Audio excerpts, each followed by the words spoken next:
the same PDF? When you send it, yeah, you can read from your phone. Whichever is easier.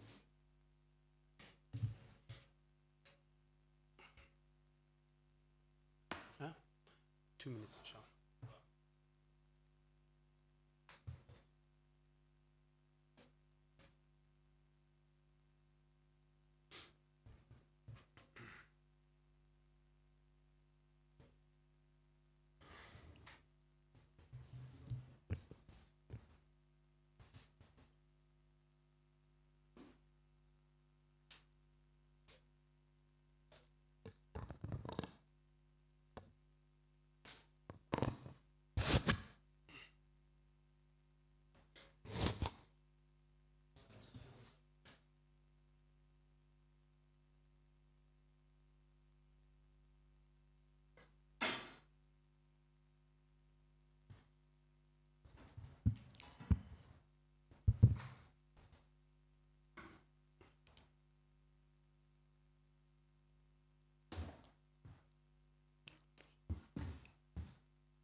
ما عندي علم بذلك لا أدري الله أعلم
السلام عليكم ورحمة الله وبركاته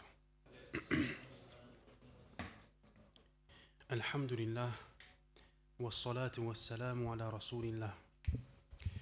Today inshallah ta'ala we'll be beginning a series of days wherein we'll be discussing and covering a book which deals with the etiquettes of seeking knowledge, along with the explanation of Sheikh Muhammad ibn Salih al-Uthaymeen rahimahullah ta'ala. Before we go into the book and its explanation, we'll mention a couple of points. Number one, it's a great blessing, alhamdulillah, that the brothers and the sheikh and the students here allowed me and gave me the permission to be able to hold these types of lessons. And it's a seat that great people have sat in. From them, for example, Sheikh Saleh al-Suhaimi. So for all of us here, we have to be grateful when Allah gives us opportunities to learn an opportunity to share the little that we may have learned, and be grateful to the people that think good of us and give us these opportunities.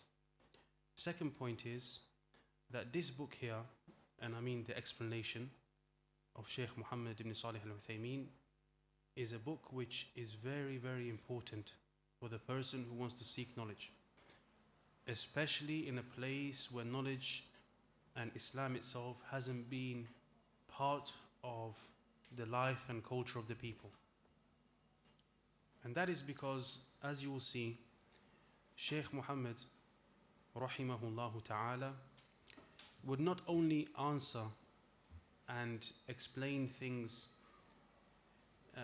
at an end point, I just give the answer just like that, but he will give you the different factors involved in coming to that conclusion. So for example, you will see that he will say, if the situation is like this, then it's as the author said. But if there's a maslaha in this situation, or there's a mafsada in that situation, then the result or the conclusion will be different. And so we find that the student who seeks this knowledge, we find that the student who seeks this knowledge will be able to differentiate between different situations. So one of the problems that we have here is that because we don't have many senior people, i.e. in knowledge, you find that people take what they have learned and its end conclusion. So for example, a scholar gives a fatwa, and the person takes this fatwa and applies it in a different circumstance. Whereas if the scholar had been in that circumstance when he was asked, he may have given a different ruling. So because the student may just be copying what he's learned and pasting it in a different situation, he may end up with the wrong answer. So Shaykh Uthaymeen rahimahullah, what you'll see from his explanation is that he gives you some principles and usul to be able to differentiate the different scenarios, to distinguish between when something would be allowed and when something would be an exception, and when to say this and when not to say it. For example, the author speaks about when you refute someone, when you're trying to correct a mistake, do you mention the person by name or not? And the answer is not yes, and the answer is not no. It depends. And this is what Shaykh Uthaymeen rahimahullah ta'ala delves into in his explanation. So sometimes you find a lot of people argue over this issue, but it depends. You look at the maslaha and the mafsada. And when you do that, you will find that things will become clear. Today, inshallah ta'ala, we hope to go through the first section of the book, which deals with the characteristics of the student within himself. And in this section, the author put 15 points, 15 subheadings. Inshallah ta'ala, we will try to stop in many of the points where Shaykh Uthaymeen has some fawaid. The book of Shaykh Uthaymeen is full of benefits. So we may not be able to stop at each point, but we'll try our best to stop at the points which are the most, you could say, valuable for us. As for the author, then as you will see, Shaykh Uthaymeen explains who he is in the introduction. And he was a person of knowledge and well known. And Shaykh Uthaymeen will explain who he is. And as for the book, then the book is a well-known book, praised by many of the people of knowledge.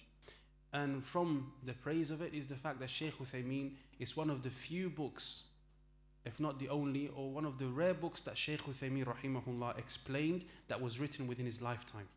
You find that Shaykh Uthaymeen rahimahullah explained a lot of books that were written before. But as for the books which were written in the same lifetime as him, by someone of the same, you could say, generation, or even perhaps younger than him, then this is one of the few books that Shaykh Uthaymeen explained. Does that mean that the book is going to be without mistakes, or that the author was without mistakes? No. Every person makes mistakes. So as a student of knowledge, you have to be able to distinguish the mistakes, and it also depends on the level of those mistakes. As for the translator, this translation that we're using, I don't know him, But alhamdulillah, it's a nice translation. It's hard to read at times, but that's similar to the Arabic, as Shaykh Uthaymin explained. The Arabic is quite hard in some parts. So the English seems to match that in some parts. So if the person, the translator is upon khair, then jazahullahu khairah. If he's upon other than that, then may Allah guide us and him to that which is best. So inshallah, let's start from the introduction, where is on page 14 of the English translation.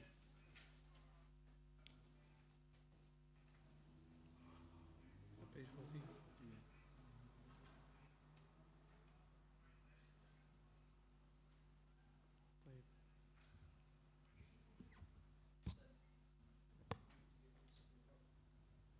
Which would you prefer? Shall I read from that? Whichever is easier, inshallah. Inshallah, we'll have a break at 12:45, so then people can eat and pray dhuhr, and then we'll come back, inshallah. بسم الله الرحمن الرحيم الحمد لله رب العالمين وصلى الله وسلم وبارك على نبينا محمد وعلى آله وصحبه وسلم أجمعين. All praise is due to Allah alone. And to proceed, I wrote this blessed book in the year 1408, at a time when the Muslims are witnessing an awakening to knowledge, to which faces light up in delight, and it is still progressing vivaciously, progressing to higher levels and blossoming in the hearts of the youth of this ummah, its glory and blood that renews its life, as we see their writings follow one another in succession, and as we can see them going to and fro from within the folds of knowledge. They are overloaded by carrying it, and they drink from it time and time again. They possess ambitions, academic qualities, and amazing patience on studying and diving deeply, all of which is enough to bring tidings of victory to the Muslims. So praise be to the one who gives life and death to the hearts. However, it is essential to water this blessed seed and to supervise it throughout its journey, in order to extend a safeguard to it and that protects it from stumbling in the midst of seeking and acting upon the knowledge, and from intellectual, ideological, behavioral, divisional, and partisanal commotion. Here the author is introducing his book and the reason for why he wrote the book.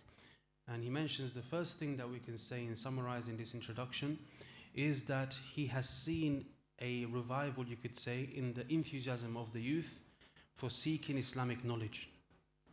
But, as he mentions here, however, but it is essential that this enthusiasm is channeled in the right direction. Shaykh Uthaymin rahimahullah ta'ala makes a comment here that's very important.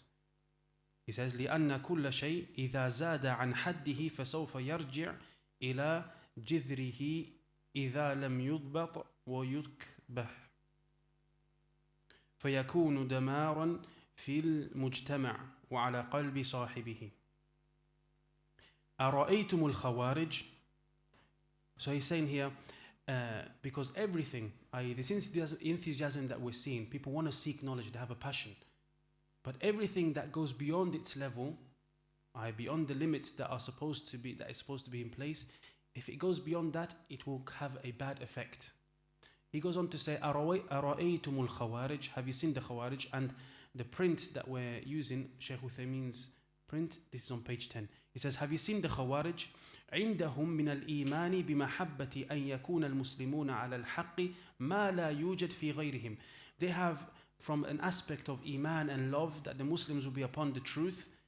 Sometimes this extent of this passion, which is not found in other than them.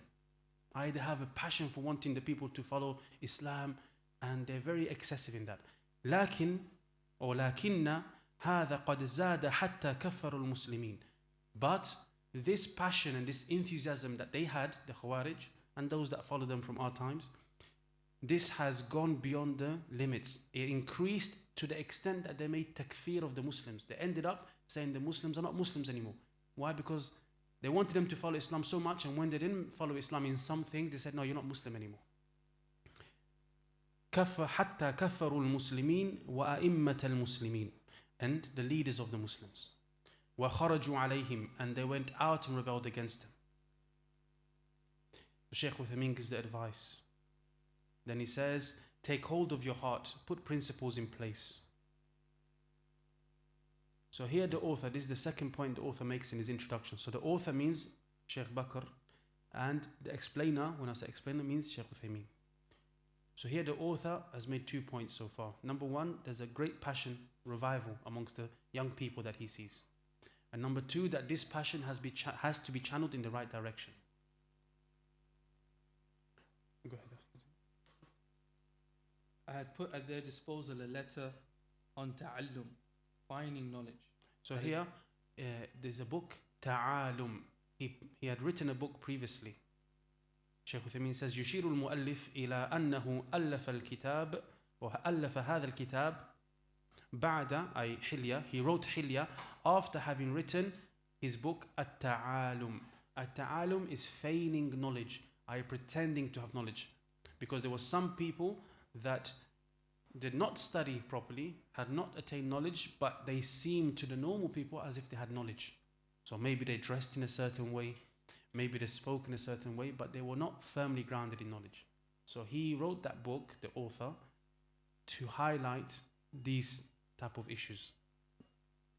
That exposes those hiding within their ranks out of fear that they will lead them to their destruction and confuse them and separate them from the path of seeking knowledge, in turn pulling them away without them realizing. And today your brother, i.e. the Shaykh himself, is taking you by the hand and supporting you by putting you at the disposal of your fingertips a letter that carries the distinguishing characteristics Sifa Kashifa for your beautification. So here I am putting my sharpened pencil tip to the paper and reciting that which I am writing for you, that which is enough for Allah to bring comfort to your eyes with. The motives of the Sharia. Here, just a side point that the author has with regards to his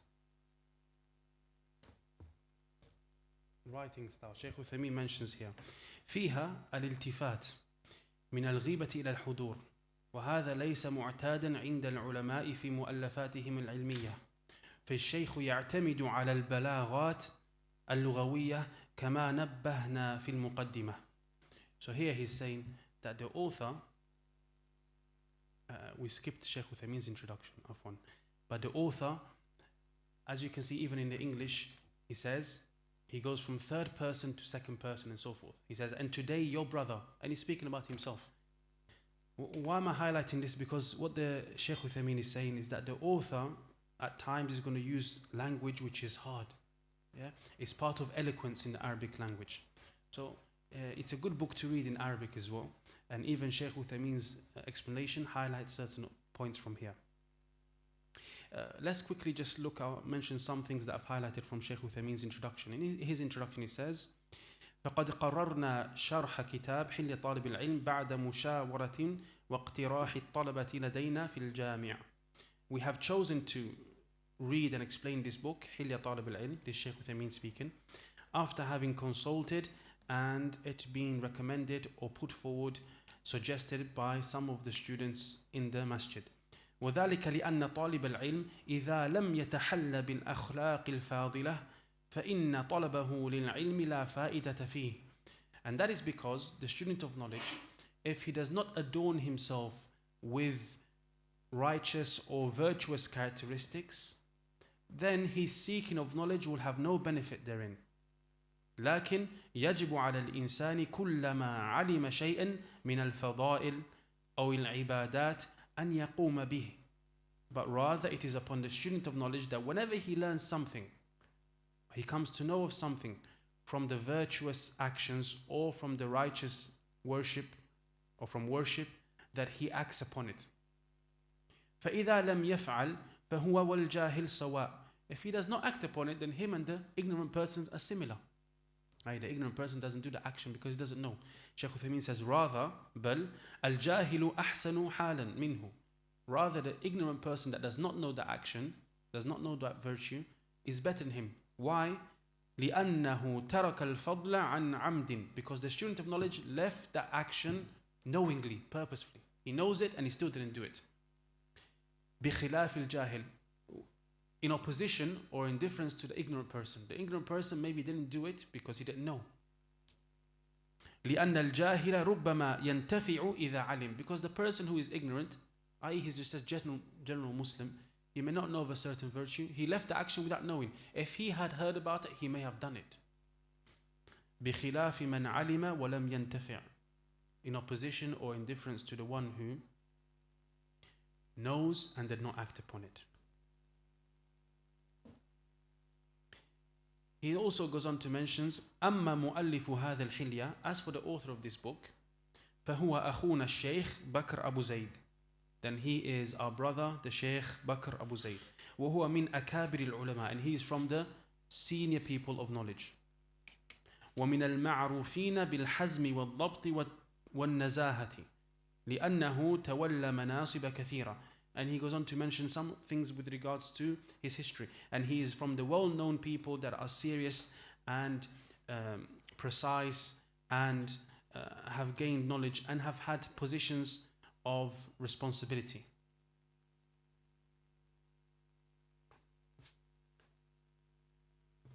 Now let's carry on now with the explanation, with the introduction of the author. Now, the motives of the Sharia. The motives of the Sharia are affirmative upon the issue that to adorn oneself with beautiful etiquette, noble manners, good behavior, and pious conduct are distinguishing characteristics of the people of Islam, and that knowledge, the most precious pearl in the crown of the purified Sharia, cannot be attained except by those who adorn themselves with its etiquettes and those who leave evil qualities associated to it. For this reason, the scholars devoted their attention to this etiquette, outlined its importance, and wrote books solely on this topic, either pertaining to general conduct with all types of knowledge or to specific types of knowledge, such as the etiquette of the carriers of the noble Quran, the etiquette of the muhaddith, the etiquette of the mufti, the etiquette of the qadi, judge, the etiquette of the muhtasib, the one who enjoins good and forbids evil for the sake of Allah, and so on. The issue of this book is the general conduct of those who take the path of learning the knowledge of the Sharia. In the past, the scholars used to dictate this to the seekers in the gatherings of knowledge, the etiquette of seeking knowledge, and I reached the time of the last highlights of that in some of the gatherings of knowledge in the noble prophetic mosque, as some of the teachers therewith used to teach their seekers the book by Zarnuji, who died in 593 after the Hijrah. May Allah have mercy upon him, rahimahullah, which he named Teaching the Learner the Way of Learning. تعليم المتعلم طريق التعلم. تعليم المتعلم طريق التعلم. Teaching the learner the way of learning. So this is a book, inshallah, in the future we'll go through it, bi'idhnillahi ta'ala. So here what the author is highlighting is that throughout time we have found that the scholars paid much attention to the etiquettes of learning. At times, some of these etiquettes were general for all students. And in other books, they had etiquettes which were specific to certain subjects. So for example, etiquettes of the person who is studying hadith. How does he write the hadith? Where does he write the fa'idah? When he has heard a hadith, what words does he use? These are all etiquettes which are specific to hadith. And so on. And then he goes on to say, I hope that the scholars will extend this firm rope that leads to the most noble of ways by including the teaching of this topic at the beginning of the gatherings in the masajid and as a topic in academic curriculums. Similarly, I hope that this will be a good opening in reviving this topic, which is a means of disciplining the seeker and taking him on the path of adherence in his etiquette in seeking and carrying knowledge, and his etiquette with himself, his teacher, his lessons, his colleagues, his books, and the fruits of his knowledge, and so on in the latter stages of his life. So to you I present this book that contains a number of manners that if a person was to neglect them, he would have acquired an evil characteristic. I also mentioned a number of things that oppose these manners and a number of evil characteristics. There are people who neglect a few and some who neglect many. These manners also vary in their levels, from being supererogatory, i.e. not obligatory but recommended. to being obligatory. Similarly, the things that oppose these manners are also levels that vary from being things which are makruh, disliked, to things being muharram, forbidden. Amongst these manners, there are also things which apply to everybody in general, and there are things that specifically apply to the seeker of knowledge. And there are some which are known by necessity from the Sharia, i.e., they are religiously obvious, and some that are known through common sense. But there is a general indication to them in the Sharia, such as having good conduct and noble manners. I also do not intend to encompass all the aspects of etiquette, but its layout is in a manner that gives slight hints and points you to the priorities. So if a good soul comes across this book, then it would take this small amount of etiquette mentioned and increase it, and that which is general and specify it. And whoever takes that which is therein will benefit from it, and in turn benefit others from it. It is within itself taken from the etiquette of those whom Allah has blessed their knowledge and made them into imams, those who are taken as examples of guidance. May Allah gather us with them in paradise. Ameen.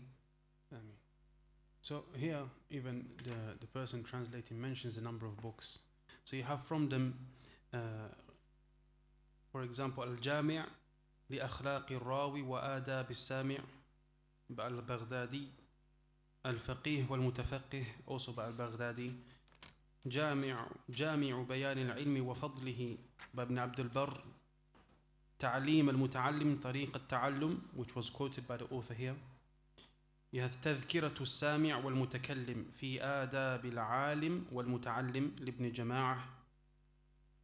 And you have other than that. So you see, from many years and centuries, the scholars have focused on these issues of manners and etiquettes. And as the author mentioned, the last point that he mentioned is that they are of different types. Sometimes they may be obligatory upon every Muslim, sometimes obligatory upon the student of knowledge, or sometimes they may be recommended, sometimes they may be disliked, sometimes there may be manners that a person has to keep away from, i.e. the opposite of it. So inshallah ta'ala, as we go along, we will see these manners. This first section deals with the etiquettes that a person has to have within himself, and the author mentions 15 points, 15 subheadings. One thing I would like you to note, inshallah ta'ala, and focus on is how Shaykh ibn Uthaymeen rahimahullah disagrees with the author. So sometimes you also find one of the benefits of Shaykh Uthaymeen rahimahullah, he may hear a statement and he says, هذا ليس على إطلاقه. This is not to be left unrestricted. Sometimes people say something, even us, we say something. If someone was to take our sentences out of the context of where we said them, the context, or when we say them, the wording may be general, unrestricted, but the context shows us what we meant.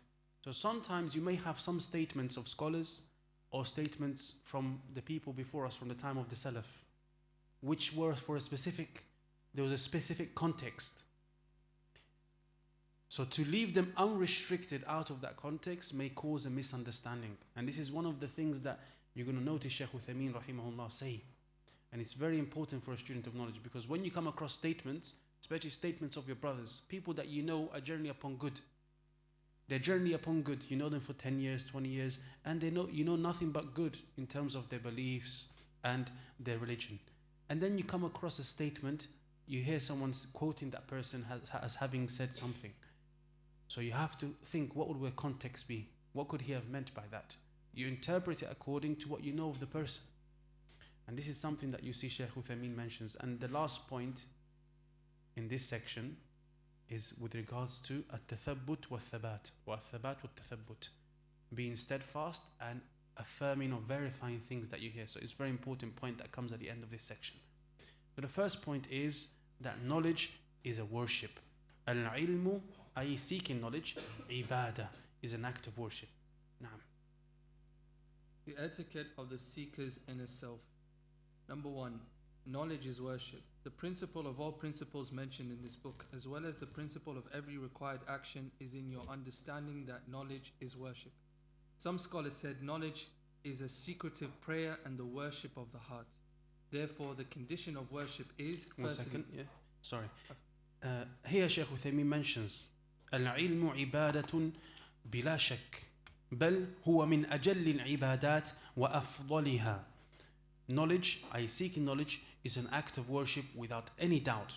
Rather, it is from the most great or revered act of worship and most virtuous of it.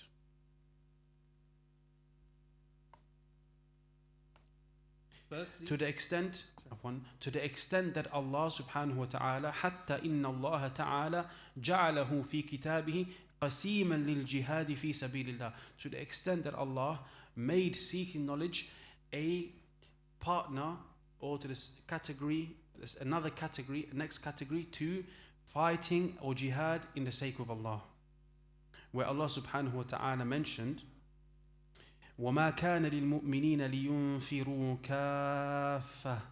It is not for the believers to all go out for jihad altogether. فَلَوْلَا نَفَرَ مِنْ كُلِّ فِرْقَةٍ مِّنْهُمْ طَائِفَةٌ لِيَتَفَقَّهُوا فِي الدِّينِ وَلِيُنْذِرُوا قَوْمَهُمْ إِذَا رَجَعُوا إِلَيْهِمْ لَعَلَّهُمْ يَحْذَرُونَ. So if whenever a group goes out, there remains from amongst them a group, so that they may come to understand the religion, لِيَتَفَقَّهُوا فِي الدِّينِ, and that they may warn their people when they return back to them, so that they may be reminded. The ayah is Surah At-Tawbah 122. And the Prophet ﷺ mentioned, highlighting the importance of seeking knowledge, مَن يُرِدِ اللَّهُ بِهِ خَيْرًا يُفَقِّهُ فِي الدِّينِ. Whoever Allah wants good for, He gives him understanding of the religion. And Ibn Uthaymeen here brings a statement from Imam Ahmad, wherein he is reported to have said, الْعِلْمُ لَا يَعْدِلُهُ شَيْءٌ لِمَنْ صَحَّتْ نِيَّتُهُ. Knowledge is not compared to anything, or is uncomparable or unparalleled by anything for him whose intention is correct. Knowledge is unparalleled by anything for him whose intention is correct. العلم لا يعدله شيء لمن صحت نيته. This is on page 15 of Shaykh Uthaymeen's explanation. قالوا, they said to Imam Ahmad, وكيف تصح النية? And how is the intention rendered correct? How is the intention made correct? قال, he said, رحمه الله, ينوي رفع الجهل عن نفسه وعن غيره. That the person has the intention to remove ignorance from himself, that the person has the intention to remove ignorance from himself and from other than him. ينوي رفع الجهل عن نفسه وعن غيره. And those of you who had studied or read through تعظيم العلم, or its summary, you will note what the author mentioned, which was quoted, or which was also mentioned by Ibn Jama'ah in Tadhkiratul Sami', 4 points with regards to making the correct intention in seeking knowledge. From them is to act upon it, to raise ignorance from oneself, to raise ignorance from the people around him, to revive and keep knowledge of the Sharia alive. These are all things that a person has when he intends to seek knowledge. So knowledge is worship. This is what the author is telling us. That's the first point. And this point can be summarized by first saying that knowledge is act of worship. And as such, it has two conditions. So he's going to mention the conditions now. Therefore, firstly, sincerity of intention for Allah subhanahu wa ta'ala, due to his saying, وَمَا أُمِرُوا إِلَّا لِيَعْبُدُوا اللَّهَ مُخْلِصِينَ لَهُ الدِّينَ حُنَفَاءَ. And they were commanded not, but that they should worship Allah and worship none but Him alone, abstaining from ascribing partners to Him. Also, we find in the famous hadith, which is narrated through only one chain upon the authority of the commander of the believers, Umar ibn al-Khattab radiyallahu anhu, that the Prophet sallallahu alaihi wasallam said, actions are but by intentions. So if knowledge is devoid of sincere intention, then it is transformed from being amongst the most noble acts of worship to being one of the lowest forms of violation. And there is nothing that destroys the blessing of knowledge as much as riya, showing off. Be it riya of shirk or riya of ikhlas. And also tasmi', showing of the intent of being heard of. An example of such is the musmi', the person carrying out this action, saying, I know such and such, or I have memorized such and such, etc. So here the author is mentioning the first condition for worship is ikhlas, right? And as you're going to notice that the author mentions something and then tells you to keep away from the opposite of it.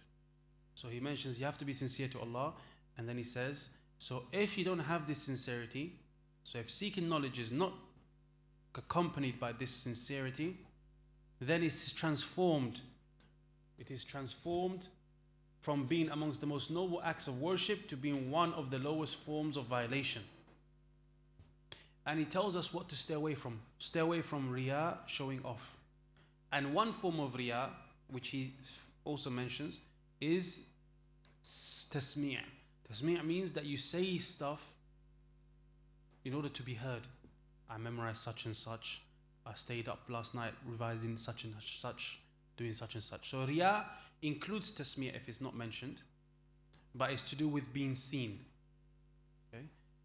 But if tasmi' is mentioned, then riya is to be with regards to being seen, and tasmi' is with regards to being heard. So he's told us what to do, and then he's told us what to keep away from, which is the opposite of it. And he's going to do that as well before he mentions the second condition.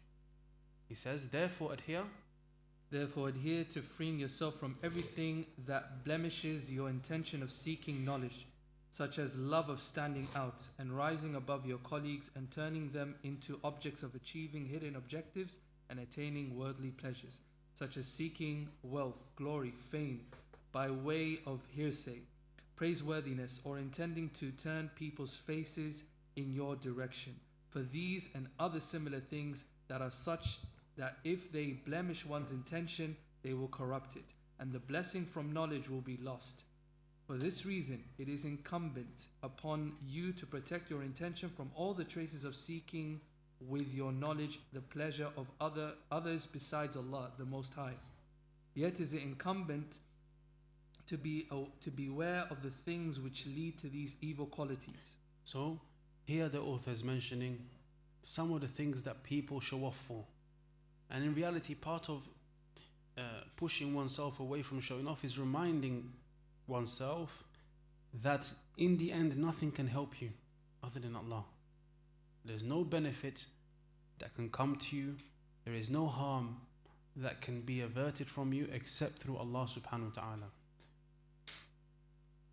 So whether you're seeking wealth or whether someone's seeking wealth or being praised, none of that matters if Allah is not pleased with the person. Shaykh Uthaymeen rahimahullah, where I put point number 6, here in the description or in the explanation on page 16, Shaykh Uthaymeen discusses a point, which is, he says, someone asked, بما يكون الإخلاص في طلب العلم. How is sincerity attained in seeking knowledge? And Shaykh Uthaymeen explains, it can be الإخلاص في طلب العلم يكون بأن تنوي أمورا. Ikhlas in seeking knowledge is that, or is attained, or is that you have the intention for a number of things. From them, he says, امتثال أمر الله, is that you're complying with the command of Allah. Allah subhanahu wa ta'ala said, or Allah commanded with it, wherein he said, فَعْلَمْ أَنَّهُ لَا إِلَهَ إِلَّا اللَّهِ وَاسْتَغْفِرْ لِذَنْبِكَ. Allah mentions, know that there is none that has the right to be worshipped except for Allah, and seek forgiveness for your sins. And you know that Allah encouraged people to seek knowledge, i.e. Islamic knowledge. Also from the things, second thing that you can intend for your intention to be sincere is حفظ شريعة الله, to preserve the Sharia of Allah, because the Sharia, the rules and regulation of Allah for our nation, are maintained through knowledge. You cannot preserve the Sharia unless you know it. Likewise, a person can intend, in order to have sincerity, can intend to protect the religion, the Sharia, and defend it. Because if scholars die out and there's none to replace them, then when doubts are presented, there will be no one who can reply to them. And likewise, he mentions the fourth thing, which is following the way of the Prophet sallallahu alaihi wasallam. So now the author is going to mention a very important point. He says there are a number of sayings and occurrences. There are a number of sayings and occurrences that I mentioned at the beginning of the first chapter of my book, At-Ta'alum. And I would also like to add to the previous list the prohibition of the scholars on the issue of At-Tubuliyat, meaning the controversial issues which are mentioned in order to achieve fame. It used to be said, the drums are struck for the mistake of a scholar. And it was narrated that Sufyan al-Thawri rahimahullah said, I was blessed with the understanding of the Quran, and when I upturned the money purse, it, i.e. understanding, was taken away from me. So here, this is an important point, especially for us who live in a time where anyone is given a voice or platform. So you find that what generates the most hits or likes or shares are controversial issues. And this can be something that is an invalidator, or you could say an indication that the person's intention is not correct. So sometimes you find someone starts to seek knowledge, or they want to seek knowledge, they have this passion. And then they say, I want to benefit the people whilst I learn. And so they open up a channel or an account on one of these social media platforms. And you find that his focus is predominantly controversial issues. Or you find that he starts, and I'm not talking about anyone in specific, but just in general, think about it in general, think about it with yourself. That a person starts, he uploads a video, maybe a fa'idah benefit he got from class, and then another benefit, and you see that a person sees 5 views, 10 views, 3 views, but when he uploads a refutation of someone, which may be correct, he gets 1,000 views. And so shaitan comes to him. Shaitan doesn't say to the person, look, just do refutations from now on. You know, you get a lot of followers. He doesn't say that straight away. What will he say? Sometimes he'll come and say, if you do things that people like more, that means they'll come to your channel more, and then they'll benefit from the other videos. And slowly you see that the person starts to focus on just controversial issues. Something happens here, he talks about it. Something happens there, he talks about it. And slowly the channel or the person's output becomes these things which he thought, I'll just do it just to get people to come and benefit from the other things. So it's a very slippery slope.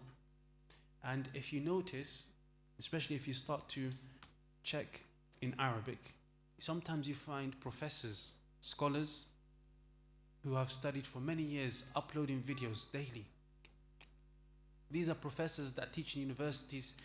They are people that have been teaching the Prophet ﷺ's masjid, and their channels, their videos get 10 views, 20 views, but they carry on because it's not about views. Why we mention all this? Because it's to do with intention. It goes back to the intention. Remember, the author said have the good intention because it's an act of worship, and now he brings you the opposite of a good intention, which is having the wrong intention. And I want to highlight how that happens. Don't think that someone goes from being straight on a straight path or having a good intention straight away to a bad intention. Shaitan doesn't come like that. It's step by step. Sometimes you find scholars who are mountains in knowledge. their channel has very few views. They don't want to sit and listen to a lecture. Sometimes there's no video. If there's no video, they say, I'm bored. But the Shaykh, he's giving you gems. But if the Shaykh was to upload a video about refuting or talking about a controversial issue that just happened, you see that the views will go up. And a young person especially, the younger the person is, the less experienced they are in knowledge, the more feared it is for them to end up going that way. Likewise,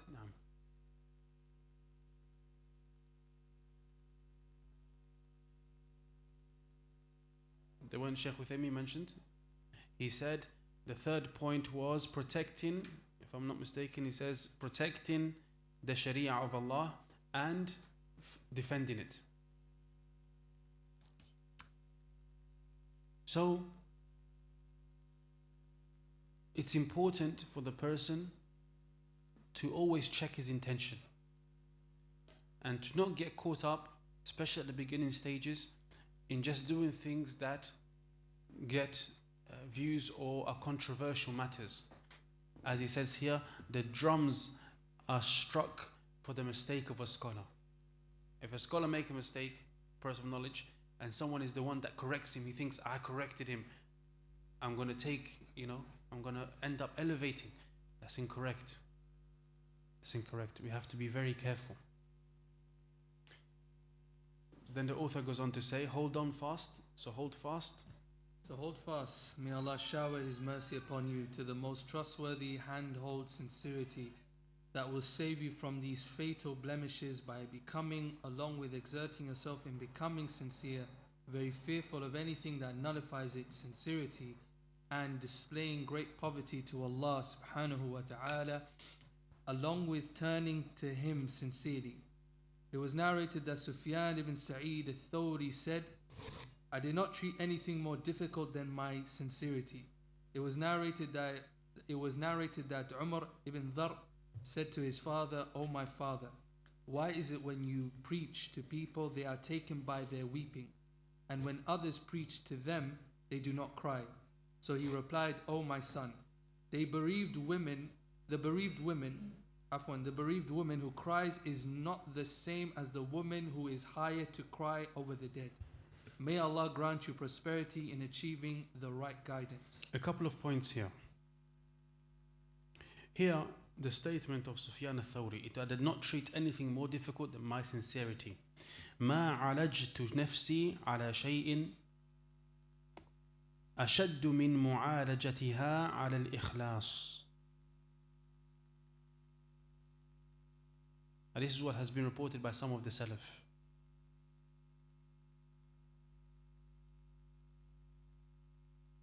So this is from the footnote, not from the actual text of the author. Shaykh Uthaymeen says, لأن الإخلاص شديد, because sincerity is hard.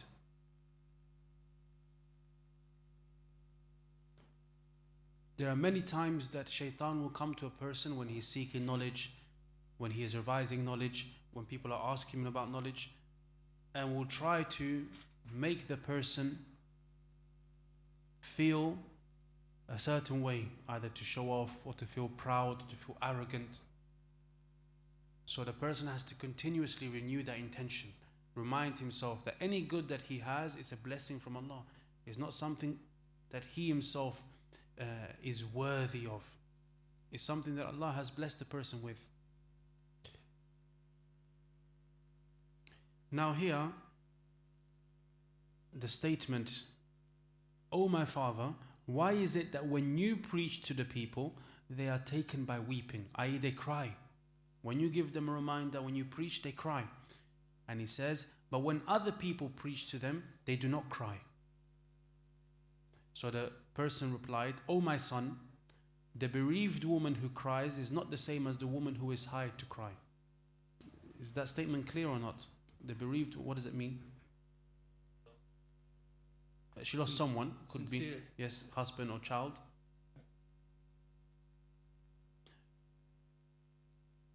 Okay, but what does it mean, the bereaved woman who cries? So you have a woman who's crying because she's really lost someone, is not the same as the one who's hired to cry.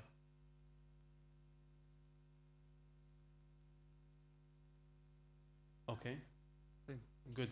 So the first one, you see, if a woman loses her child, she's going to cry deep. If you ever see that, that is a form of crying that you can tell that it's powerful. Okay? Whereas sometimes in some cultures, they have gatherings when a person passes away and people come and cry. It's part of their culture. So sometimes some people come just to fill numbers up. Yeah, they cry and they bring people to fill the numbers up. That person who's crying, not because they really lost someone, but they come in kind of just to fill the numbers up. They're crying. Is that the same as someone who's really lost someone? Because the person who's lost someone is sincere, it's true crying. Right? What is this statement? When the Shaykh said this, what does it mean now? His dad said, the man said to his father, when you preach, the people cry. When other people preach, the people don't cry. He said, the woman who is hired to cry is not the same as the one who really, truly cries because she lost someone.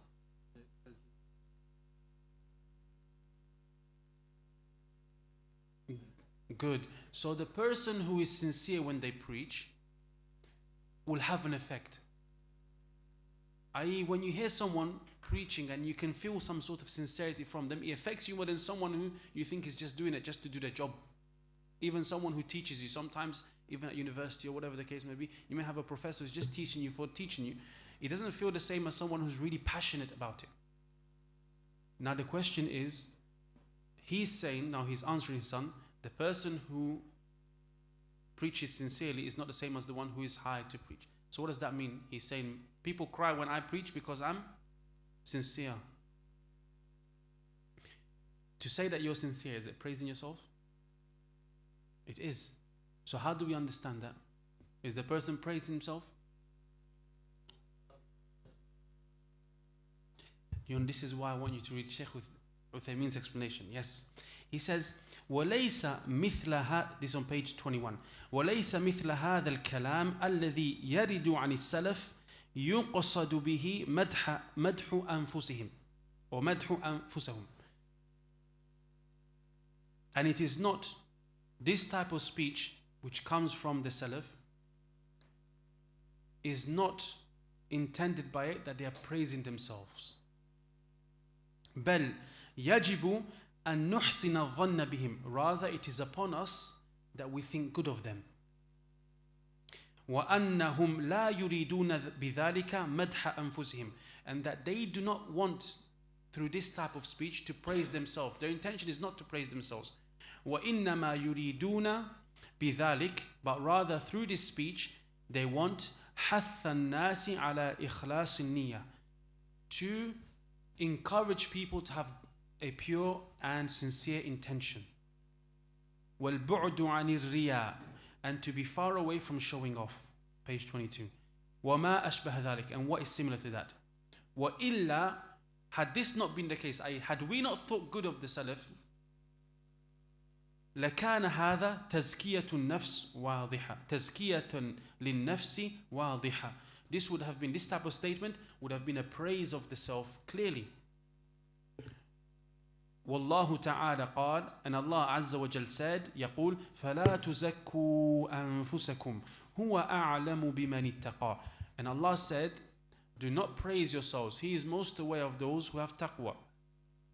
لكن السلف رحمهم الله. But the Salaf, may Allah have mercy upon them, لعلمنا بمقامهم وإخلاصهم. Because of our knowledge, our awareness of their status and their intention, their sincerity, يجب أن نحمل ما ورد عنهم في هذا الصدد على المعنى الصحيح. It is upon us to interpret and carry their speech in this type of situations in a way that is correct. So what's the point he's making? If someone says this about themselves, like what the person is quoted to have said, or someone says,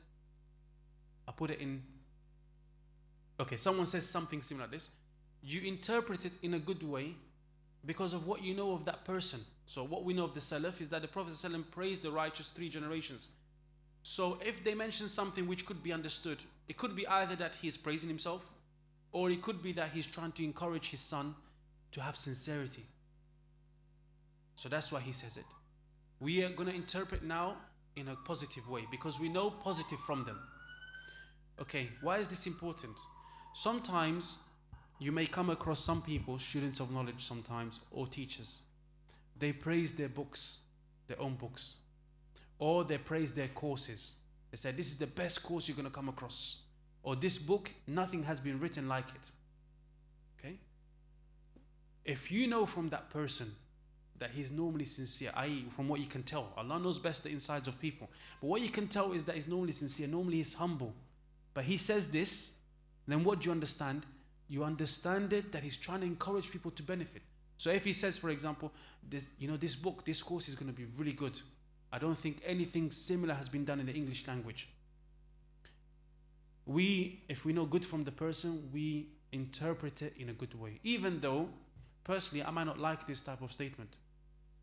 Personally, I don't like this marketing thing. There's no course like this, the best course to learn Arabic. But it's marketing. And inshallah, the person means it. From what he knows, this is the best way in his view. He might be wrong, but that's what he means. And we think good of the person. If you know from general that he is good, you think good of him. This is important. Sometimes you have, for example, Ibn Mas'ud, if I'm not mistaken, radiyallahu anhu, he says that there's no surah except that I know where it was revealed. And if I knew someone and how it was revealed, and if I knew someone who knew more than me, and my camel could reach him, I would go to him. This is saying good about himself. He's mentioning good about himself. Why? To encourage the students to learn from him, so that the knowledge doesn't go to waste. He's not doing it to praise himself. How do we know that? Because we know good of him. He's a companion.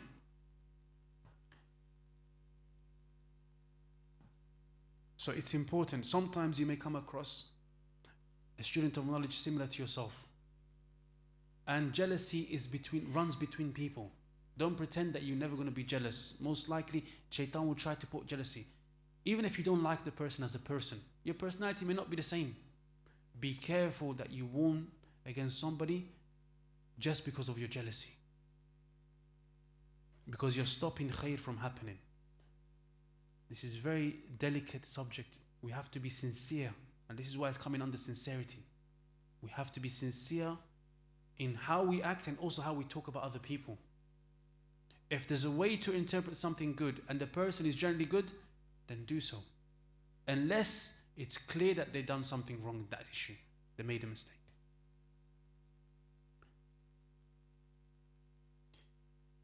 Now, secondly, the comprehensive quality that guarantees the goodness of this world and the hereafter is the love of Allah, the Most High, and the love of His Messenger sallallahu alaihi wasallam, and realizing them by genuine following and pursuing the tracks of the infallible, i.e. the Prophet sallallahu alaihi wasallam. Allah the Most High said, قُلْ إِن كُنْتُمْ تُحِبُّونَ اللَّهَ فَاتَّبِعُونِي يُحْبِبْكُمُ اللَّهُ وَيَغْفِرْ لَكُمْ ذُنُوبَكُمْ وَاللَّهُ غَفُورٌ رَحِيمٌ. Say, if you really love Allah, then follow me, and in turn Allah will love you and forgive you your sins, and Allah is oft forgiving, most merciful. Generally, this principle is also considered as the basis of this book, and its position is that of a crown to mere clothes. So, O you seekers of knowledge, here you are sitting cross-legged for the lesson, and your souls are attached to the most precious of things, seeking knowledge. So I advise myself and yourselves to fear Allah, the Most High, openly and in secret. For indeed it is the tool and the landing place of all virtue, the level of praiseworthiness, the source of power, and the ascension of the highly aspirated and the most secure binding for the heart from the fitan tribulations. So do not become negligent of it. now, so here, a couple of points. And there's a lot of things Shaykh Uthaymeen is saying, but we're not stopping at each point. Here are a couple of points. Number one, this ayah, as Shaykh Uthaymeen highlights, was known as the ayah of testing. ثم ذكر المؤلف الآية التي يسميها علماء السلف آية المحنة يعني الامتحان. Then the author, Shaykh Uthaymeen is saying, then the author mentioned an ayah, that which some of the Salaf, the scholars of the Salaf, used to call it the ayah of testing. لأن قوما ادعوا أنهم يحبون الله فقال الله تعالى قل إن كنتم تحبون الله فاتبعوني الآية. Because some people were claiming that they loved Allah, and so Allah said to them, say, i.e. Rasulullah sallallahu alayhi wa sallam, إن كنتم تحبون الله, if you truly love Allah, then follow me, I follow the messenger. And if a person does so, then you will have what is mentioned.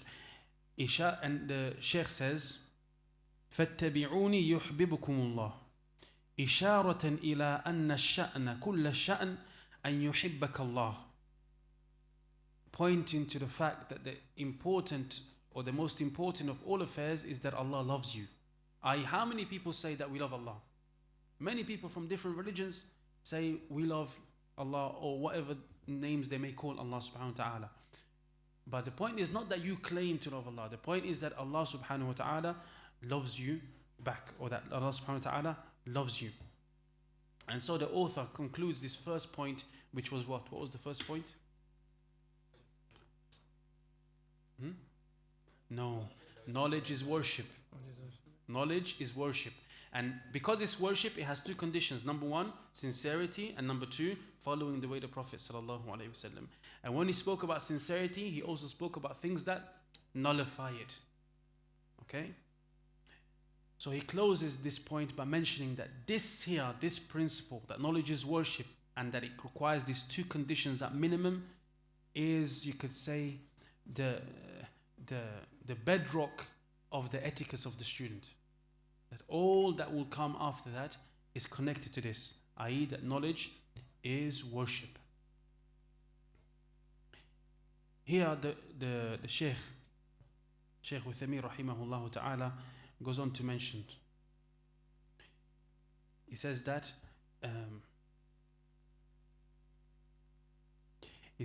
so I advise myself, the author says, so I advise myself and yourselves to fear Allah, i.e. to have taqwa, openly and secret. For indeed it is the tool. The tool, what does it mean, the tool? A way that a person will gain knowledge. Taqwa is a way that a person will gain knowledge. And Shaykh Uthaymeen mentions here an important ayah. He says, Sadaqah, the author has spoke truthfully. Rahimahullahu wa afa anhu. ويدل لذلك أو لهذا قول الله تعالى. And what points to this, that taqwa is a tool for learning, is the statement of Allah, يا أيها الذين آمنوا إن تتقوا الله يجعل لكم فرقانا, in Surah Al-Anfal, ayah 29. O you who believe, if you have taqwa of Allah, Allah will give you a criterion, a furqan, a way to distinguish between right and wrong. Shaykh Uthaymeen says here, أي يجعل لكم ما تفرقون به بين الحق والباطل, that He will give you something through which you'll be able to distinguish between truth and falsehood, والضار والنافع, and that which harms and that which benefits, والطاعة والمعصية, and you'll be able to distinguish through this between obedience to Allah and disobedience. وَأَوْلِيَاءِ اللَّهِ وَأَعْدَاءِ اللَّهِ, and you'll be able to distinguish through this, if you have taqwa, Allah will give you this furqan, and through this furqan you'll be able to distinguish between the awliya of Allah and the a'da of Allah, the enemies of Allah, those whom Allah has taken as awliya and those whom are enemies to Allah. إِلَى غَيْرِ ذَلِكَ, to other than that. Remember this ayah, it's an important ayah. يَا أَيُّهَا الَّذِينَ آمَنُوا إِن تَتَّقُوا اللَّهَ يَجْعَلْ لَكُمْ فُرْقَانًا. Allah will give you a criterion. What the criterion is, it helps you to distinguish between these things and other than that.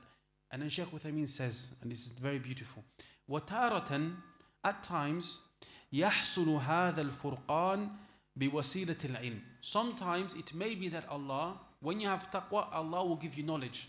You'll be able to distinguish. This criterion to distinguish things will be through knowledge. Allah gives you more knowledge.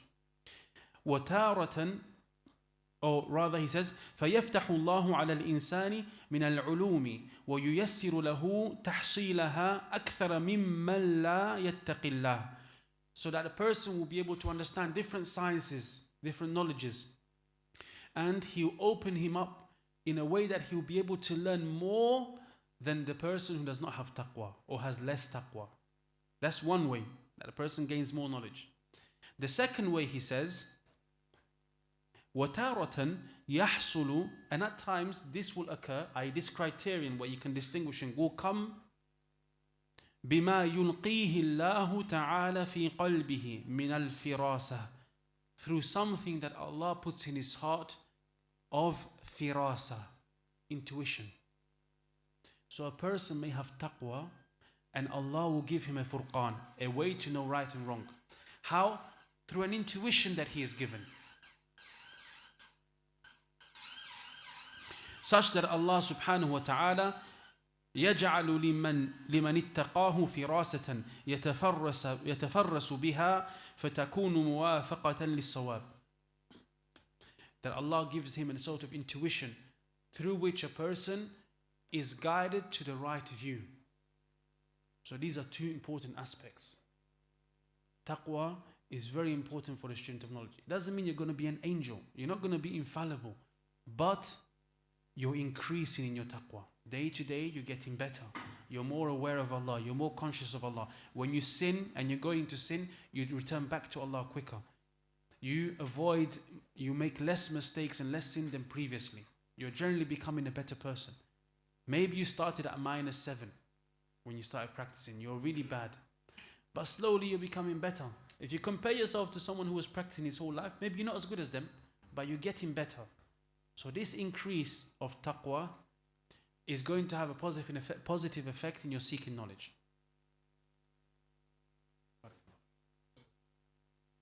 No, firasa is slightly different. But we can discuss it in the break. It's quite deep. Because people started writing a lot of things about firasa, and some of it was superstitious type of things. Yeah? So it's type of an intuition. Hikmah is that you're able to put things in the rightful place. But intuition is sometimes that you come to know something and without actually having the knowledge or evidence for it. But then you verify and it's right. But it's not that you just start to have dreams and then you say, oh, this is halal because of a dream. It's not that. Because sometimes people take it to a different level, yeah? It's not a revelation. Because some people say, oh, Allah gives you special knowledge. Some people that are connected to Sufism. It's not that. The first one is that a person is granted more knowledge. He is able to attain more knowledge. So he may go to a class, he's able to write better notes, he's able to, more of it sinks in, he's able to focus more, and so on. Okay, let's go to the second one, inshallah. If you have questions, try to write them down, inshallah, so that we'll try to put time at the end, bi'idhnillah. Point number 2. Be adherent to the path of the Salaf al-Salih, the pious predecessors. Be Salafi upon the path of the Salaf al-Salih from the Sahaba, the companions radiyallahu anhum, and those who followed after them, who pursued their tracks in all aspects of the religion from Tawheed to acts of worship and so forth. Be distinguished as strictly adhering to the tracks of the Messenger of Allah sallallahu alaihi wasallam and implementing the sunnah upon yourself and leaving argumentative or doubtful speech, and not becoming engrossed in ilmul kalam, rhetorical speech, and all that attracts sins and diverts from the Sharia. Imam al-Dhahabi rahimahullah ta'ala said it was declared authentic that Imam Daraqutni said, there is nothing I despise more than ilmul kalam. I say, i.e. al-Dhahabi, that the man never ever became involved in ilmul kalam or argumentative speech, or ever became engrossed in ilmul kalam, rather he was Salafi. Indeed, these people are Ahlus Sunnah wal Jama'ah, the people of the Sunnah and the community, those who pursue the tracks of the Messenger of Allah sallallahu alaihi wasallam, and they are just as Shaykh al-Islam Ibn Taymiyyah rahimahullah ta'ala described them. Ahlus Sunnah, the people of the Sunnah, are the finest selection of the Muslims. They are the best people towards the people. So adhere to the path. وَلَا تَتَّبِعُوا السُّبَلَ فَتَفَرَّقَ بِكُمْ عَنْ سَبِيلِهِ. And follow not other paths, for they will separate you away from his path. So here, the author mentions, or Shaykh Uthaymeen rahimahullah ta'ala mentions a number of points, and they are very important. From them, and what we understand from the author, what we can summarize this point, is that we have to follow the way of the Salaf, the early Muslims that the Prophet sallallahu alaihi wasallam praised. The first point Shaykh Uthaymeen rahimahullah ta'ala mentions here is هذه الوصية من أهم ما يجب. This advice, i.e. to be upon the way of the Salaf in all aspects of the religion, is from the most important of that which is obligatory upon a person. وهو, and it is أن يكون الإنسان على طريق السلف الصالح, that the person is on the way of the Salaf al-Salih, of the righteous predecessors, the way of the righteous predecessors. في جميع أبواب الدين, in all of the aspects of the religion, not in just one or two, but in all the aspects. I.e., you look and you see how they were, and you're trying and striving towards becoming like that. It's not going to happen overnight, but you're working towards it. من التوحيد, from tawheed, والعبادات, and from the acts of worship, والمعاملات, and from the transactions, i.e. the interactions that you have with others, وغيرها, وغيرها, and from other than that. Shaykh Uthaymeen rahimahullah ta'ala goes on to speak about this.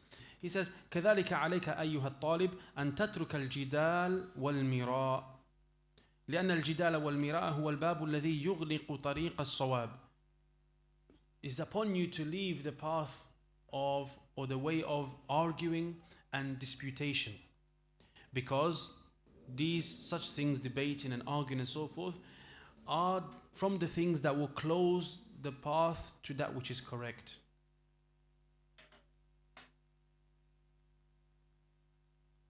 He goes on to say, وَكَذَلِكَ وَكَذَلِكَ الْخَوْضُ فِي عِلْمِ الْكَلَامِ مَضْعِيَّةٌ لِلْوَقْتِ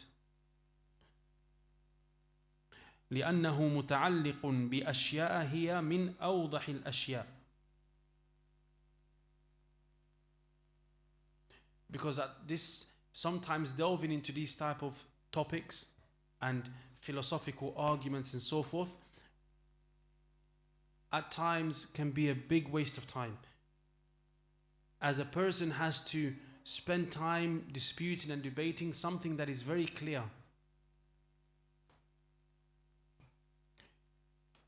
Debating and discussing, this is my own footnote, you can take it or leave it, it closes the path to the correct thing, because if you get into that face-off type of situation, you see that people all instantaneously become defensive. So even if they see you as being correct, especially when there are cameras involved, especially when there is audio recordings, it is very difficult for a person to leave their ego behind, because it becomes not two people trying to arrive at something correct or the truth, but it becomes at wanting to save face. Even if I'm wrong, but you start to hang on, oh, but you said this, but you said. So even though you admit a person inside knows they're wrong, but it becomes an issue of, oh, but the way you approached me was not right. By this, because the person wants to save face. So a person has to be very careful.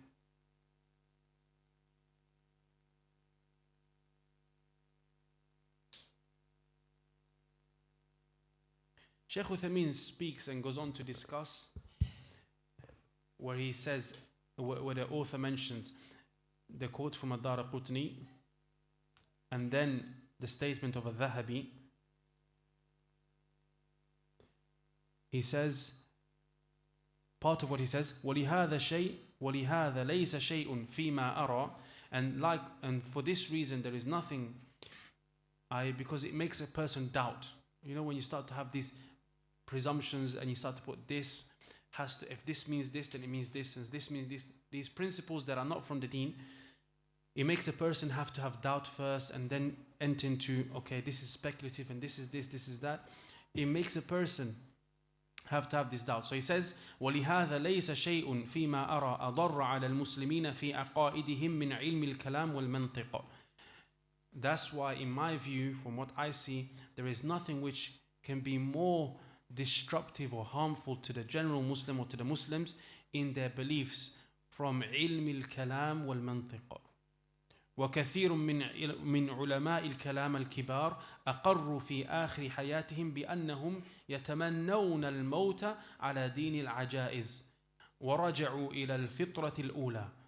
And that's why Shaykh Uthaymeen is saying, that's why you find that many of the scholars or the major scholars of philosophy, i.e. when we're talking about philosophy, we're talking about in the religion, when you start to say Allah cannot be this because of this, that's what we're talking about. Putting this type of thinking into the ghaib, into matters that are unseen, trying to compare Allah and put presuppositions and principles with regards to Allah and who Allah is into the deen. You find, he says, many of the scholars or the major scholars of this type of philosophical views and so forth, aqarru, they confessed and testified at the end of their time that they wished that they would just die upon the way of the old unliterate person and that they would return back to their fitrah. It's very simple, alhamdulillah. This is a side point again. It's very simple. You read the Quran, you read what Allah has said about Himself, you believe it, you accept it, you go ahead. You worship Allah through that. You know your Lord and you worship Him. But when people start to say, but how can this be? Because then this means this, and then the earth is like this, and this one means this, and then this, and you start to delve into it, the end result of that will be that you don't really know Allah properly. I.e., you start to question, what does Allah mean here? What does Allah mean there?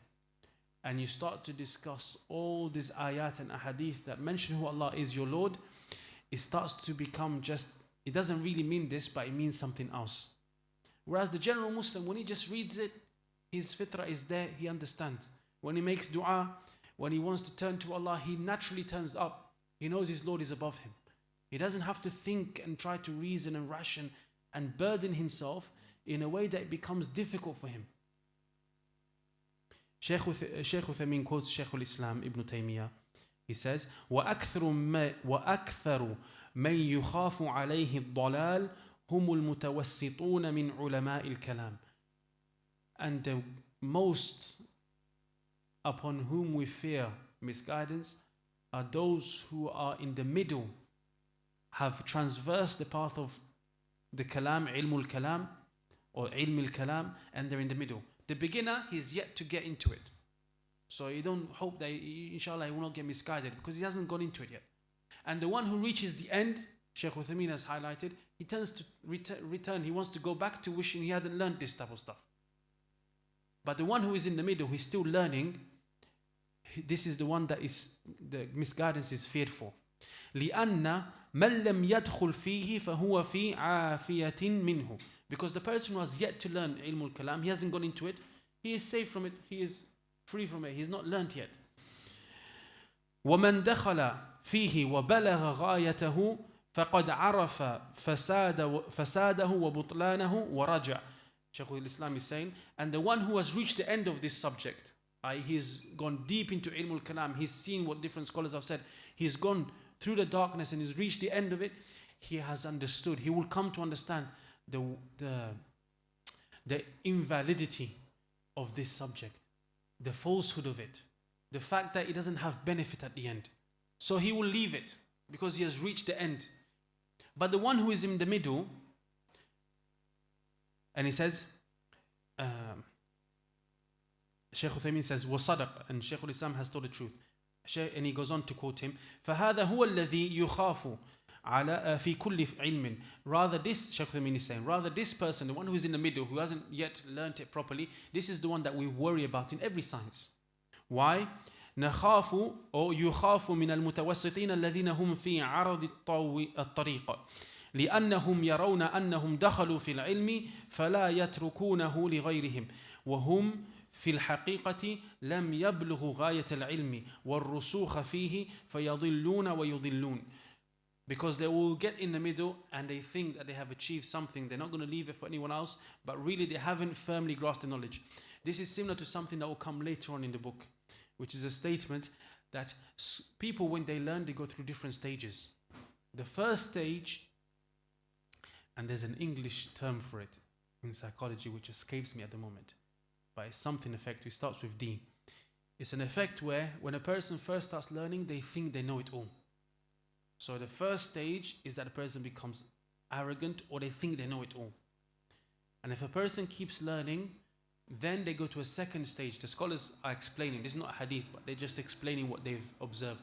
They will go through a second stage, which is that the person ends up thinking or realizing that they still have a bit to learn.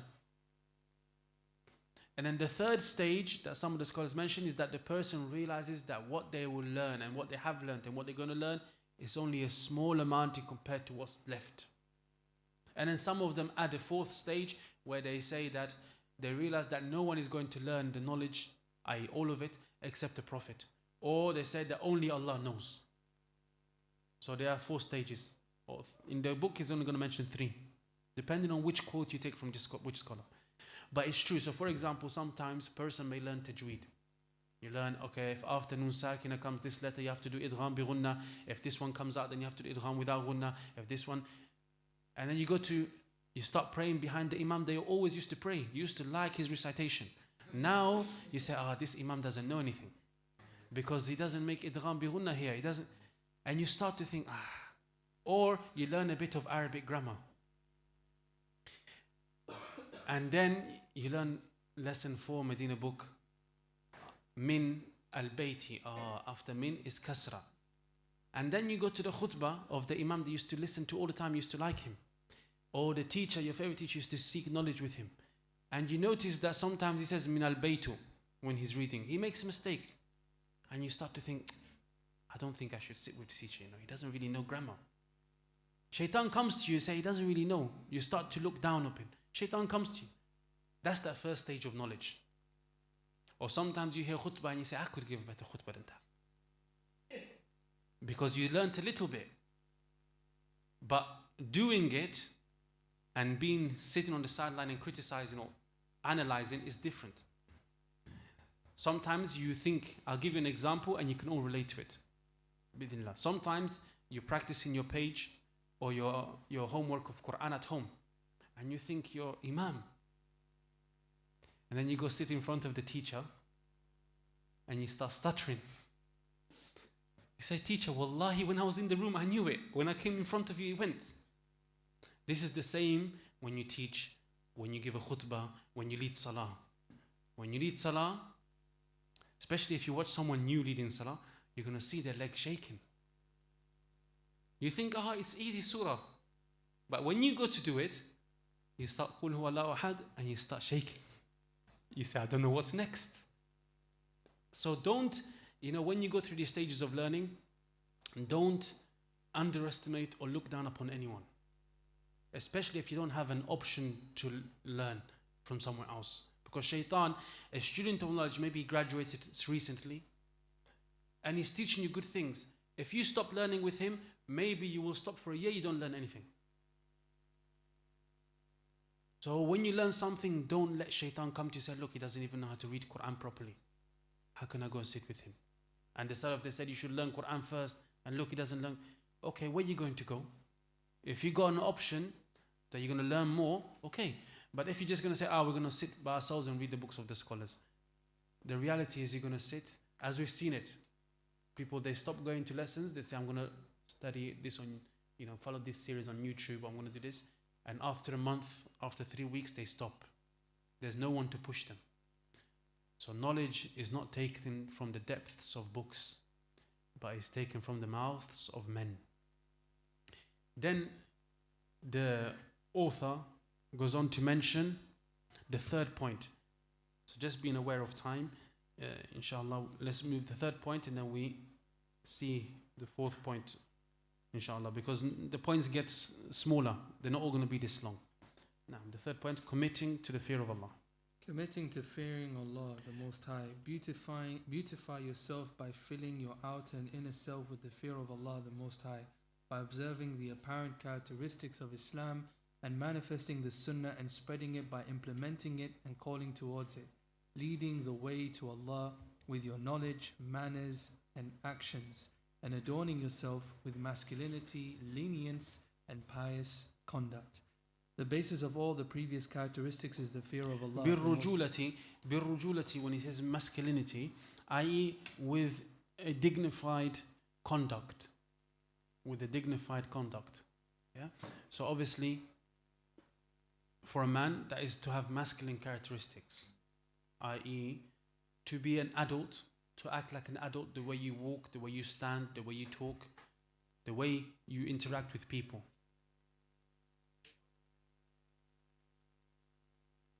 The point is having the fear of Allah. But part of that is having characteristics that are appropriate for the person of knowledge. Yeah? So for example, like we mentioned in the introduction, some of these characteristics are for every Muslim, some of them are for the student specifically. So there's a level of muru'ah or rujula that a person has that is for every Muslim. If he doesn't have it, there will be something wrong. He might not be a student of knowledge, but you say, this is uncle, why is he behaving like this? Or he's wearing clothing that a child wears. Yeah. And then there's an aspect which is for a person who's a person of knowledge. I.e. even the way you stand, you wouldn't like if a sheikh came and he stood that way, you think, why is he standing like that? It's not something haram, but it's something that you wouldn't expect a sheikh to do. Yeah? So that's for a student of knowledge. And these are characteristics for men, male and females. Why is it important for a woman? It's important because even your children are going to see how you act, how you behave. So if your sons or daughters are seeing you in the house as a mother acting in a certain way, they're going to pick up on that. So even for a woman, it's important that she's dignified and acts in an adult way. Of course, in the house, even the man, even if he's a sheikh, the way he behaves in the house is not how he behaves at home. It's not how he behaves outside. That's why you find some of the statements, some of the people before, they used to say, if the students, they see how I behave at home, they will not take knowledge from him. I.e., in the home, you play around with the kids. The Prophet ﷺ, when he was with his grandchildren, he said, oh, look what a riding beast you have, what a riding animal you have. I.e., he put the children on the back, he used to take them around. You don't do that like in the street. Yeah, so people, they laugh at you and mock you. Yeah, so there's a certain etiquette that the student knowledge will have outside, but in the home or with your friends, there are different levels that the person has. Sorry, go ahead. Masculinity, lenience, and pious conduct. The basis of all the previous characteristics is the fear of Allah the Most High. And for this, Imam Ahmed rahimahullah ta'ala said the foundation of knowledge is the fear of Allah the Most High. So adhere to fearing Allah openly and in secret. For the best of all people are those who are fearful of Allah, and no one truly fears Him except a knowledgeable person. Therefore, the best of all people is the scholar. Let it not slip your mind that the scholar cannot be considered a scholar unless he acts upon his knowledge, and no scholar implements his knowledge unless it earns him the fear of Allah. Okay, here are a couple of points. Here the statement of Imam Ahmed rahimahullah ta'ala, wherein he is reported to have said, Aslul ilmi khashiyatullahi. The foundation of knowledge is the khashiyah of Allah. Having a fear, a knowledge-based fear of Allah. Al-khashiyatu, Shaykh Uthaymeen says, is al-khawfu al-mabniyu ala al-ilmi wa-ta'zim. Fear which is built upon knowledge and glorification. Fear which is built upon, khashya is fear which is built upon knowledge and glorification.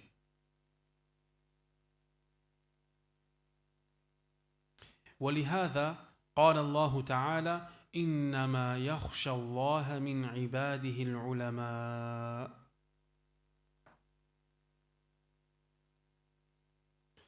فالإنسان إذا عرف أو إذا علم الله حق العلم وعرفه حق المعرفة فلا بد أن تقع في قلبه خشية الله لأنه إذا علم ذلك علم عن ربه علم عن رب عظيم قوي قاهر عالم بما يسر ويخفي الإنسان فتجده يقوم بطاعة الله أتم قيام. Because if he comes to know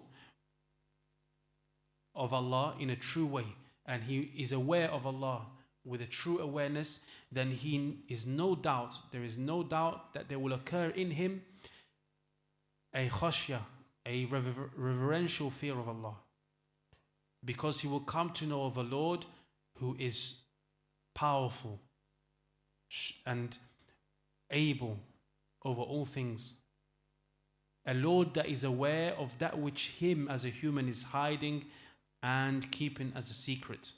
So you'll find that this person who truly knows Allah like this, he will establish the obedience of Allah in a way that it's sought to be, in a way that is meant to be established. Shaykh Uthaymeen goes on to say, قال العلماء, scholars have mentioned, الفرق بين الخشية والخوف, the difference between khashya and khawf. We said khawf is built upon knowledge and glorification. Fear could be because of a weakness that you have, whereas khashya is because of the greatness of that thing. So sometimes you might fear something that is little, something that is nothing. You fear a spider, even if it's not poisonous. You fear a mouse, but you could kill it very easily. So you fear it because of a weakness that you have. This is khawf. But khashya, the Shaykh is saying, is that you're fearing that being because of something great.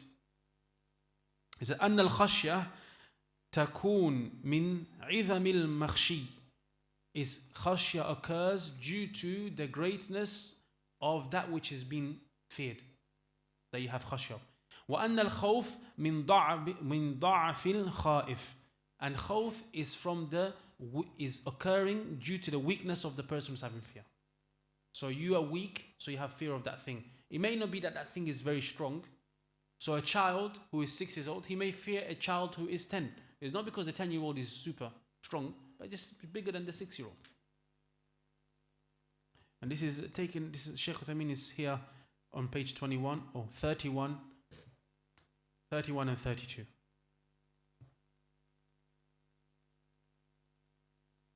Pardon, say again?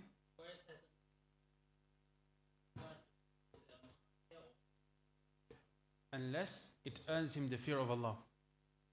I have to find Arabic. Khashya.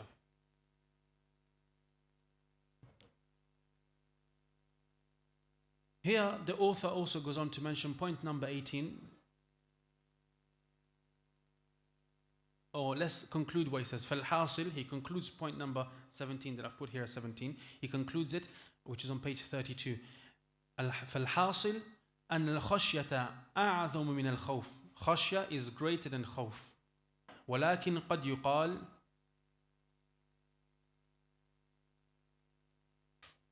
but khawf is still important. He says ولكن قد يقال خف الله كما قال سبحانه فلا تخافوهم وخافون إن كنتم مؤمنين وهذا في مقابل الفعل وهو فعل هؤلاء الذين يخافون من الناس. نعم. And this ayah is in correspondence to, or is put in contrast to, those people who fear mankind.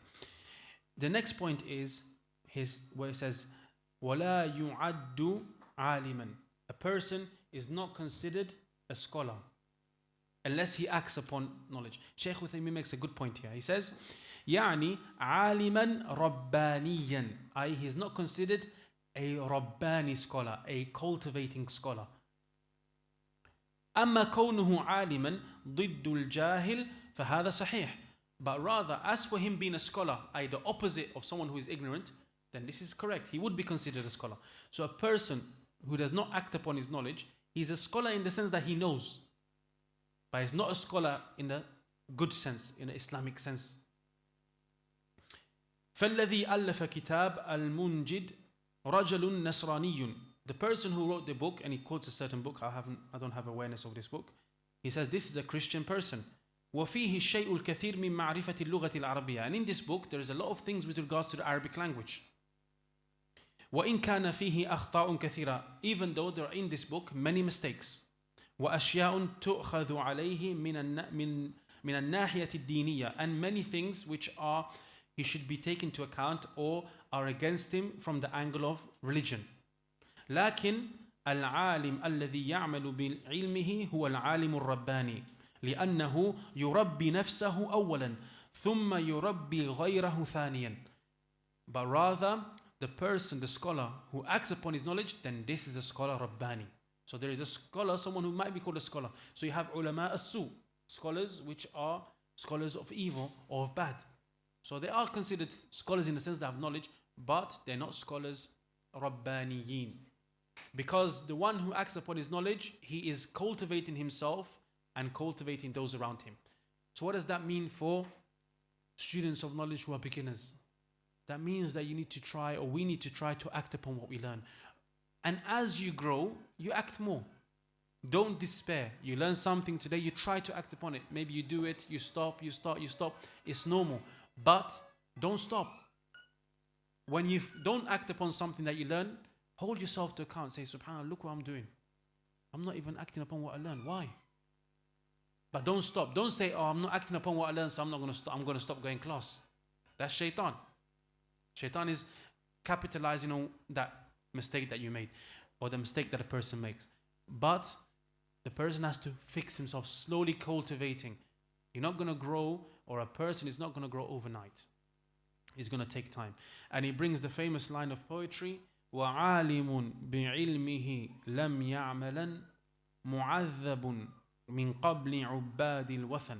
And a scholar who does not act upon the knowledge that he has is going to be punished before those who worship idols. وَعَالِمٌ بِعِلْمِهِ لَمْ يَعْمَلًا مُعَذَّبٌ مِنْ قَبْلِ عُبَّادِ الْوَثَنِ. Then the scholar, and a scholar who does not act upon the knowledge he has, will be punished before those who worship idols.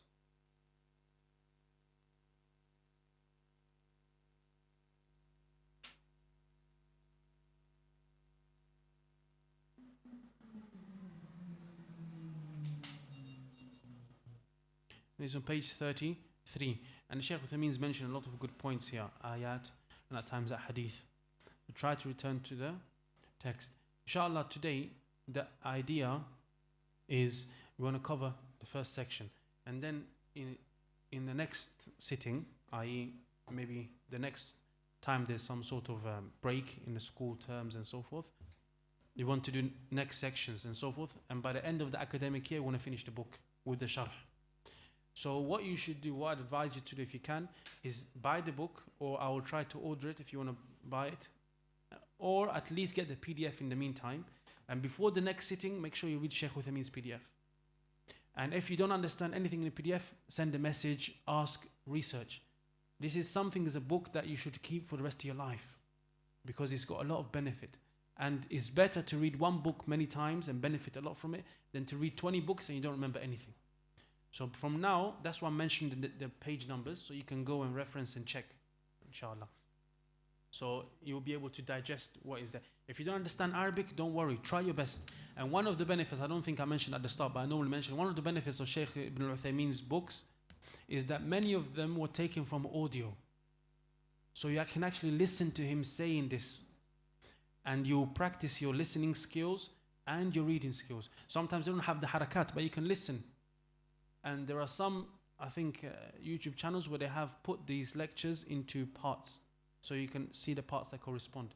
So you can, it's like an audiobook basically. On your way to work, you can listen to it while you're doing the cooking, looking after the household chores, or whatever you may be doing, you can listen, and then when you have time, you read the book with it. So it will benefit and build the Arabic language within a person as well, inshallah ta'ala. Naam, Al-Khatib said,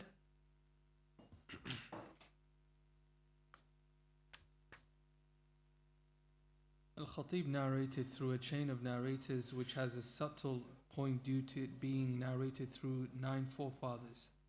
The Abdul Faraj, Abdul Wahhab ibn Abdul Aziz ibn al-Harith ibn Asad ibn al-Layth ibn Sulaiman ibn al-Aswad ibn Sulaiman ibn Zayd ibn Ukayna ibn Abdullah at-Tamimi, who narrated from his memory that his father narrated that his father narrated that his father narrated that his father narrated that his father narrated that his father narrated that his father narrated that his father narrated that his father narrated, who said, I heard Ali ibn Abi Talib say, knowledge calls for action. So either the call is answered or knowledge will take off. And it was also narrated that Sufyan al-Thawri said something similar to this in meaning. here the author mentions the statement, هتف العلم بالعمل فإن أجابه وإلا ارتحل. Knowledge knocks for or calls for action. If it answers, i.e. if actions are performed, then good. وإلا, if not, ارتحل, it will leave. If not, it will leave, i.e. the person will lose the knowledge that they had learned.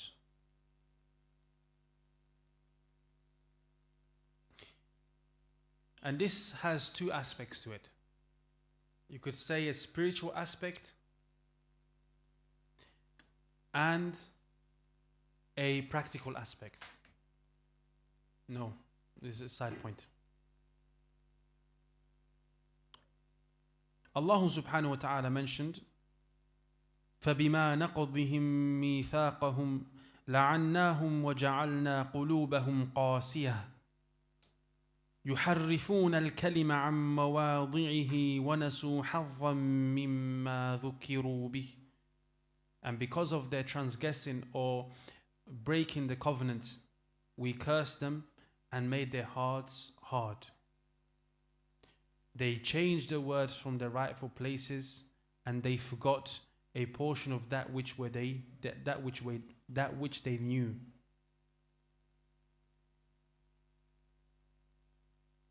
Here Shaykh Uthaymeen says, هذا النسيان, this causing to forget, يشمل, it comprises or encompasses النسيان الذهني, forgetting in the mind, والنسيان or والعملي, and forgetting in terms of action. فيكون بمعنى ينسونه ذهنيا أو يتركونه. So it can mean that they forgot it in their mind, they actually forgot the knowledge, or that they did not act upon it, they left it off. لأن النسيان في اللغة العربية يكون بمعنى الترك, because nisyan can in the Arabic language can mean that to leave something off. أما إذا عمل الإنسان بعلمه فإن الله تعالى يزيده هدى كما قال الله تعالى والذين اهتدوا زادهم هدى ويزيدهم تقوى ولهذا قال وآتاهم تقواهم. Those who sought guidance and acted upon the guidance, Allah increases them in guidance. So today you learn something, you act upon it. Part of what you will receive as reward is that you will gain more guidance and you will increase in your taqwa. So sometimes you feel shaitan comes to you before lesson and says to you, don't go today. You didn't do your homework, or you didn't memorize your page, or you had an argument beforehand. The people of the house upset you, or whatever the case is. The answer is that when you go to lesson, you'll forget and you'll be happy because you're seeking knowledge. It's an act of worship. And especially if it's Quran, because Quran is a cure. But shaitan makes you think, no, you can't focus, you can't do it. You're not going to be able to do it properly. What's the point? Better you stop, and next time when you're feeling better, you go. This is from the tricks of shaitan. If you increase, if you try, you may not act upon every single thing that you learn straight away, but you try, you'll find that Allah will open the doors. And be persistent. But if you give up and say, no, next time maybe, you'll find that you will end up forgetting the knowledge. Okay, we stop here inshallah ta'ala. Any questions, brothers, you can put them in paper, write them down, or you can just ask if it's to do with what we've covered. And any other questions from the other side, you can write them down. We come back at 1:50 inshallah. 1:50. So now you have time to go eat, relax, rest. Salah is 1:30. You can pray at the masjid and come back here for 1:50. And in the other side, you can pray in there. Just put the tables to one side and you can pray in at the back of the room, or the prayer room if there's a prayer room there available. But the brothers, you can go and pray at the masjid inshallah ta'ala. Subhanakallahumma bihamdika wa la ilaha.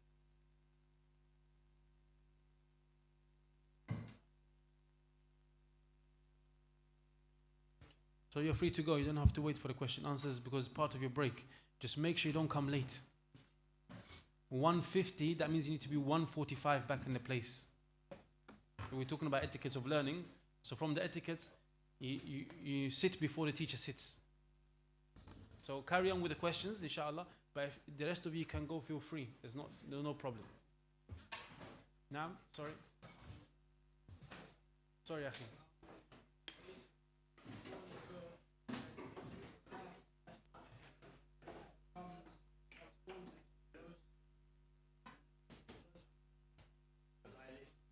Lowest form of violation. It becomes minor shirk, isn't it? Showing off. So from the greatest of acts of worship, it becomes from the worst, because it's shirk. Allah knows best.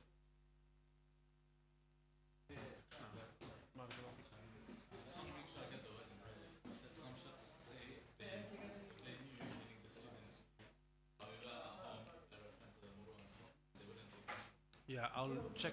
Yeah, but yes, approximately. But I can't remember the wording myself. But that is meant as at the home, in a home, you're supposed to be playful. Yeah, joking, playing around with the people of the house, your parents, and so on. But if a sheikh was to do that, would you come and seek knowledge? If he came to class and he started doing like this, you say you don't feel comfortable, isn't it? So if people knew that, they would not have the same kind of like respect, you can say. Yeah? It's natural. If a teacher is comfortable, starts playing around with the students too much, you notice that even in class you're not going to be as serious. So that's why it's important you have a teacher that you're scared of. Not scared because he's going to hit you, but scared in terms of you're scared to disappoint him, or you want to have respect, you're not too relaxed with him. Because if you're too relaxed, you won't have that edge. Especially with your Quran. If your Quran, if you're not scared of your teacher, you're not going to push yourself. Yeah, no problem. Yeah, go ahead.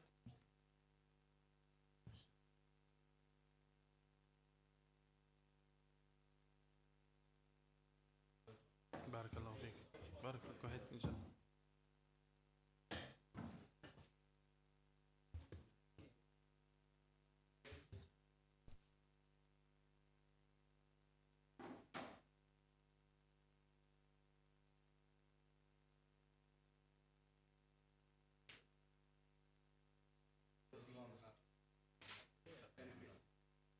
Say again, sorry? Yes.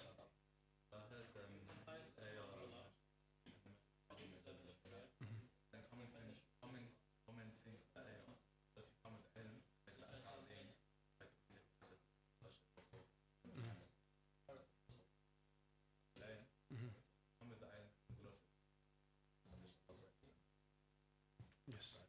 So the khashya is fear that is built upon knowledge and glorification.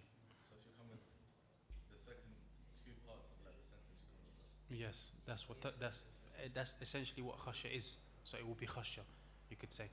And the more you have, so everybody has a certain, not everybody, the Muslims have a certain amount, a minimal level. But the more a person has, the more, you could say, closer to perfection their khashya will be. If you get what I mean. Yeah. So إنما يخشى الله من عباده العلماء. Say again. Or resemble the Prophet Yes, exactly. So, okay, inshallah.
السلام عليكم ورحمة الله وبركاته.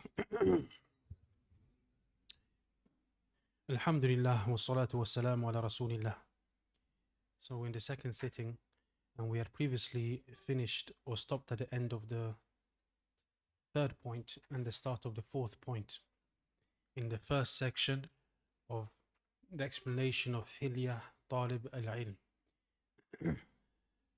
Before we go to the fourth point, today we covered the author's introduction or parts from the explainer's, the Sheikh's introduction, the Sheikh meaning Sheikh Muhammad ibn Salih al-Uthaymeen, and then we read the author's introduction, the author being Bakr Abu Zayd, Sheikh Bakr Abu Zayd, and then we looked at the first section of the book, which deals with etiquettes of the student with regards to his inner self, with regards to himself, his nafs. And we said that the author mentioned how many subheadings? 15. The first being, what was the first subheading? Good. And knowledge, that knowledge is worship. The second being, to follow the way of the Salaf. Be Salafin. Be Salafi. Kun Salafiyan. The third being, good. Mulazamatu khashyatillah. Keeping consistently with the fear of Allah or the awe of Allah subhanahu wa ta'ala. There's a point here that the explainer Shaykh Uthaymeen rahimahullah ta'ala mentioned under the title or the heading of being upon the way of the Salaf. He said here, Inna mimma yalzimu min hathihi الطلبة على منهج السلف دفعهم إلى معرفة منهجهم. What is necessitated or what is necessary to encourage the students upon in regards to following the way of the Salaf is that they, or to push them towards knowing the way of the Salaf. If you say to someone, be upon the way of the Salaf, what is necessitated by that is that you have to know what is the way of the Salaf. وبمطالعة الكتب المؤلفة في هذا, and to read through, to go over, to read through, like you skip through, you read at times, the books which are written with regards to this. Like Siyar A'lam al-Nubala, the biographies of the great pillars of knowledge, you could say, or the great personalities. وغيره, and other than such books. This book is from Al-Dhahabi, rahimahullah, and it has biographies, mentions some things from the life of great scholars that have passed. حتى تعرف طريقهم, such that, or until you come to know their way. Or حتى نعرف طريقهم, until we come to know their way. This is on page 31 of the Sheikh's explanation. ونسلك ذلك المنهج القويم, and we transverse upon that straight way. أما أن يقال, as for just saying اتبع السلف, follow the Salaf, or اتبع السلف, follow the Salaf, ولا ندري ماذا يقولون فهذا نقص بلا شك. As for saying follow the way of the Salaf, and we don't know what they do, what they actually were upon, then this is a deficiency without any doubt. So sometimes you find many Muslims, perhaps any Muslim, if you say, do you follow the way of the companions? Yes, I love the companions. I respect the Salaf al-Salih, but they don't read their books. They don't follow their methodology. They don't know how they were. Then this is clearly incorrect. So now let's continue, inshallah, to point number 4. The continual observance of Allah, or mulazamatu khashyatillah, or muraqabatillah, afwan. Point number 4, muraqabatu, or dawamul muraqabah. Dawam al-muraqabah. Always or continuously, al-muraqabah is being aware, knowing that you're being watched. Now. 4. Continual observance of Allah. Adorn yourself with the continual observance of Allah openly and in secret. journeying to your Lord between fear and hope, since they are for the Muslim like two wings to the bird. So advance to your Lord with your whole being, and let your heart be filled with the love of Him, and your tongue with His remembrance, and rejoice and be happy with His rulings and His wisdoms. Subhanahu wa ta'ala. So here the author mentions a succinct but very important point, and that is that the person, the general Muslim as well, or especially the student of knowledge, has to continuously force himself to be mindful and know that he is being watched by Allah, and that Allah subhanahu wa ta'ala is observing him. And on this journey that is life, he travels whilst balancing himself between hope and fear. And this is from the fruits of having khashya. Inna min thamarati khashyati dawamul muraqabati lillahi. Verily, from the fruits of having reverential fear, knowledge-based fear of Allah, is that a person is continually be thinking and aware that Allah subhanahu wa ta'ala is watching him. The Shaykh said, وَالْمُرَاقَبَةُ أَن تَعْبُدَ اللَّهَ كَأَنَّكَ تَرَاهُ. Muraqabah is that you worship Allah as though you see him. أن يعبد الله كأنه يراه. That he worships Allah, the person worships Allah as though he sees him.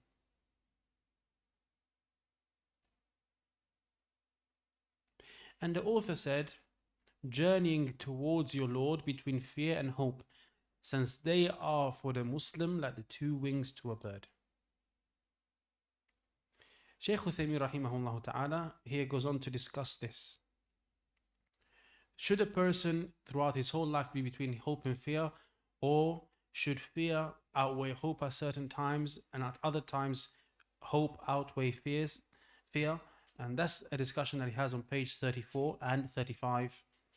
So from what he says, we're not going to read all of it. He says, هذا أحد الأقوال في هذه المسألة.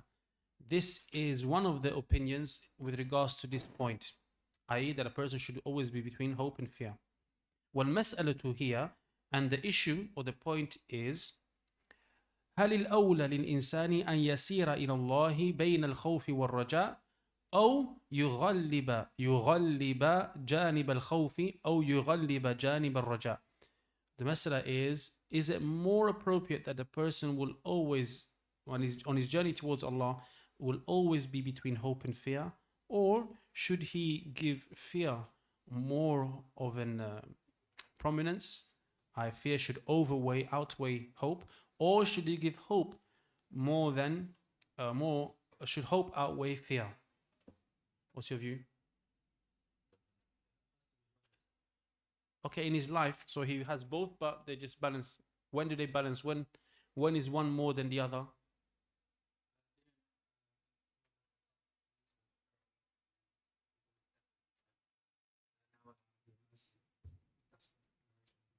So what would be the result of that? He had fear of Allah, so he was able to that stopped him from No, you said his deathbed, so he had fear of Allah until he is about to die. Is that what you mean? Yeah. So in our life, we should just live, but we should have fear of Allah most of the time. Yeah. And then we're about to die, we will have hope. We try to have hope more. Then when we are going to we're hoping in the Lord from Allah subhanahu wa ta'ala, and we stay away from sins, and we are doing it because of the fear of Allah subhanahu wa ta'ala. So okay, good. Yes.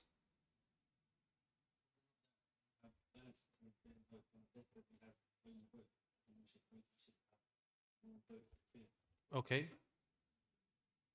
Did you have hand up? Okay, so generally balance between hope and fear, and then when we're about to die, we have hope in Allah more. You can inshallah read what Shaykh Uthaymeen says, but some of the scholars mention what you guys have mentioned. When you're going to do a good deed, then you have hope that Allah will accept it, so you don't give up. And when you're going to do a bad deed, you have fear of Allah, so that it forces you to stop.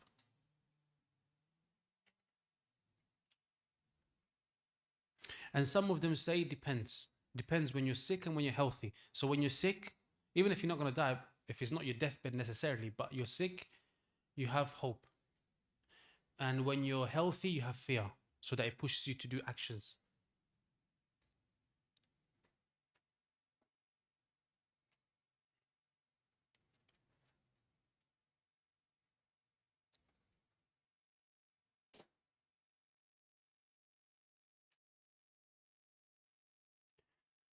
The main point,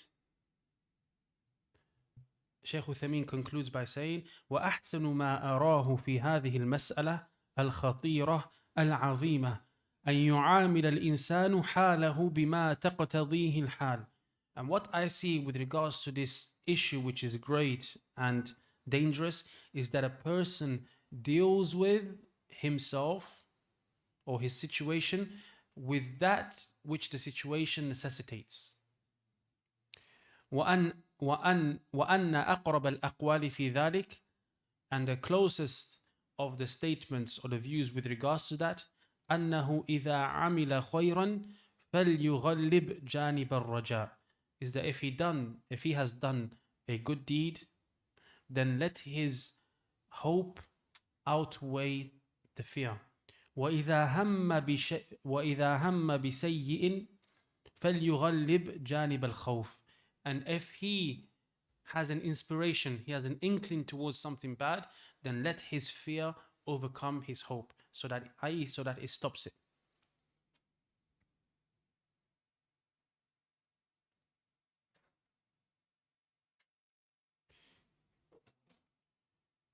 Hope and fear both have a limit. This is a side point. It's not from, I'm not reading directly. I can't remember if the Shaykh said this or not. But hope and fear both have a limit.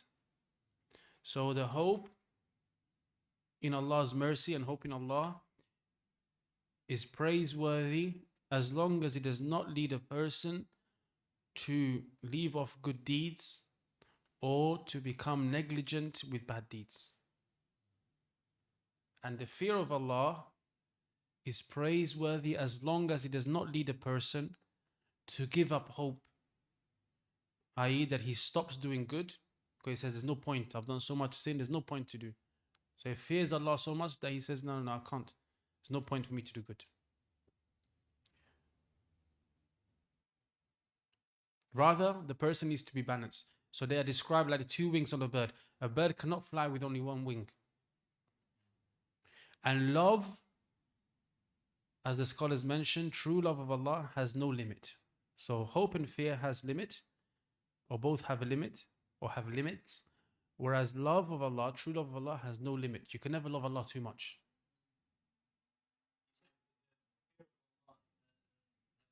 When the whole earth have a limit, then we said the fear of Allah, you say, okay, I've sinned so much, there's no point in doing good deeds.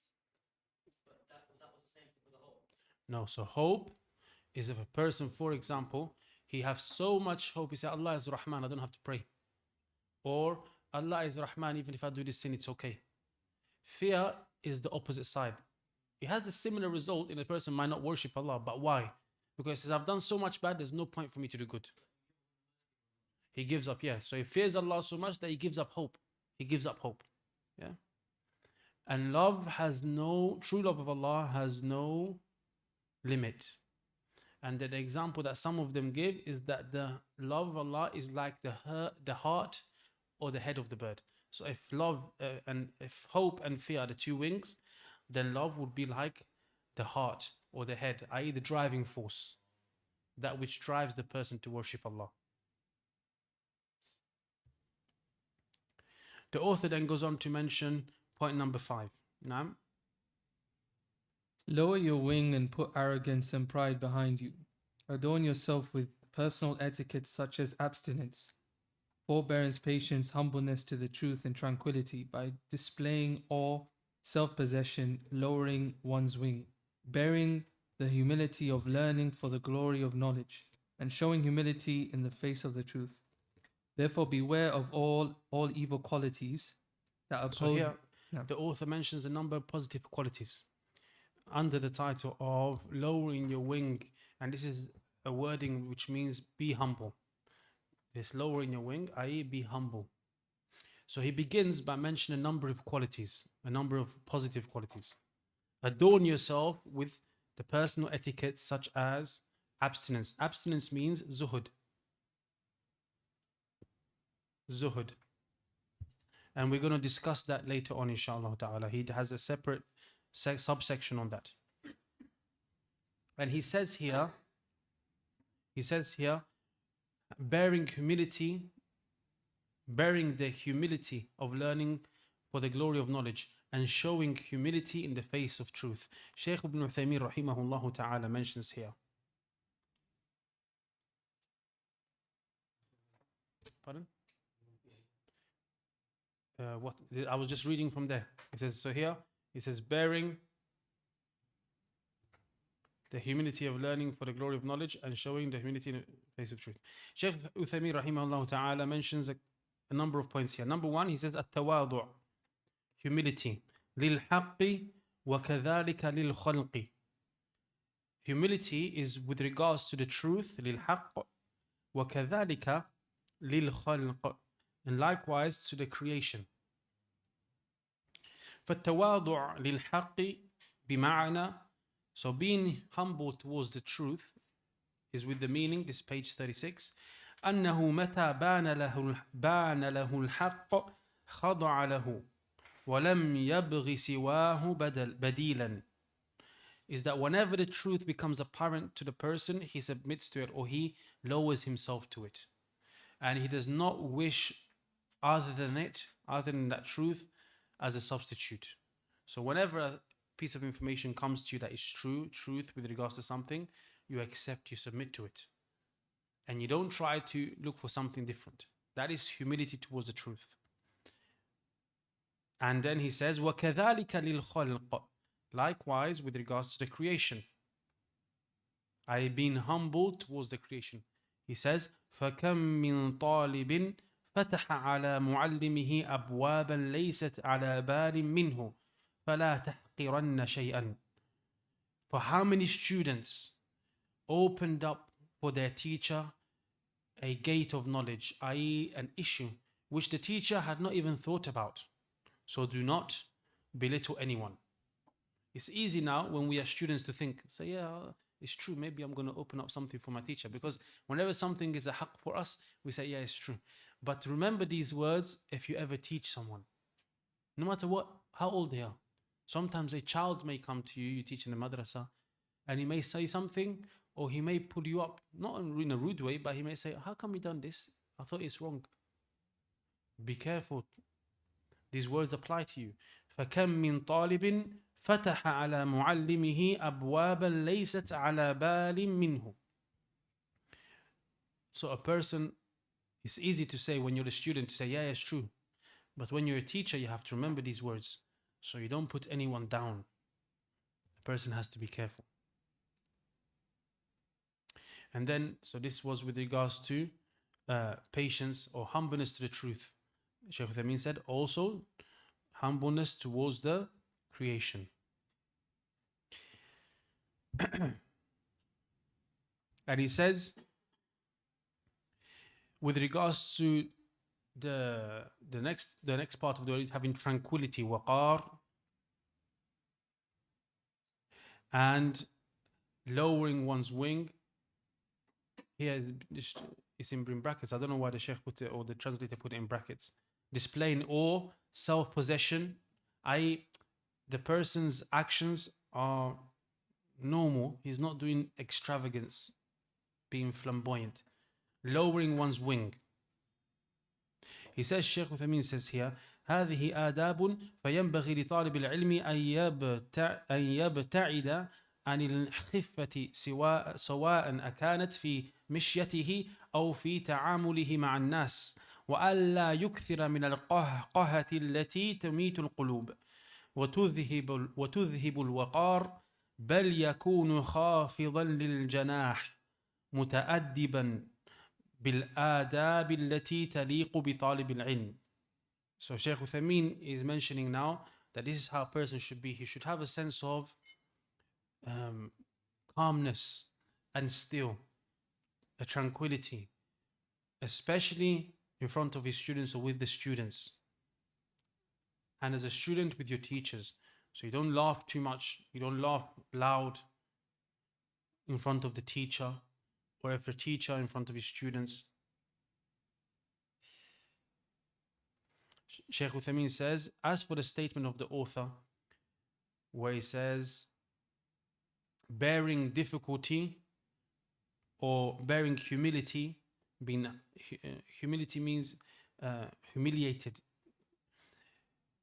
for due to the glory of knowledge. هذا قول جيد يعني أنك لو أذللت نفسك بالتعلم فإنما تطلب عزها بالعلم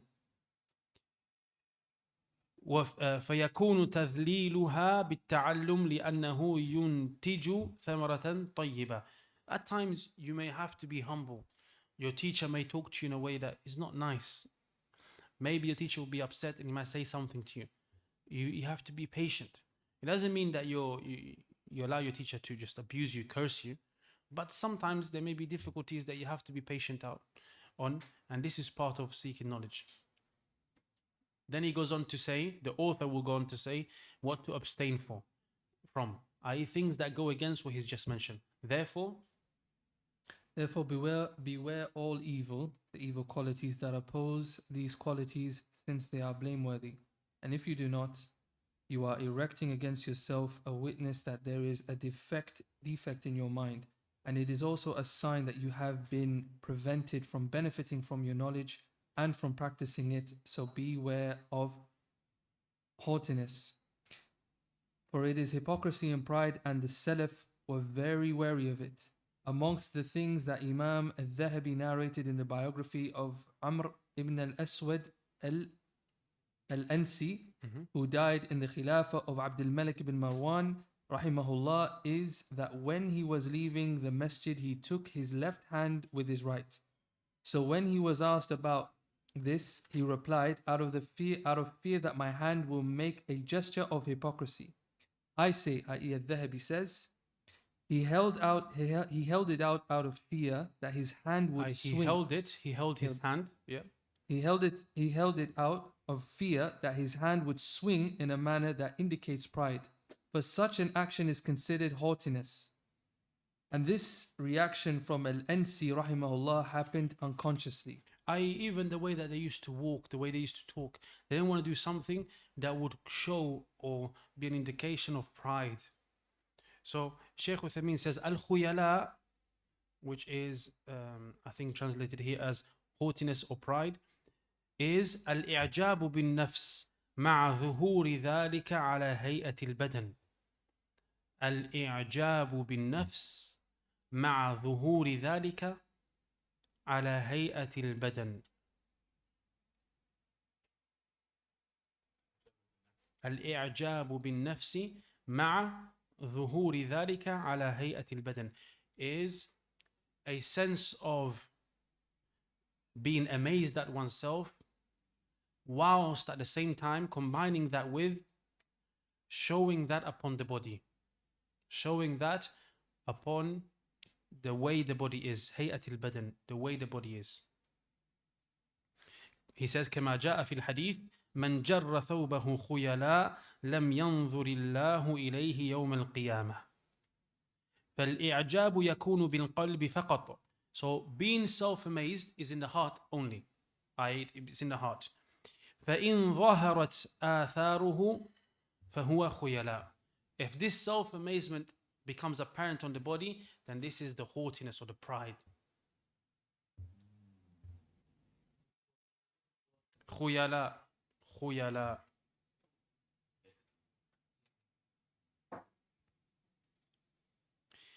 Here the statement of the author, for it is hypocrisy and pride. How is haughtiness, khuyala, hypocrisy and pride?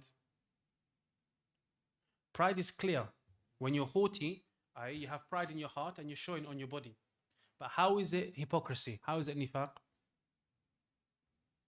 Is it by not lowering your wing? You're doing the opposite of what you teach or preach. Okay, what have you done? Preach it yet? Well, it if a something person that's doesn't appreciate it. expected out of How him? is it?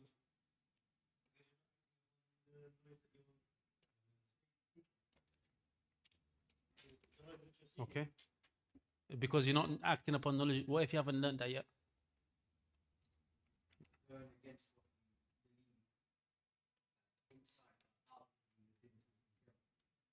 How are you going against what you believe inside?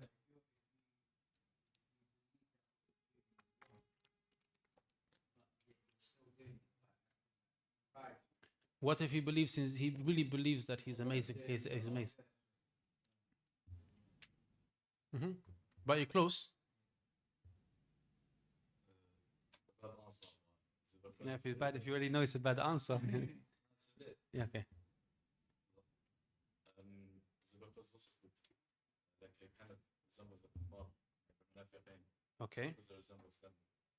The all hypocrites anyway, so it's that purpose.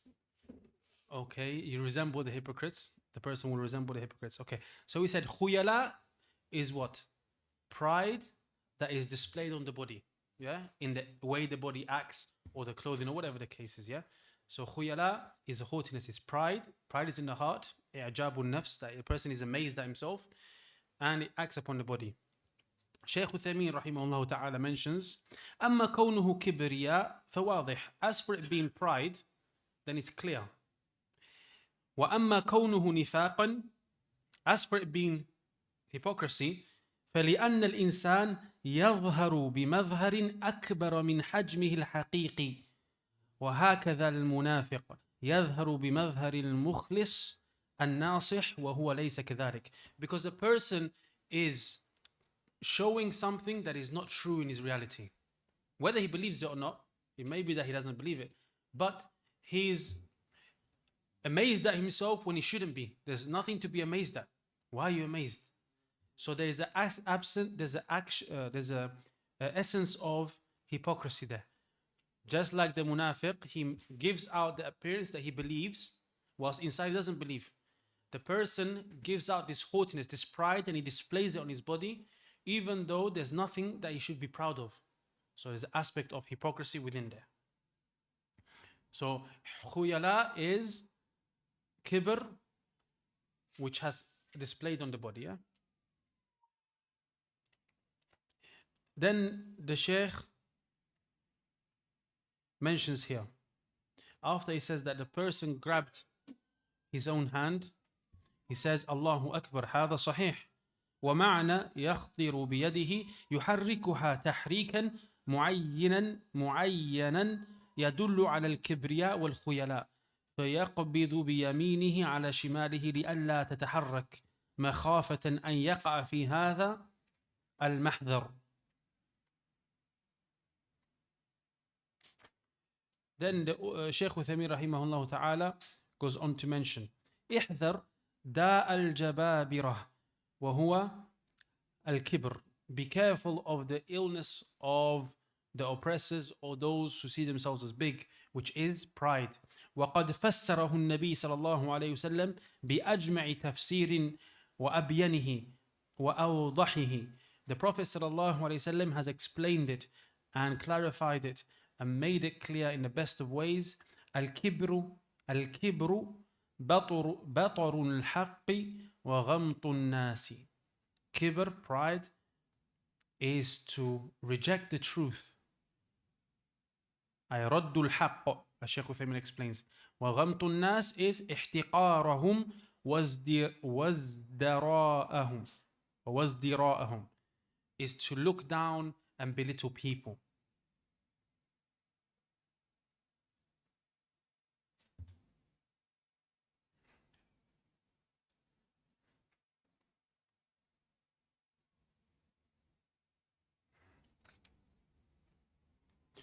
Now, beware, the next page, beware of the disease of the tyrants. Beware of the disease of the tyrants, pride.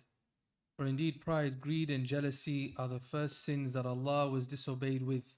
So your loftiness above your teacher is from pride, and arrogance towards someone who benefits you from amongst those who are lesser than you in knowledge is pride, and your shortcomings in practicing your knowledge is the sludge of pride, and a sign of deprivation from the blessings of knowledge and prosperity.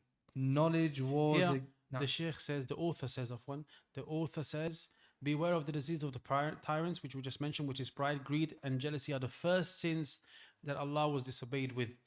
Shaykh Uthaymeen makes a nice point here. Says, يعني باعتبار ما نعلم وإلا فإن الله تعالى قال للملائكة, and then he mentions an ayah. He says here is the first sin that Allah was disobeyed with from the angle of what we know. There may be other things that we don't know about the sins, but from what we know, what has reached us, this is the first sin.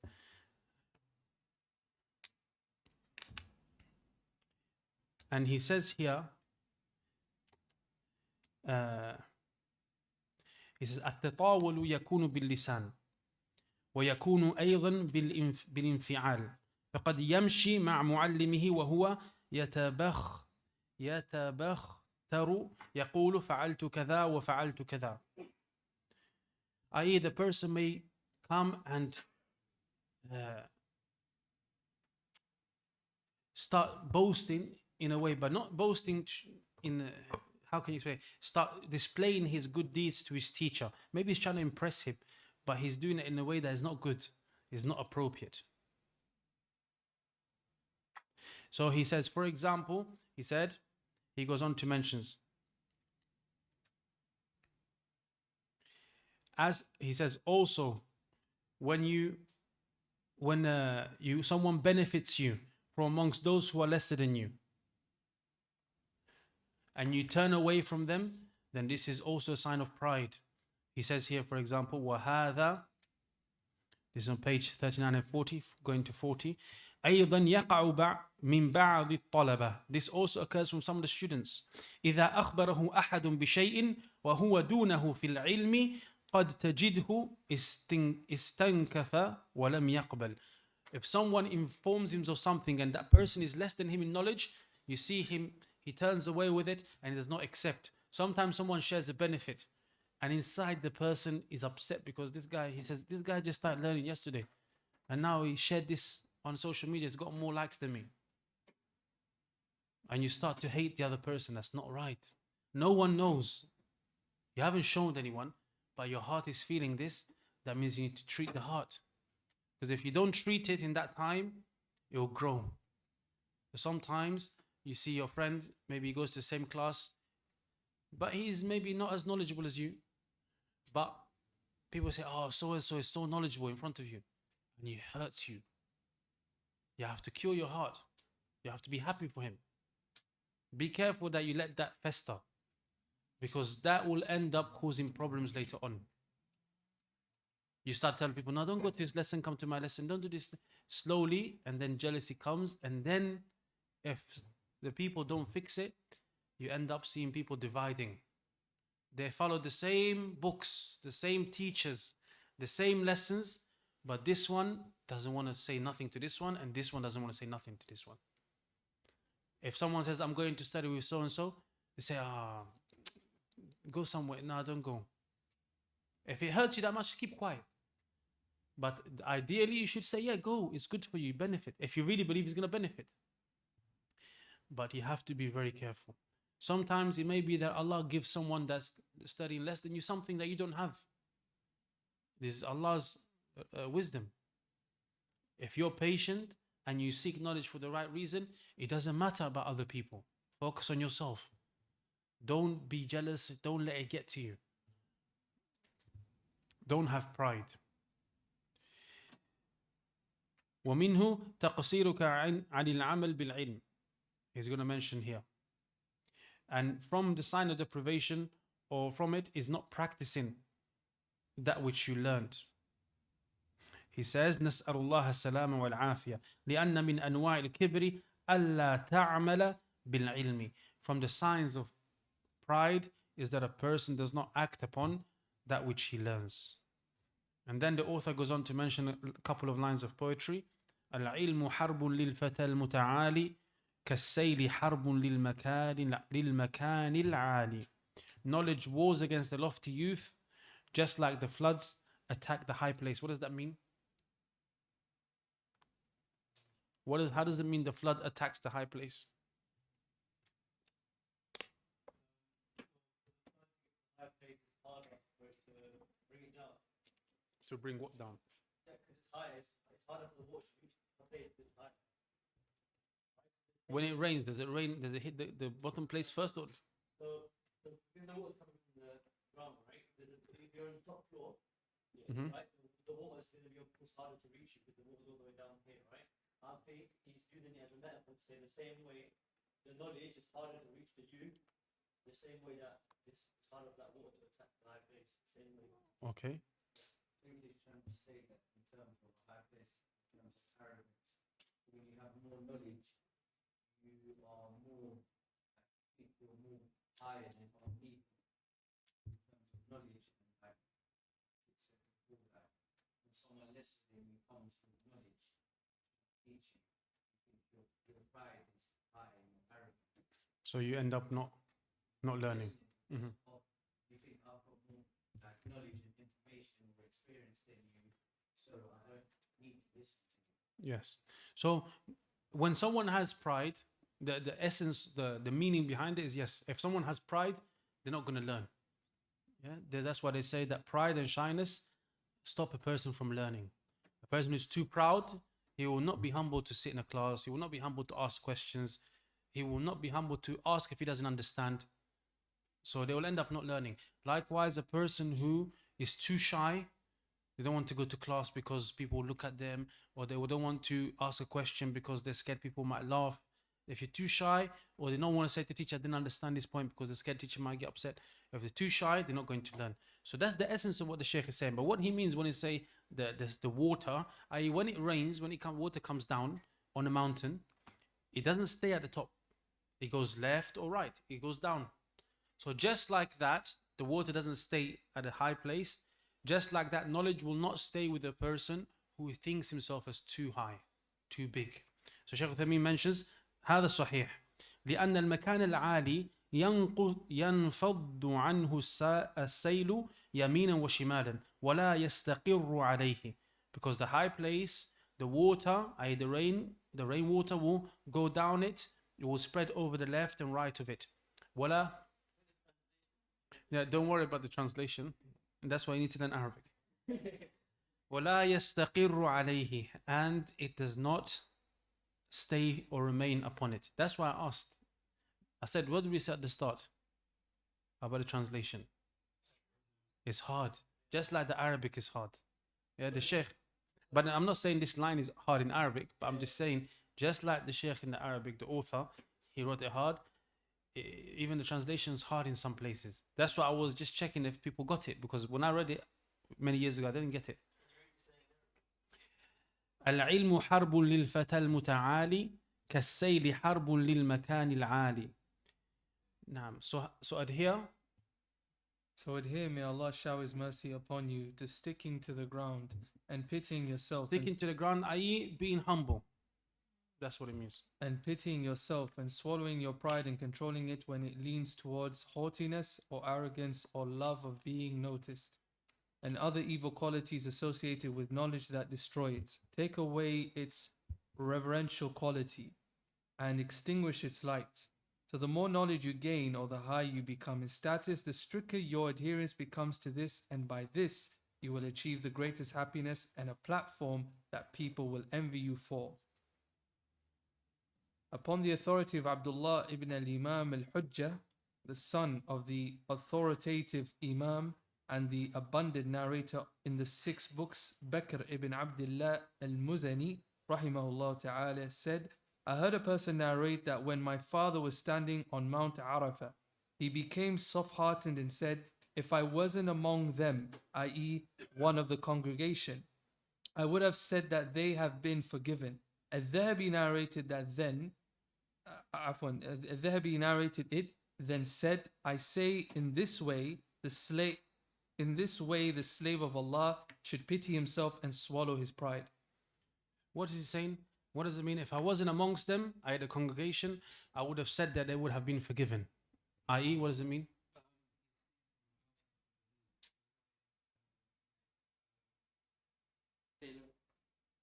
So from an outside perspective, it looks like the people who So what does it mean? What's he trying to make the point of? Good. So that indicates what?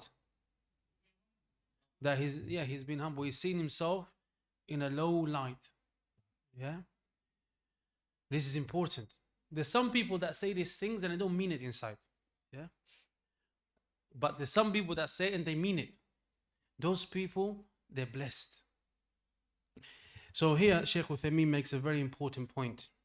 He says, this type of statement, i.e., Arafah, Allah forgives the most amount of people, yeah? So he said, if I was not amongst them, I would have said they're all being forgiven. Meaning, because I'm there, I cannot say they're all forgiven. They're not all forgiven because I'm from them. I'm not worthy, I'm not worthy, but I'm not going to be forgiven. I don't believe I'm going to be forgiven. Or I've done so much wrong. He's not giving up hope, but he's pushing his nafs down. So he says, Shaykh Uthaymeen, commenting on this, says, وَهَذِهِ الْعِبَارَاتِ التي تطلق عن السلف يريدون بها التواضع. These type of statements which are mentioned with regard or from the Salaf, they want or they intend through it, or what is intended through it is their humbleness. لا يريدون أنهم يغلبون جانب سوء الظن بالله. It doesn't mean that they are having bad suspicion of Allah. It's not that they're saying Allah will never forgive me, but they mean that I've done so much wrong. لكنهم إذا رأوا ما هم عليه خافوا. But when they think about what they were upon, how much they learned, how many things they have done in terms of knowledge that they've sought, and then they see their action, they will feel a sense of sadness or shame. They become scared. وحذروا, and they're fearful. وجرت منهم هذه الكلمات, and these type of statements came from them. You know, there's a statement from the companions radiallahu anhum. One of them, he said, in our time we used to see a sin like a mountain about to fall upon us. In your time, he was talking to the people that came after the companions, talking to them saying, you see a sin like a fly, you're just pushing it. That's a different point of view. It's not that one is a major sin and the other one is not, but it's how people see it. So if we take this to an extreme, if you look at a non-Muslim who maybe drinks, he doesn't see it nothing.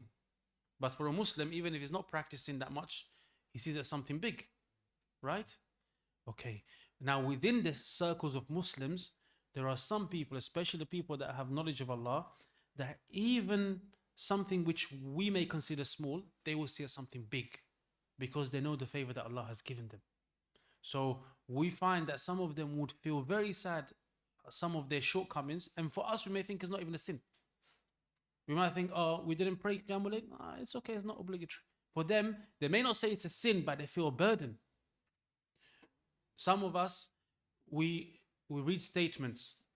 If I remember rightly from Imam Ahmed, he said, I saw the ankle of a woman and I forgot some knowledge.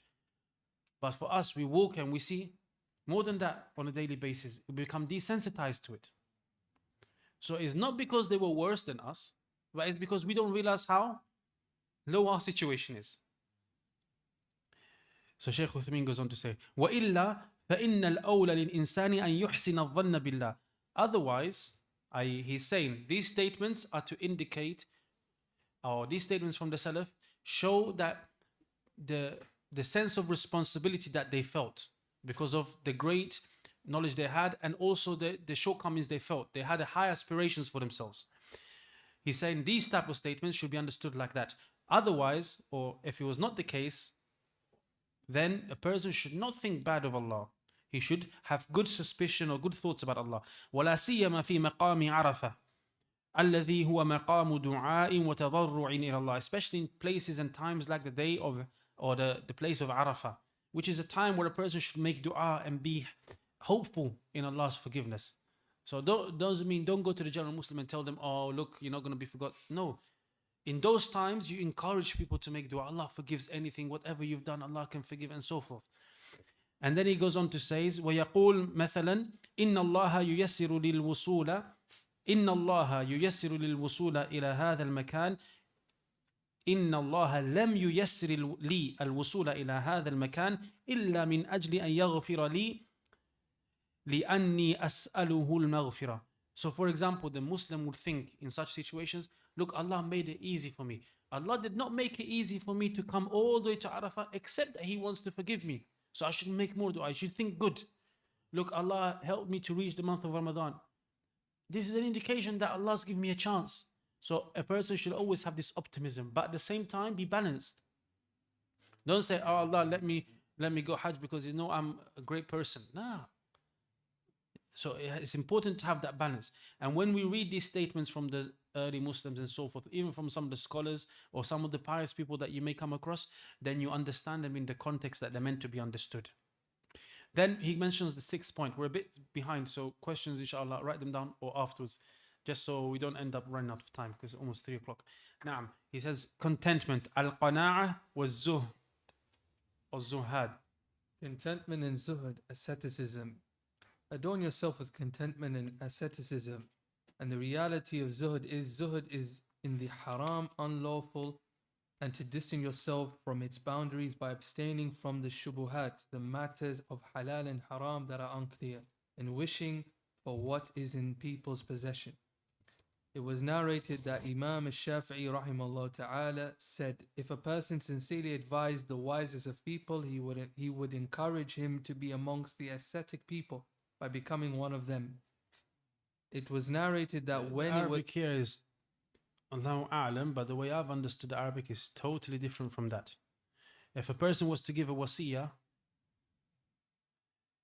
that he should leave something for the most knowledgeable of people, the most intellect, that should be given to the zuhad, those people that have asceticism. I'm going to discuss what that means. Naam. it was narrated that when it was said to Muhammad ibn Hassan al-Shayba, there. Sorry, 1 second. So here, the author mentions 2 things, 2 points. Al-qana'a, and Shaykh Uthaymeen comments on this by saying, this is from the most important characteristics for the students of knowledge, for the student of knowledge. ومعناه أن يقتنع بما آتاه الله ولا يطلب أن يكون في مصاف الأغنياء والمترفين. Is that a person is content with what Allah has given him, and that he does not seek to become amongst the ranks of the rich and those who have luxury.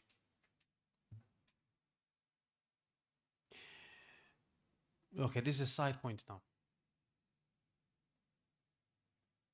You find a lot of the statements, if you take time to read books on seeking knowledge, you find that a lot of the scholars before, especially the early scholars, spoke about knowledge being attained through poverty, or words to that effect. Whenever you have people that say something different, so for example, you go to a lecture, you hear something, go to another lecture, you hear something else, and it's opposing, and the people in the lecture are both contemporaries, people that are the same time as you, then look at, and you don't know which way is right, then look at the way of the people before us. Because sometimes you find people, and it's true, there's nothing to stop a person from being rich and attaining knowledge. But Allahu A'lam, that is not the norm. And it doesn't mean that a person should seek poverty, but at the same time, he shouldn't be preoccupied too much, because the more a person becomes preoccupied with, we need to make money, need to do this, need to do that, the less brain capacity he has for the knowledge. If you're thinking about something, you can't give knowledge your undivided attention. So you find that scholars, they will say that a person will not attain knowledge if he has too many things that occupy him. And some of them would say the student should leave his hometown so he has less responsibilities. If you live in your hometown, your whole tribe is there. Today you have to go to this place, the other place, someone else invites you. Someone else, every month you have to go somewhere. Someone is inviting you because it's your family, you have to stay. So it's difficult. Even to that extent they speak about it. So in terms of now having contentment, if you have money, you're content. If you don't, you're content. As long as you're able to survive in a halal way. But if you're always worrying about needing to make more money, you will find that your mind will not be able to focus as much if you're always worried. So you try to earn money in a way that is halal, enough what you need.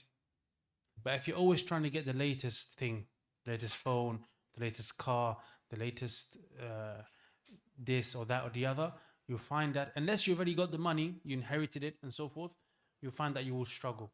And even if you have it, sometimes you'll end up being distracted anyway.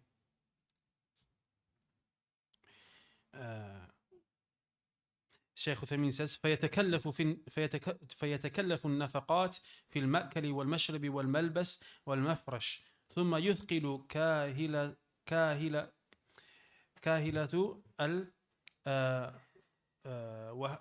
he says وهذا خطأ.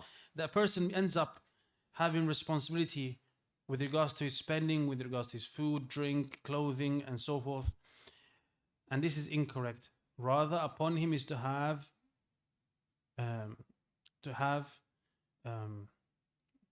this sort of contentment. And this is also important when you're seeking a spouse, because if they don't have this contentment, you'll be struggling a lot, and it's going to distract you from seeking knowledge. The Shaykh here mentions that, and the reality of zuhud is abstaining from or not delving into the haram, and to distance yourself from its boundaries by abstaining from the shubuhat. Shaykh Uthaymeen makes a point here, and that says that this really is the definition, or more is closer to the definition of al-wara'. Al-wara'. Waw, ra, ayn. So you have al-wara', and then you have az-zuhud. Al-wara', Shaykh Uthaymeen says, ترك ما يضر في الآخرة. ترك ما يضر في الآخرة. To leave off that which harms a person in the akhirah.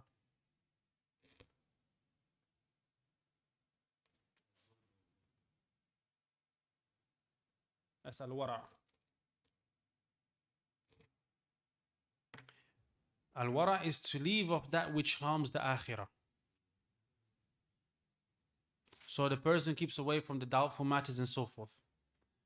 And then he says on page 42, والزهد, zuhud is ترك ما لا ينفع في الآخرة. Zuhud is leaving off that which does not benefit in the akhirah. So wara', for example, you have money and you want to buy the latest car. That's wara'. You don't do anything that harms your akhirah. Buying the latest car with money that you have, halal, is nothing wrong with it. But zuhud would be that you don't buy the latest, you don't need it unless you need to. You don't buy unless what you need. I.e., that which you leave off, that which does not benefit the akhirah. So you have food options. You eat what's going to benefit you for your akhirah. You don't eat more than that. Wara' is you can eat as much as you want as long as it's not haram. As long as it doesn't go to the level of extravagance, as long as it's not harming yourself. Zuhud is that if it's not going to benefit your akhirah, you don't do it. So zuhud is higher than wara'.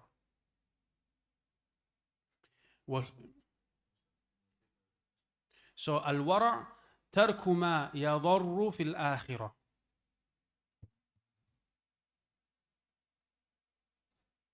والزهد ترك ما لا ينفع في الآخرة. So wara' is to leave off that which harms the akhirah. And zuhud is to leave off that which does not benefit the akhirah. So even if it's not harming the akhirah, it might be allowed. It doesn't harm your akhirah, but you leave it off because it's not going to benefit you. So it's a higher level. Here we highlighted wishing for what is in people's possession. And that is important because we live in a culture where we always wish for what people have. And that's totally incorrect, especially as a student. You shouldn't be known as somebody who's always taking people's stuff. People always offer you something, you always say, yeah. And you're the one that always takes from people. That is part of this culture that is reprehensible. And for a student to be known as that is reprehensible. Rather, as some of the people before us, if they accepted a gift, if they were given a gift, they would accept it, and later on they will give the same, something of a similar value to repay. Not that you're always on the receiving end. This is something that needs to be driven out of people's character. It was narrated that when it was said to Muhammad ibn Hassan al-Shaybani, It was narrated that when it was said to Muhammad ibn Hassan al-Shaybani rahimahullah ta'ala that you will not write a book on zuhd, he replied, I have written a book on transactions, meaning the true Aztec person is the one who is cautious from falling into the shubuhat, matters of halal and haram that are unclear, and things which are disliked, whether in business or other transactions and professions. Therefore, the seeker of knowledge should be moderate in his lifestyle, in a way that does not dishonor him by maintaining himself and those who are dependent on him, so he does not put himself in a position of humility and shame. so notice now in this point, the Shaykh is telling us to not be attached to this dunya. Be content with what little you may have. If you can get more, but be content with what little you may have. But at the same time, now he's giving us a warning. But this should not be to the extent that he is dishonored, i.e., he looks like a poor person, the people look down upon him, he doesn't dress properly. No. Or that his family has to beg. That's not correct. That's totally incorrect. So there's a balance. You should leave your family with wealth, so that if you pass away, they have money to bury you. They have money, your wives have money to bury themselves. Not that you have to beg people. That's incorrect. So there has to be a balance. Yeah? Don't be someone who is used to handouts. Try to be someone who is independent, but don't go to the extreme where you want everything the latest. You have to be content.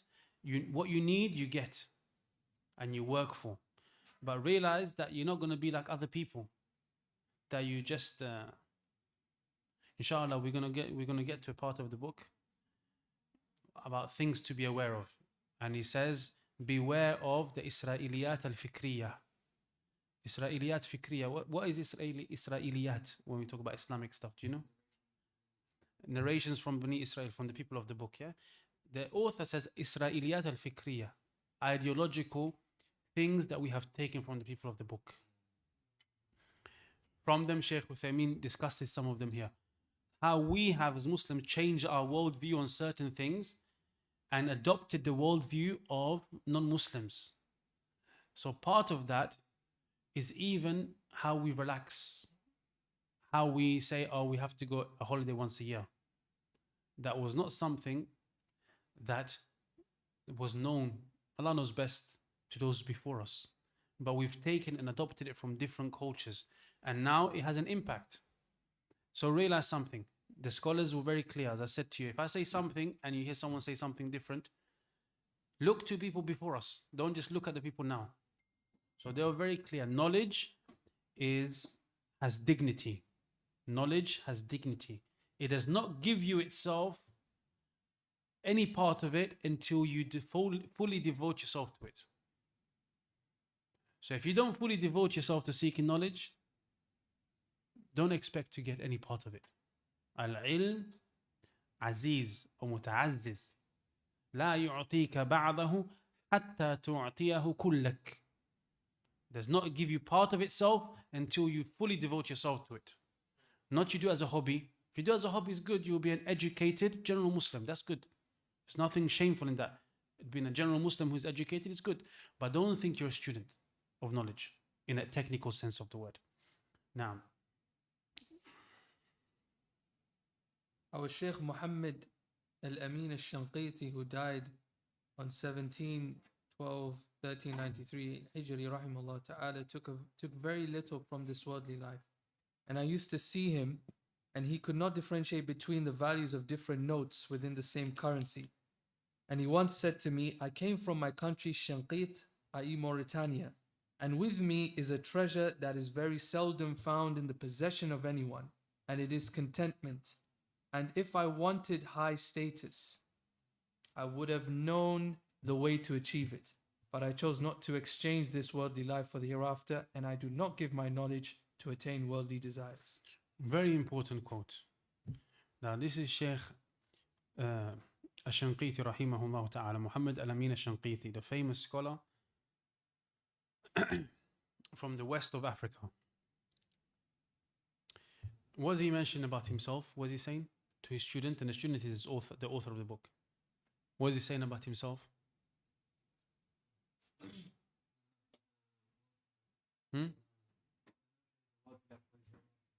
Okay. He has a treasure, and that is contentment. He has a treasure, and that is contentment. Is that a praiseworthy thing or a blameworthy thing? So is he mentioning something good about himself? So can we say now the Sheikh is showing off, look at him, he's showing off, and why? So do you see how one statement can be interpreted in more than one way, but we're choosing to interpret it in light of what we know about the Sheikh? So the same with your fellow student of knowledge. If you hear something from your brother, you used to go to uni with him, whatever, and he says something which to you sounds like he's praising himself, but you know he's a good brother, then think good of him. Don't let jealousy come between you. Shaykh Ibn Uthaymeen rahimahullah ta'ala comments here. He says, هذا الكلام من الشيخ الشنقيطي وأشباهه من أهل العلم. This statement from Shaykh al-Shanqiti and the similar types of this speech from the people of knowledge, فإنهم لا يريدون بذلك تزكية النفس. They do not want from this type of speech to claim that their souls are pure, that they are something great. وإنما يريدون نفع الخلق.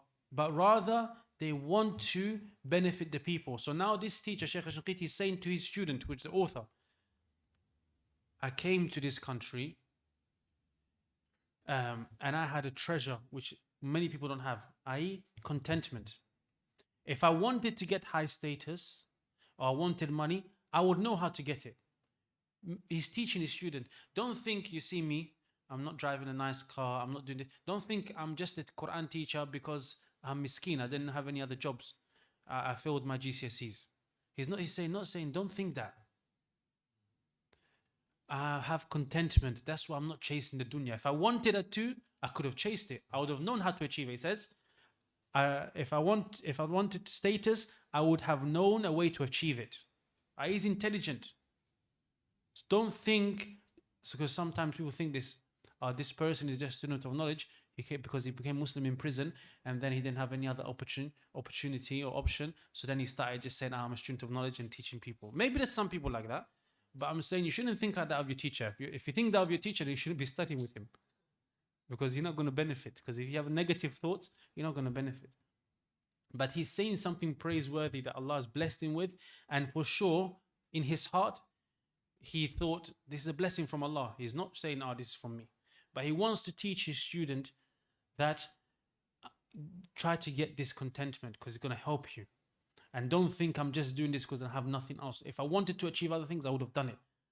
But he's saying them, I don't give my knowledge for these worldly benefits. Then Shaykh Uthaymeen goes on to say, وَإِنَّمَا يُرِيدَ نَفْعَ الْخَلْقِ وَأَنْ يَقْتَدِيَ النَّاسُ بِهِمْ. And that people should follow them in goodness. وَأَنْ يَكُونُوا عَلَى هَذَا الطَّرِيقِ. And that they should be, the people that hear these reminders will be upon this path.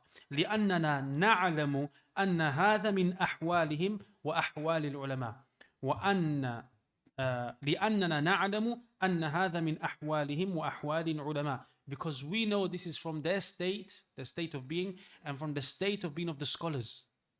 This is on page 43. فَهُمْ لَا يُرِيدُونَ بِذَلِكَ تَزْكِيَةَ النَّفْسِ. So they do not want, through this type of reminders and speech or statements, to say that they are, to absolve their nafs and saying that the nafs is pure. بَلْ هُمْ أَبْعَدُ النَّاسِ عَنْ ذَلِكَ. Rather, they are the most furthest away of people with regards to that. He says, وَالشَّيْخُ الشَّنْقِيطِيُّ كَمَا ذَكَرَ الْمُؤَلِّفِ كَانَ مِنَ الزُّهَّادِ. And a Shaykh al-Shanqiti, just like the author mentioned, was from those scholars that were very abstinent with regards to this dunya. إِذَا رَأَيْتَهُ لَا تَقُولُ إِلَّا أَنَّهُ رَجُلٌ مِّنْ أَهْلِ الْبَادِيَةِ. If you see him, you will not say except that he is a general person from the towns. حَتَّى عَبَاءَتُهُ عباءة ليس فيها شيء من التنعم وكذلك جزاك الله خير. وكذلك حاله في الثياب لا تجده يهتم بهندمته بهندمة نفسه وثيابه رحمه الله تعالى. So he's saying that this sheikh was known to us as being someone that was abstinent with regards to the dunya, hatta until to the extent to his clothing. He has plain clothing, clean, nice, but plain. It wasn't something extravagant, very plush, very extravagant in the way that a person dressed. And then Shaykh Uthaymeen was asked a question, what about some of the students, they praise each other? And then the person who is being praised says, no, if you knew what was with me, then you would not have even sat with me. Shaykh Uthaymeen says, this is no problem with it. If a person truly says that and he means it, and you can check what the author Shaykh Uthaymeen mentions there. Now, yes. Adorn yourself with the splendor of knowledge. To adorn yourself with the splendor of knowledge is to have beautiful manners, pious conduct such as continuous peacefulness or humility, humbleness, adhesion to the clear path, by filling one's outer and inner self with these qualities and leaving all the characteristics that oppose them. It was narrated that Ibn Sirin rahimahullah ta'ala said, they, i.e. the Salaf, used to learn manners as they would learn the knowledge. It was narrated that Raja ibn al-Haywa rahimahullah ta'ala once said to a man, narrate, i.e. hadith, and do not narrate to me through a person who is lifeless or a slanderer. Narrate. Okay. Here the author is carrying on with the theme of some of the previous points that is mentioned, i.e. that a person should adorn himself and adopt characteristics that are suitable for a person of knowledge. So from them is pious conduct, i.e. husn samt, so that a person is known, his characteristic is known, that he has a good characteristic, a good disposition, and that he is, from them is that he is calm, that he is composed. He's not someone that is abrupt and you could say loud and brash. Wal-waqar wal-khushu'. Al-waqar is that a person has stillness to him and a person has a tranquility with regards to himself. So Shaykh Uthaymeen is mentioning that these are some of the characteristics that a person should have, and some of them have been pointed to in the previous sections of the book. وأنه ينبغي لطالب العلم أن يكون أسوة صالحة في هذه الأمور, and that the student should be a good example in these aspects. ومن أحسن هذا من أحسن ما قيل في آداب طالب العلم أن يتجنب اللعب والعبث, is that a person should leave off la'ib, playfulness, and just unnecessary things, i.e. the person, unnecessary actions. Someone does something, why did you do that? I don't know, I just done it. He just does things for no reason, like a child. إلا ما جاءت به الشريعة كما ورد في الحديث عنه صلى الله عليه وسلم أنه قال ليس من اللهو إلا ثلاث, except for those actions, the playfulness or abath or playfulness that has come by way of the Sharia. And the Prophet ﷺ said, three things are not from, you can say, things that are not useful or playfulness. تأديب الرجل نفسه فرسه وملاعبته أهله ورميه بقيسه ونبله لأن ذلك يعينه على الجهاد. This is the end of the hadith. Another Shaykh saying لأن ذلك يعينه على الجهاد في سبيل الله وكذلك في وقتنا الحاضر اللعب بالبناديق الصغيرة لا بأس بذلك. i.e. that a person, there are some situations where you're allowed to be playful or to do certain things, exercise in certain type of ways, but there are wisdoms behind it. For example, that a person does this in order to get some skill, that he knows how to use a horse, he knows how to use weapons that will defend himself and so on.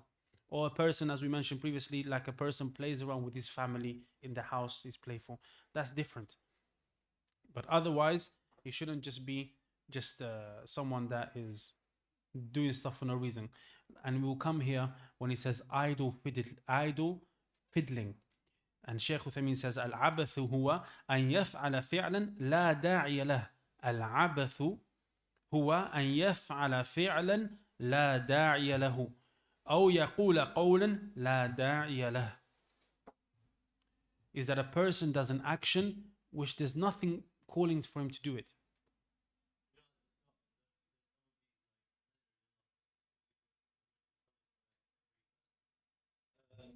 One a brother he said to me like you know when you laugh something just get at something like a normal laugh, right? He said to me like to not do it because it's like shabbat critical fire or it's not from the that's my question. Is it like you know when it says there don't excessively laugh or don't laugh loudly, is that specifically for the student of knowledge or should every Muslim not do that? What's proper when it's someone does it? The not laughing a lot excessively is general the way that a Muslim should be. Muslim man, not laughing. But people have personalities, different personality. So it's not like you can say someone, you tell him every time he laughs is haram. Yeah. But if we, like there's many things we've been told, excessive laughing causes the heart to die. Yeah. If you knew what I knew, you would laugh a little and cry a lot. So even from the aspect of manliness, it's not from manliness that a person laughs out loud a lot. How was the Prophet ﷺ used to laugh? He used to say that he smiled until his molar teeth were seen. It's not that he used to make noise. Yeah. So that's the best of guidance. Yeah. So this person should try to avoid it, grow out of it, because it's still in the culture here. A person is 20 something, 21, 22, is still considered young. Whereas back home, if you go back home, wherever back home is, and you see a 15-year-old, maybe now he's changing a bit, 16-year-old, he's like a man. The way he acts, his disposition. Sometimes even 10, 11-year-old, you see he's acting like a 30-year-old here. He goes to his dad's shop, he does things, you see him dressed like an adult, he speaks like an adult, he moves his hands like an adult. And here, 20-year-old, he's still at home playing video games all day. Yeah? So we should avoid this. The general Muslim should learn that this is not what life is about. But this is what we said before. Some things is not necessarily you say this is halal or haram or this is allowed, but some things it stems from a different worldview. If you believe that this dunya is it, then you're going to play more. You're going to enjoy yourself more. But if you believe that this dunya is a preparation for the akhirah, then you're going to work hard. You're not going to enjoy as much because you don't know what's coming next. Now you find that some of them would ask, when are we going to relax? And he says that when you're going to relax, when we enter the first step in Jannah. You understand? So these statements come from people that believe in Jannah. If you don't believe in Jannah and you believe you only live once, then you're going to make the most of it here. So their worldview is going to be different. But it doesn't make sense for a Muslim who believes that you're going to be accountable for every action here. And there's a grave that's waiting for you. And there's a punishment or a question of the grave that you spend most of your time laughing and joking. It doesn't make sense. Even though we may fall into it, we have to train ourselves to realize that the situation is serious. It's not something that is just playful. Yeah? This world is a sowing ground. And the next world, we will reap whatever we have sown. So if a person understands that, then he should be aware and act in a way that is accordingly. Even if he cannot act like that all the time, but he should at least try to be somewhat like that. Now, then the author now is going to mention this idle fiddling and things that a person should keep away from. Now, go ahead. It was narrated that Raja ibn al-Haywa rahimahullah ta'ala once said to a man, narrate i.e. hadith, and do not narrate to me through a person who is lifeless or a slanderer. Narrated by al-Khatib in al-Jami'. And then he commented further by saying, it is incumbent upon the seeker of hadith to refrain from play, idle fiddling, and displaying vulgar manners, and in the gatherings by acting foolishly, giggling, laughing loudly, or excessive and continual joking. For indeed, joking is only permissible if it is in small amounts, and if it is occasional and subtle, and the type that does not exceed the boundaries of good manners and the way of knowledge. As for continual joking, and that which is vulgar and foolish, and that which arouses bitter feelings and attracts evil, then it is blameworthy. Excessive joking and laughing degrades your rank and your honor. There is a saying, whoever is excessive in something will be recognized by it. So avoid these flaws in your gatherings and in your speech. So here, excessive joking, laughing, and so forth, that is not praiseworthy. But sometimes joking is fine. So here, Shaykh Uthaymeen is discussing some of these issues here, and he says some of these issues here. He says, وإدمان المزاح والإكثار منه لا سيما عند عامة الناس. These things like laughing out loud, joking or joking a lot, especially in front of the general people. A person should avoid this, especially in front of the general people. Then he says, أما عند أصحابك, as for when you are with your companions, وأقرانك, and your colleagues, فالأمر أهون, then the situation is more lenient. When you're with your close friends, when you're with some of your colleagues at university you study in, or whatever the case, you come to the college, you have your Quran class or whatever, and then so you have 10 minutes afterwards, not before you read to your teacher, and then you say, I'm not ready, and then he comes in and he sees you joking. That's not good. It's not good manners. But after you read, maybe you go and relax, you buy food, you come and sit down and talk. In that situation, you can joke, you can play a bit. وَإِيَّاكَ أَن تَفْتَحَ عَلَى نَفْسِكَ بَابَ الْإِمْتِهَانِ فإن ذلك يذهب هيبتك من قلوب الناس فلا يهابونك ولا يهابون العلم الذي تأتي به or تأتي به. So be careful and be aware of opening the door of being lowly in front of the people, because then your reverence that the people have for you will go away from their heart. So if people just see you playing around, joking all the time, messing around, then they will not take you seriously. And likewise, the respect and the kind of awe that they will have for the knowledge will also go. So when you speak, they will not respect, they will not listen. And likewise, when you say knowledge, when you speak knowledge, they will not take it that serious, because they will think this brother is always joking. He's always someone relaxed. Sometimes people think you joke to make the people more interested in the lesson. And that's not correct. Rather, it's knowledge. We're not talking about entertainment. If knowledge, then you just joke a little bit. Maybe after an hour and a half, you just say something. Again, it's not a joke. Maybe you just make people smile. It's not a joke like a proper joke. But you make people smile. You say something to relax the people. But not that it becomes something that you become known by it. Whoever is excessive in something will be recognized by it. And people will not take the knowledge that the person has seriously. They will go there just for entertainment. Now,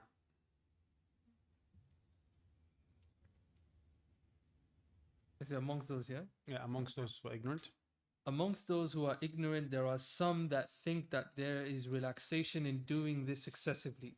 It was narrated that Al-Ahnaf ibn Qais said, preserve your gatherings from the mention of women and food.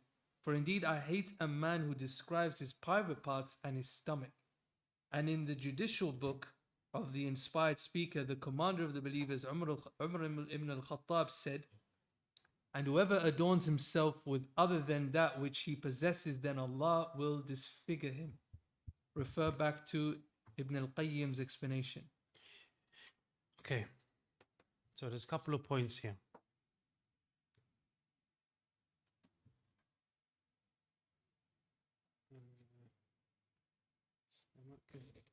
Very deep. This is very prevalent in our time.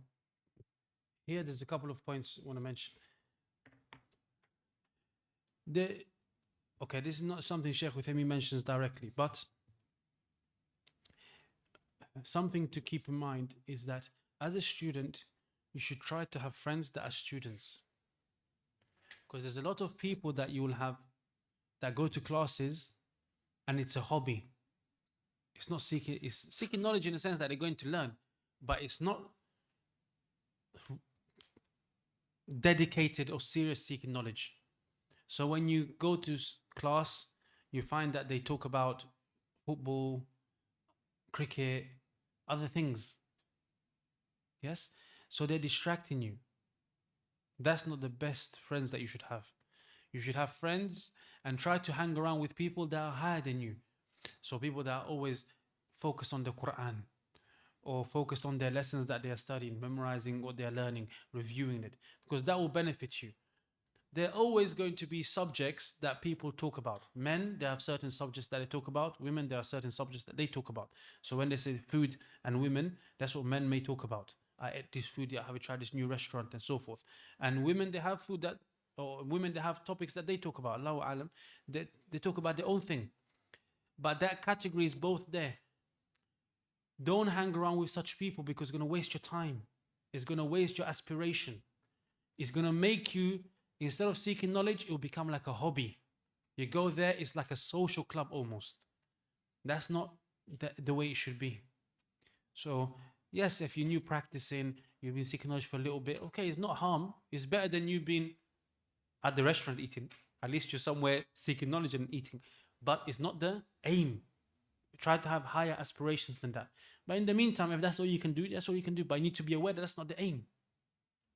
So that's what he's saying here. I hate to be in a man who describes his private parts and his stomach. Okay. Women also means marriage. You just talk about marriage all day. Yeah. I'm not saying that's what the Sheikh meant there, but I'm saying it includes that. I'm saying from what I see, people talk about. You guys understand, you know. Number 32. Point 32 here. The Shaykh rahimahullah makes an important point here. And this is why I said it's good if people read this book. And I wasn't going to read because it's not that important, except that it's a point that maybe is going to be benefit for people that want to listen. هنا مسألة. Here there's a point. لو قال قائل, because we said don't play excessively, don't joke, right? It's not for the student of knowledge to do that. Okay. لو قال قائل, if a person said هل اللعب بكرة القدم يدخل فيما ذكره المؤلف? Is football, playing football, does it come under what has been mentioned by the author here, i.e. that people shouldn't play football, is not suitable for a student of knowledge and so on? فنجيب بقولنا كرة القدم لا بأس بها بشروط. Playing football, there is no problem with it as long as some conditions are fulfilled. Number one, أن يكون اللباس ساترا لما يحرم النظر إليه. This on page 46. That the clothing of the person covers that which it's haram for someone to look at. Number two, ألا تلهي عن واجب. That playing football, this football does not stop a person or distract him from that which is obligatory. Number three, ألا تشتمل على سب وشتم. That it does not comprise or include swearing or cursing. Number four, ألا تكون ديدنا للإنسان. That it's not a common thing for the person. I.e. the person wakes up, he wants to go play football. Or go sleep, wants to play football. Like some of the young people are obsessed with football. وكحال من يلعب كل النهار. Like the situation of someone who plays all day. أما أحيانا فلا بأس. As for sometimes, then there's no problem.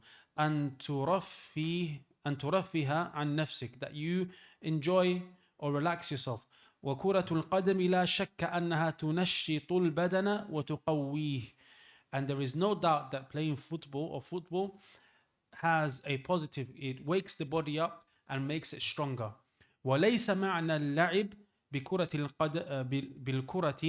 أن يقوم طالب العلم في الأسواق. And it doesn't mean that playing football, when we're saying playing football, it doesn't mean that the person, the student of knowledge, is playing in the streets. ويضع ملعبا أمام الناس. And he stands playing in front of the people. فهذا لا يليق. This is not appropriate. لكن إذا خرج في نزهة ولعب بالكرة فلا نرى بأسا. But if he went out in a play area and he plays football, then we see no problem with it. ولا ينقص من قدر طالب العلم. And it does not lower from the status of being a student of knowledge. Now this is the part, not this all we mentioned here is just an introduction. I'm reading it so you get the context. But this is the part I wanted to focus. I would say, just as a side point, if you're a student of knowledge and people see you as a teacher, just my personal thing is I wouldn't play in front of people. Only your friends, but not in front of like your students. But it's not something wrong. Hmm? Yeah, but can you play in front of your friends? There's a lot of things connected to that, yeah? In front of the general public and so on. He says don't play in the streets, but in a playground in front of the public. Yes, but he's saying amount nas yani in front of the thing. Does that mean that you have to be in a place no one can see except for your friends? That's discussion. That's a different discussion. I don't want to focus on that. But for sure, you can play even with your students sometimes, but you have to be careful. Because imagine your teacher, you start barging him off the ball. Is that appropriate? There's a limit there. Yeah, there's a limit there. And then you're going to go to class and you're going to have haiba for him. It doesn't sound... So playing with your friends, there's a difference between friends and students and so on, yeah? So that's a limit for teachers. But now listen to this part. وَلَوْ قَالَ قَائِلٌ قد يوضع لبعض الشباب أنشطة ترفيهية ترغيبيا لهم or ترغيبا لهم. It may be that there's some programs put which tend to for exercise or tend to encourage and relax the students. فهل يتعارض مع آداب طالب العلم? Does this contradict the etiquette of the student? والجواب نقول لا بأس بهذا. There's no problem to have kind of like programs where students, young people are going to go and play and do this type of thing. بالشروط التي ذكرناها, with the conditions that were previously mentioned. The hour is covered, it does not stop them from praying, and so on and so on. لأن هذا من باب التأليف, because this is from the angle of bringing people together. وقد اشتبه, Shaykh Uthaymeen is saying, وقد اشتبه على بعض الإخوان أن هذا من باب الدعوة, and it has been confused, or is confused. There's a confusion from some of the brothers that this is from the angle of da'wah. وقالوا, and they said, إن الرسول صلى الله عليه وسلم لم يدع الناس بمثل هذا. The Prophet ﷺ did not call the people, did not give da'wah by playing football or this type of thing. فتكون الدعوة بمثل هذا بدعة. فتكون الدعوة بمثل هذا بدعة ينهى عنه. So da'wah through this type of thing, football or the likes, is then a bid'ah, which is prohibited. Shaykh Uthaymeen says, وَالصَّوَابُ أَنَّهُ لَيْسَ مِنْ بَابِ الدَّعْوَةِ.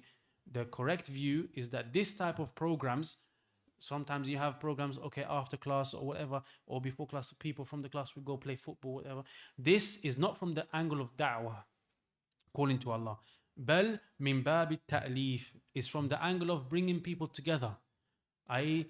making the students like each other, making people happy and so forth. كما فعل النبي صلى الله عليه وسلم بالحبشة حين مكنهم من اللعب برماحهم في المسجد. Like the Prophet صلى الله عليه وسلم done with the Habasha when he let them, or he allowed them to play with their bows and their spears and so forth in the masjid. So a person has to distinguish between something that is da'wah and something that is done just to bring the people together, whether it be students or general young people. For example, they go and play football and so on. It's not da'wah. It's just to encourage the people to know one another, to make friendships with righteousness, to have some sort of good relationship amongst the Muslims. The author then went on to mention that whoever, the statement from Umar radiallahu anhu, whoever adorns himself with other than what he possesses, then Allah will disfigure him. And he says, refer to Ibn al-Qayyim's explanation, and it seems that this is referring to the book I'lam al-Muwaqqi'een, which seems to be a big book which is focused around this. Here, it's very important that a person, especially a student of knowledge, does not pretend to have something that he hasn't got. For example, you go through a book, you're teaching a book, and you're 99% of what you're saying, 0.9 is in the book. But you pretend to the people that it's your own work. So you can't write the book and say it's mine, but you do a lecture series on a topic. and you give the impression to the people that this is all your notes, but really what you're doing is taking it just from a book. A person has to be careful. What's your intention behind that? Do you want to seem like something you're not? Whoever adorns himself with that which he does not have, then he will end up being exposed. Shaykh Uthaymeen says, وَمَهْمَا يَكْتُمِ النَّاسُ فَاللَّهُ يَعْلَمُهُ وسيفضح من لا يعمل لأجله فهذه العبارة عن عمر زن بها جميع أعمالك.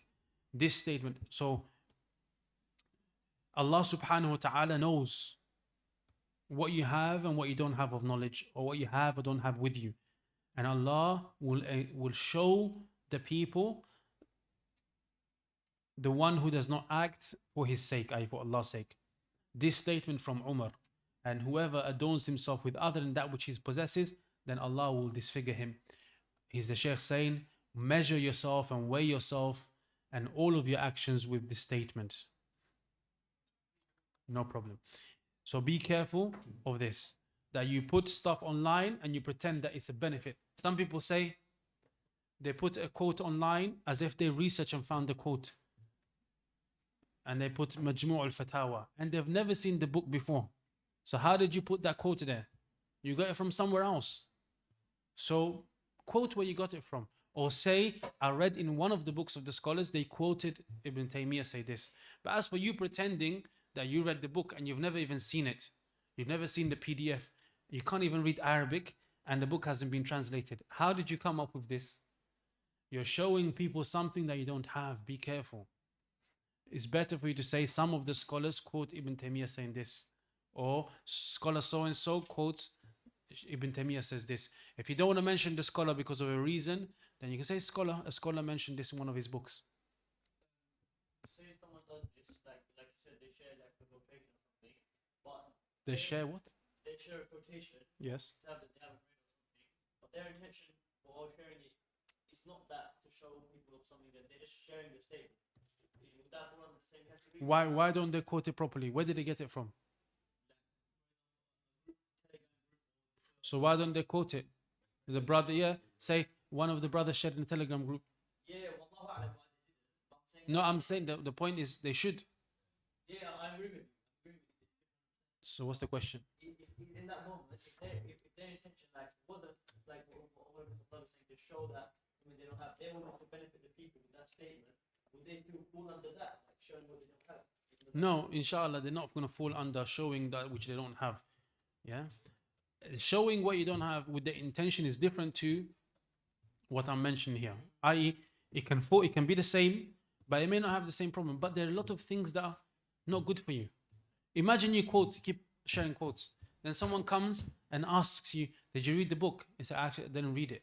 Are they going to trust you after that? No. So you've ruined your reputation for what? Not you personally, but I'm saying the person. Yeah. There's harms for the individual and harms for that which he's talking about. For people that are the same view as him, for example. Yeah. They'll say, "Oh, look, this guy, he's quoting, doesn't even know where he's getting from." So when the next person who might be a real student of knowledge starts quoting, people will not believe him as well. Yeah, so a person should be conscious. When you quote, mention where you're quoting it from. Or if you didn't read it yourself, say, the Shaykh said this, he quoted Ibn Taymiyyah saying this, because you haven't read it yourself. It's not as bad as consciously trying to show that you're something that you're not. That's different. That's a different level. But still, it's something that I will just tell you to avoid. Because what's the benefit? And what's the harm? The possible harms are many. And the benefit is not really that much. You could just mention that you got it from somewhere. Not you personally, but the person can just mention that they got it from somewhere. It will be better for him.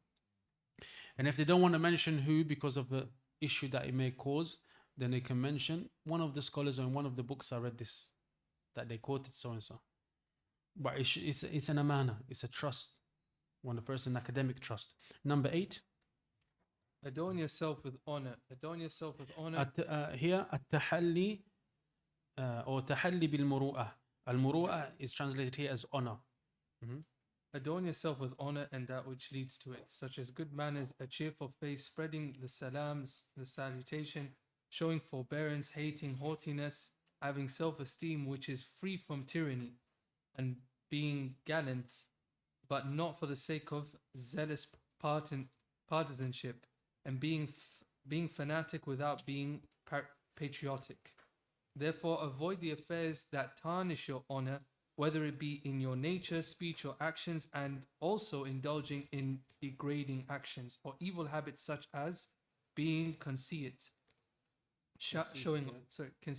conceited, being conceited, showing off, boastfulness, arrogance, and looking down upon others, to be seen in doubtful places. Here, Shaykh Uthaymeen mentions a lot of things. There are a lot of fawaid. So we jump from the start of here is 33, and by the end of it, there's 44. So there's quite a few things to mention. So number one, the author says, adorn yourself with muru'ah. And as you can see, as per the author's style, he mentions what to do and then mentions what to keep away from or what will contradict it. He says, adorn yourself with muru'ah.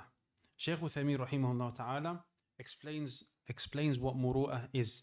He says, فقالوا, the scholars mention here, فعل ما يجمله ويزينه, to do what beautifies and makes someone nice.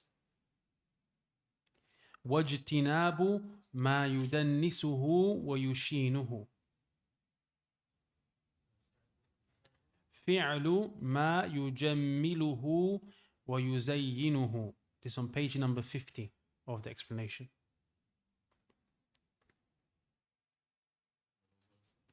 واجتناب ما يدنسه ويشينه.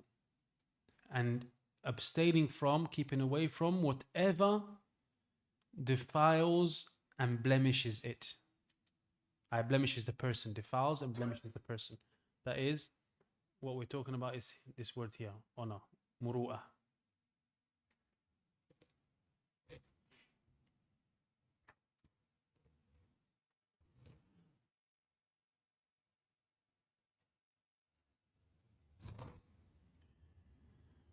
وهذه عبارة عامة, and this is a general statement. كل شيء يجملك عند الناس ويزينك يكون سببا ويزينك ويكون سببا للثناء عليك فهو مروءة.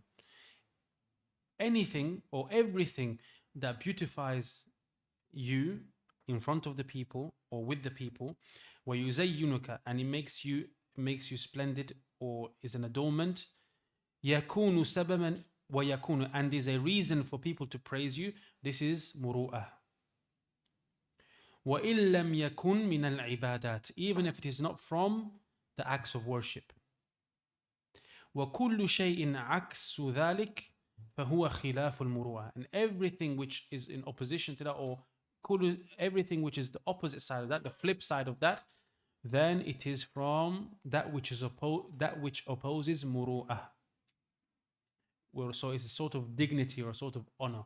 When we say like act dignified, be dignified, yeah, there's a sort of dignity or honor.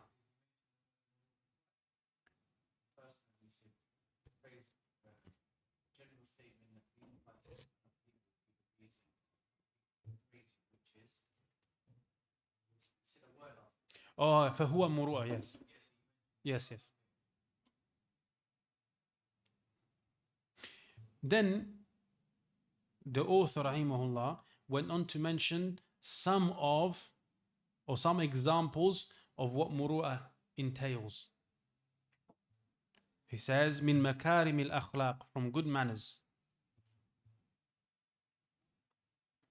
Shaykh Uthaymeen says, and this is point number 34, فَكَرَمُ الْخُلُقِ هُوَ. So, in summary, good manners is أن يتسامح في موضع التسامح, that a person pardons in situation where pardoning is required. ويأخذ بالعزم في موضع العزيمة, and that he takes or he embraces seriousness in times of seriousness. That's now going on to page 51. Yeah, good manners. This is kind of like an overview of what good manners is going to be. So he says that a person is pardons in the situations of pardoning. أن يتسامح في موضع التسامح ويأخذ بالعزم في موضع العزيمة, and that he takes with seriousness, or he's serious in times of seriousness.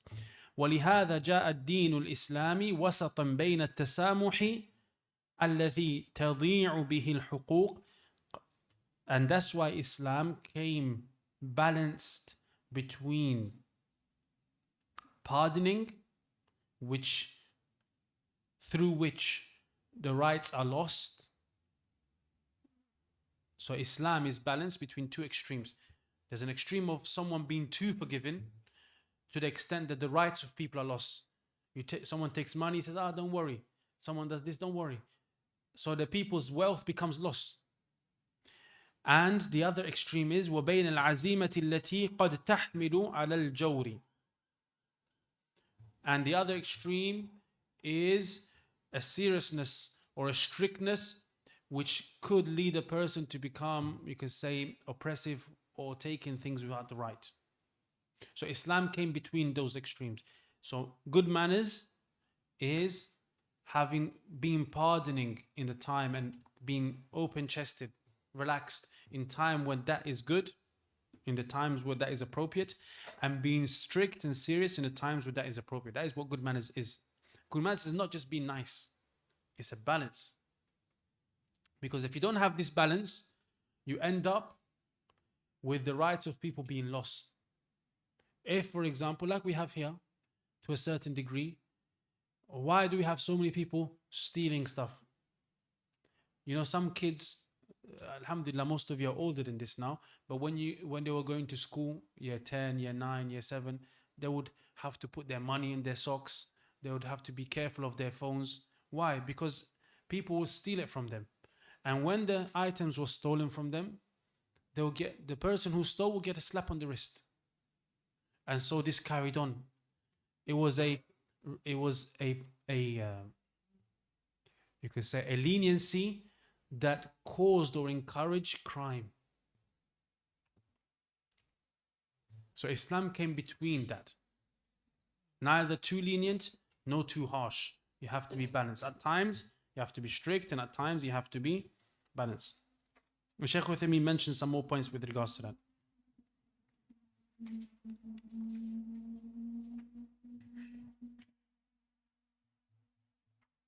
And on 52, page 52, he gives a slight different definition with regards to good manners. He says, فَمَكَارِمُ الْأَخْلَاقِ هِيَ أَن يَتَخَلَّقَ الْإِنسَانُ بِالْأَخْلَاقِ الْفَاضِلَةِ الْجَامِعَةِ بَيْنَ الْعَدْلِ وَالْإِحْسَانِ. Is that a person has good manners, virtuous manners, which are comprehensive and combine between justice and extra goodness. Combine between justice and extra goodness. فيأخذ بالحزم في موضع الحزم وباللين واليسر في موضع اللين واليسر. That a person is strict or takes with severity or strictness in the times where that is necessary, and is pardoning or relaxed, soft and easygoing in times where that is appropriate. And so you find sometimes the Prophet ﷺ, people will come to him, or he would see someone eating with his left hand and say, I can't. And the Prophet said, what? May you never. He was strict.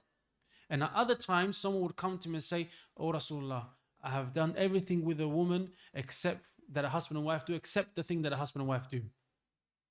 And he turns to him and says, did you pray with us? He says, yes. He said, Inna al-hasanati yuthibna sayyat, quoting the ayah. Why was he strict in one situation and lenient, or you could say he gave hope to the other person in a different situation? Because there's a context. Okay? So Islam is like that, is between, is neither always too soft, not always too strict. Or it's never too soft and never too strict. It's always balanced. Then he mentions a cheerful face. From the manners, a cheerful face. He says, هذه أو هي أيضا من مكارم الأخلاق.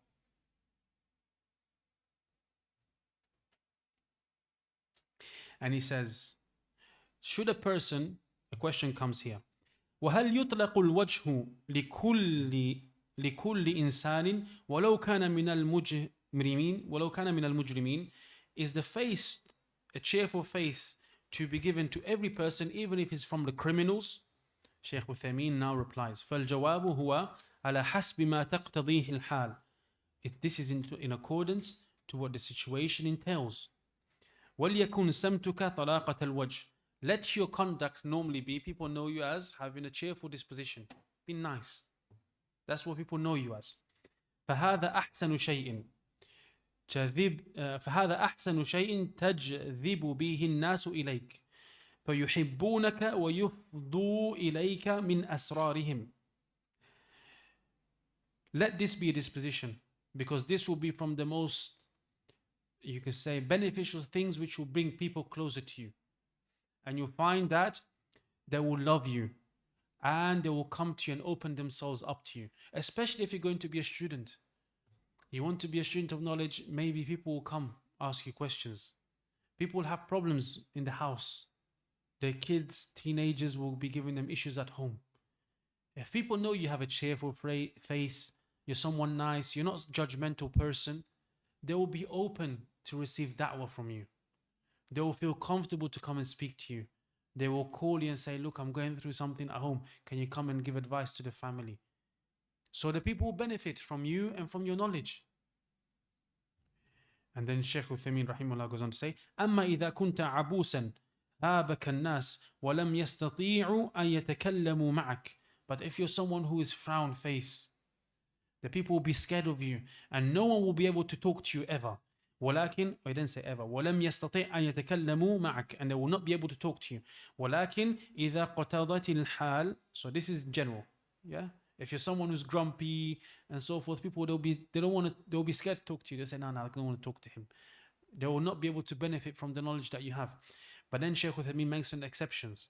He says, لكن إذا اقتضت الحال, but if the situation entails ألا تطلق الوجه فافعل. If the situation entails that you do not give a cheerful face, then do so. I be strict. ولهذا لا يلام الإنسان العبوسة لوما مطلقا. That's why a person who may have a frown face will not be blameworthy unrestrictedly. ولا يمدح على تركها مدحا مطلقا. Likewise, he will not be praised for having this frowny face just in general unrestrictedly. An example, you have a student. He's transitioning from primary school to secondary school. Okay? So he's starting to change his character. And so one day he does something wrong. And so you give him a very strict warning. You show him a face that you're not pleased with him. And maybe for a week you show him an angry face. He's still at an age where he wants to please you, because at that age you're still young. You want your teacher or your parents to be happy with you. So it affects him in a positive manner, because he realizes he's done something really wrong and he wants to improve himself.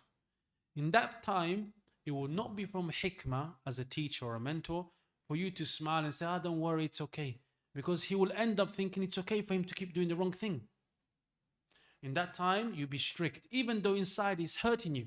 Maybe you want to just say, it's okay, don't worry about it. But you hold yourself from being smiling because you want him to learn. You want him to never forget that when he done this, this happened. So in the future, he will not do it. This is hard with kids, especially if you're an emotional person, like if you're a mother normally. The father has to be a bit tough. Yeah. So sometimes your son may do something and you have to be strict. You catch him, he's got a cigarette pack in his bag. You have to be strict. Can't you say, it's okay, son, Allah forgives all sins. You're going to cause him to get worse.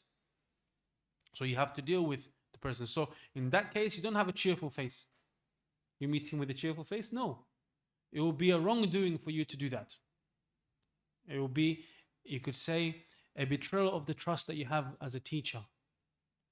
But at the same time, the general disposition is that you're going to be cheerful, you're going to be happy, someone that people can approach. That's the general status. But in some situations, there may be a need where the person has to be different. Then the author mentions another point, which is spreading the salam. Spreading the salam. Shaykh Uthaymeen goes on to say this on page 52. يعني نشره وإظهاره على من يستحق أن يسلم عليه وهو المسلم وإن كان عاصيا أو زانيا أو سارقا أو مرابيا أو شاربا للخمر لقول النبي صلى الله عليه وسلم لا يحل لمسلم أن يهجر أخاه فوق ثلاث يلتقيان فيصد هذا ويصد هذا وخيرهما الذي يبدأ بالسلام. So this is the general disposition of a person, is that he gives salam to those that have the right to have salam. And he means the Muslim. And he mentioned even if he is a sinner, even if he does sins. And he mentioned because of the statement of the Prophet ﷺ that it is not allowed for a Muslim to leave off his Muslim brother more than 3 days. Meaning that they meet and this one goes the other way and this one goes the other way. And the best of them, the Prophet ﷺ says, the best of them is the one who starts off with the salam, i.e. the one who engages and says Salamu alaikum. The Shaykh goes on to say, and I'm reading this because this is quite important, goes on to say, فإن فعل المؤمن منكرا ولا سيما إذا كان منكرا عظيما يخشى منه أن يفتت المجتمع الإسلامي فحينئذ يكون هجره واجبا إن نفع الهجر. But if the believer done a big evil, especially if it's an evil which is great and it is feared that it may corrupt the Islamic society or cause problems within the Muslim society, in this case, then boycotting or leaving the person may become, or is wajib. It says in this case is wajib in nafa' al-hajr, if it benefits, if the boycotting benefits. وإنما أقول ذلك لئلا يرد علينا بقصة كعب بن مالك. And I'm mentioning this so that no one can reply to us, to what he's been saying, with the story of Ka'b ibn Malik radiyallahu anhu. When he remained from going on an expedition with the Prophet ﷺ. And the Prophet ﷺ commanded that he should be left, people should avoid him, boycott him. وصاروا لا يتكلمون معه, and the people did not speak to him. حتى إنه ذات يوم تسور حديقة أبي قتادة وهو ابن عمه وأحب الناس إليه فسلم على أبي قتادة فلم يرد عليه السلام ثم سلم ثانية فلم يرد عليه السلام ثم سلم ثالثة فلم يرد عليه السلام فقال أنشدك الله هل تعلم أني أحب الله ورسوله فكيف تهجرني وأنا أحب الله ورسوله. So he met another companion in brief and he gave him salam thrice and the person did not reply to him, and this is a person that was a relative of his, and he said to him, do you know that I love Allah and His Messenger, so how can you not give salam to me whilst I love Allah and His Messenger? And he says وَلَمْ يَرُدْ عَلَيْهِ لَمْ يَقُلْ نَعَمْ وَلَمْ يَقُلْ لَا. He did not say, nor did he say no. ثم قال الله ورسوله أعلم ولم يجب لأن النبي صلى الله عليه وسلم أمرهم, and he did not reply because the Prophet صلى الله عليه وسلم commanded them. ولو أمرهم أن يفعلوا أكبر من ذلك لفعلوا. If the Prophet صلى الله عليه وسلم had commanded them to do more than that, they would have done it. فالصحابة رضي الله عنهم هجروه. The Sahaba, they boycotted him or they kept away from him. لأنه تخلف عن غزوة تبوك, because he kept away from one of the military expeditions. وكان هجرهم بأمر من رسول الله صلى الله عليه وسلم, and his boycotting was due to and command of the Messenger صلى الله عليه وسلم. وكان كعب بن مالك يأتي ويسلم على الرسول يقول فلا أدري أحرك شفتيه بالرد السلام أم لا. And I don't know, he used to come to the Prophet and give salam. And he said, I don't know if the Prophet صلى الله عليه وسلم, you would reply to him. Did he reply and move his lips and reply or not? فهو لا يسمع الرد قطعا ولكن الرسول صلى الله عليه وسلم يحبه لأنه إذا قام كعب يصلي جعل النبي صلى الله عليه وسلم يسارقه النظر فينظر إليه. But the Prophet ﷺ used to love him to the point that Ka'b, when he prayed, the Prophet ﷺ used to look at him. فهل هذا الهجر الذي وقع من الصحابة رضوان الله عليهم لكعب بن مالك رضي الله عنه أثر أم لم يؤثر? Shaykh Uthaymeen is asking that this leaving off of this companion by the other companions, did it have an effect, a positive effect on the companion or not? نعم, it did. الجواب نعم أثر رجوعا عظيما إلى الله. It caused that companion to come with, it had a great effect. He came back to Allah subhanahu wa ta'ala. وحصل به مصلحة عظيمة. And there occurred due to this a great benefit. تتلى قصتهم في كتاب الله يقرأها المسلمون كلهم في صلواتهم وخلواتهم. All of the Muslims read this great story in their salawat and in their private gatherings, i.e. when they read the Quran by themselves. ويقرؤونهم كلما مروا بذكرهم وهذه فائدة عظيمة. And they all read this, and this is a great benefit. حتى إذا ضاقت عليهم الأرض بما رحبت وضاقت عليهم أنفسهم وظنوا أن لا ملجأ من الله إلا إليه. ظنوا بمعنى أيقنوا. Until the earth was restricted for them, they felt restriction. بما رحبت وضاقت عليهم أنفسهم, and their heart, their nafs felt a constraint. And they knew, they became sure that there is no escape except from Allah except to Him. So here the Shaykh rahimahullah ta'ala is using this to show that normally you give salam even to the person who is a sinner. Okay? But there may be certain circumstances, especially if it's going to cause a great problem in the Muslim mujtama', where a person may not be given salam to, that is boycotted. But it should have a benefit, as you see that it had a benefit here. Then he goes on to say this on page 54. He says, أن الأصل في إفشاء السلام أنه عام لكل أحد من المسلمين. So فالحاصل, the conclusion in essence, is that spreading the salam is something that is for all the Muslims. إلا من جاهر بمعصية وكان من المصلحة أن يهجر فليهجر. Except when these two things are found, Shaykh Uthaymeen is saying.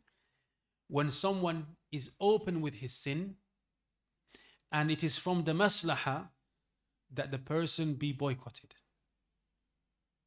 Then he talks about the non-Muslim. As for the non-Muslim, then no, don't start with the salam, because the Prophet ﷺ said, don't start al-Yahud and the Nasara with salam.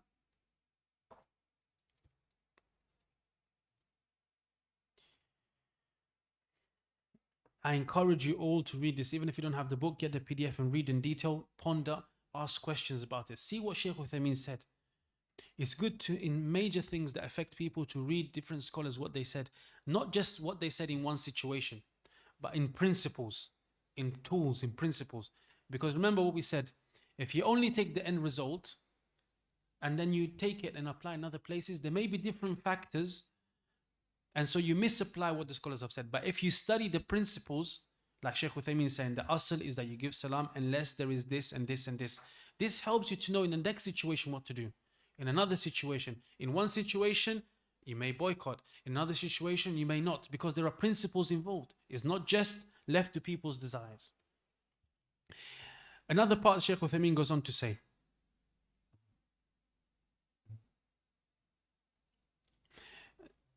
there's other issues, but another part, the Shaykh Uthaymeen says, وَبَعْضُ النَّاسِ لَا يُفْشِ السَّلَامَ عَلَى مَنْ خَالَفَهُ فِي الْمَنْهَجِ. And some people do not give salam upon the person who opposes him in his manhaj. وَوَافَقَهُ فِي الْهَدَفِ. But he is in agreement with him in regards to the goal that they're trying to attain. لأنه ينتمي إلى جماعة دون الأخرى, because he is ascribing or is ascribed to one group instead of another. وليت بعضهم سلم على بعض or سلم من بعض, بل العكس والعياذ بالله متناحرون بالألسن يسب بعضهم بعضا وينفر بعضهم من بعض ويمضي أوقاتا كثيرة في مجالس عديدة للقدح في الطائفة الأخرى مع أن الهدف واحد. كلهم يريد الوصول إلى تحقيق العبادة وإلى الإقبال على الله عز وجل. وربما نجدهم لا يتكلمون على الأهل البدع المصرحين بمخالفة السنة، وهذه محنة لمسناها في بعض الطوائف التي تنحاز إلى طائفة معينة أو إلى منهج معين، فتجد بعضهم يضلل بعضا، وهذه محنة. فمثل هذه الطوائف يجب أن يسلم بعضهم على بعض، ويجب أن ينصح بعضهم بعضا، وأن يبين كل واحد لأخيه ما موطن الخطأ حتى يصحح الخطأ وتأتلف القلوب. وأما أن تضرب القلوب بعضها ببعض والعياذ بالله من أجل اختلاف في المنهج مع اتحاد في الهدف فهذا غلط عظيم. Sheikh Uthaymeen goes on and he discusses this later on in the book as well, is that sometimes you find people that have slightly different ways of approaching the issue. They use the word manhaj, but we have to know, what does it mean manhaj in how you approach Islam, as in the opposite of bid'ah? I don't think that's what he's talking about. Allah knows best. But the goal is the same. And you find that they spend many hours, this one refuting this one, this one refuting this one, and this one speaking bad and saying this to that and not giving salam to this one and so forth. We have to be very careful. You can read the words of Shaykh Uthaymeen, but we have to, as a side point, you have to be very careful, especially that the heart, jealousy and stuff like this does not enter into this. Oh, people are going to that lesson, he's got more people than me, but he is not right about this issue and that issue. And so you start to indirectly warn against someone and warn against this one. But the books you study are the same. The manhaj, the methodology you're studying is the same. You're following the same thing. And yet you warn against each other. Why? You have to be very careful. Rather, you should advise one another. You should say, okay, you made a mistake here. Maybe correct this. Maybe correct that. And be very careful that the heart is not changing. The heart changes.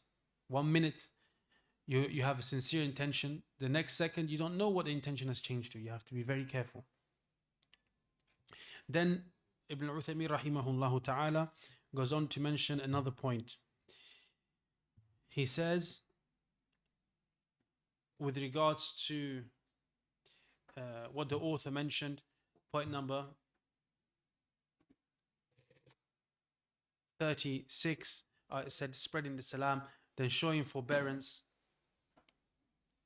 and the rest of these points. We're not going to stop at each one.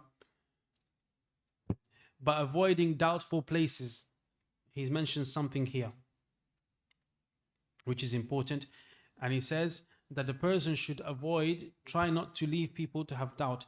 And as per the famous hadith of the Prophet sallallahu alaihi wasallam, innaha Safiya, that when people saw him walking with his wife, he told the companions, this is my wife, so that shaitan doesn't think bad. So the student of knowledge should not leave himself open for matters that are doubtful, so that a person ends up doubting that person or that student's credibility as such. Okay, we pause there inshallah. We come back at 5 minutes past 4, or let's say 10 past 4, to give you some time inshallah, and then we'll conclude bidhnillahi ta'ala. Any questions, write them down, or you can ask inshallah if it's short, bidhnillah.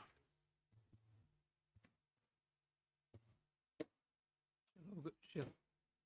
Got just one question, maybe you can clarify the difference between zuhud and minimalism. Minimalism is widespread these days, and it's mainly from the non-Muslims. They preach it a lot and they adapt to it, and in a way that's very similar to zuhud. But is there an actual difference? Okay, what is minimalism? Minimalism is having little, being satisfied with the little that you have. It's more in a way of the way you structure your house, the way you structure your life, and etc. So, what would you By- describe as having little? What does that mean? هذا بالقليل Like يعني. a small room, simple bed, sufficient for your needs. It's like having enough to just be sufficient. Necessity. Yes. So, minimalism has no part in terms of Allah. Yeah, it's minimalism.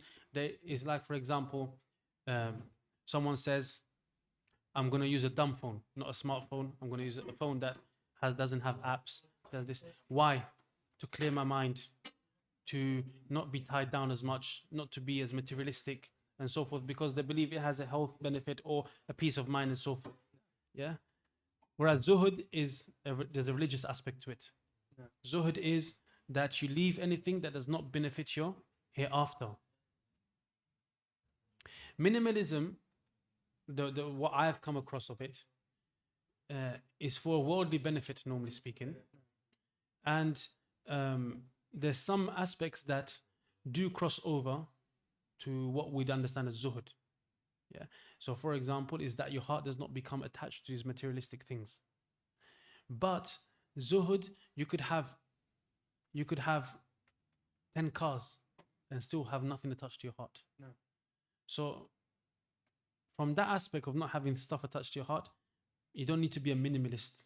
It may help, but it's not minimalism as such. Yeah. From another angle, which is more to do with distractions, then yes, the person should have, the less they have, the less distracted they should be. So there's some aspects of minimalism, you could say, that should be practiced by Muslims, and that is the heart not being connected to it. But there's some aspects of minimalism which are not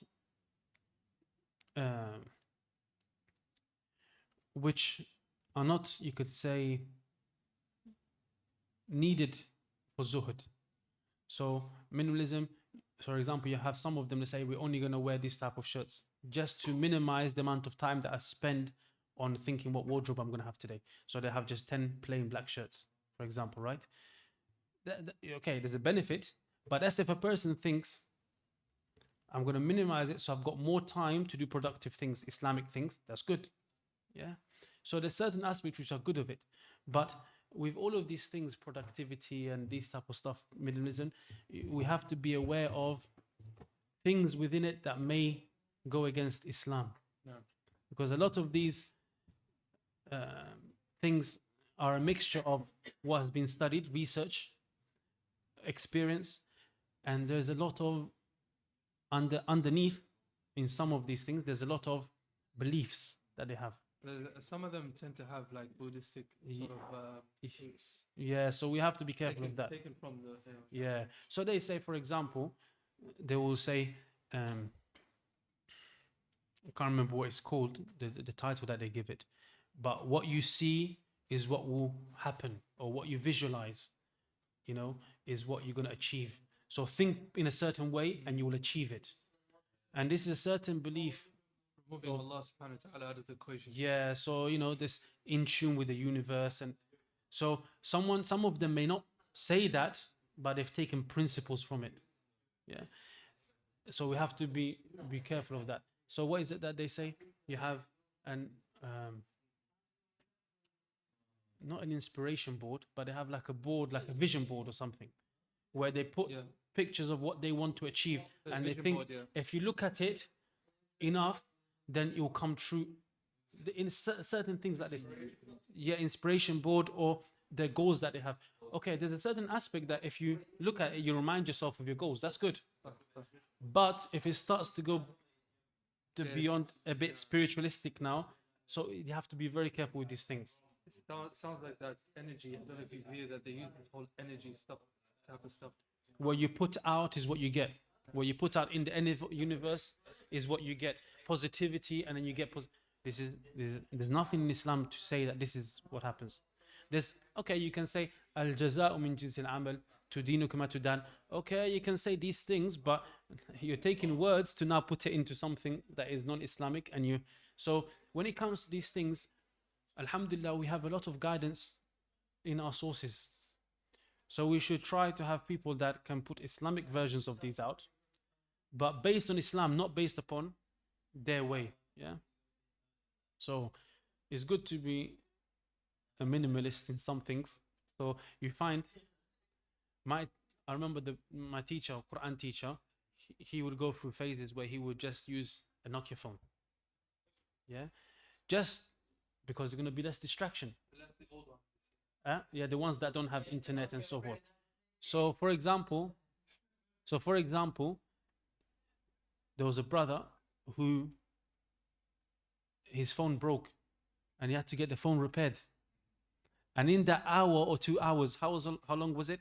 He managed to memorize more than he memorized in a week. Yes?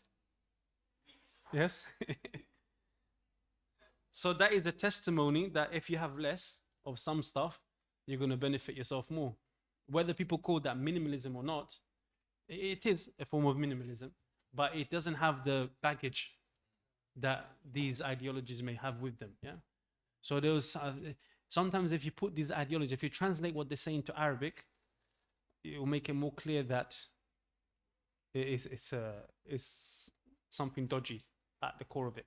But I remember one sheikh or student of knowledge was saying in Arabic, maybe they had someone that took it from the West to them, and he said, okay, every day I want you to visualize what you want to achieve and just say kun.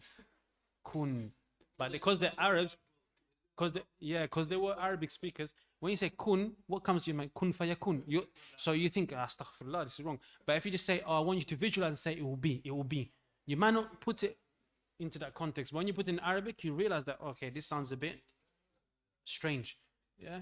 So a lot of these things, productivity, motivation, a lot of these things are stuff that we could do from Islamic sources much better. But it's just that a lot of it maybe hasn't been translated.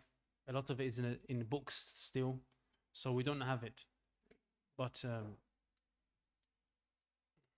there's a lot of benefit in obviously having less in the dunya. But okay, you're going to be the secretary, so you filter what questions come from the other side.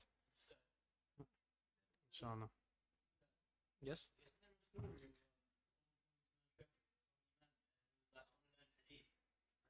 Imam said, like, be ready to, I'll give you like kind of poverty, something like this. Is there a story like this? Yes. Right? Mm-hmm. Yeah, I just remember that. I don't know if it's Imam Shafi, but yes. But there's more than one statement. So they said no one will attain this knowledge when they have a lot of wealth to look after. And what they would understand from that is that if you're thinking about your wealth all the time, it distracts you from seeking knowledge. Doesn't mean you shouldn't have wealth, because you need wealth. Or some of them would say that I inherited money from my father and I spent all of it on books. Yeah, so they ended up poor. Yeah, so there are statements like that. It doesn't mean you should be poor, but it means be ready. That's the reality. That's the reality that most of the time that you're going to seek knowledge, if you want to be really devoted to knowledge, you're going to have poverty. Unless you have maybe from a rich background, wealthy background, where people are going to support you. Yeah. Otherwise, you're going to have a sense of poverty. And then scholars, they discuss, is it harder to study knowledge when you're poor or when you're rich?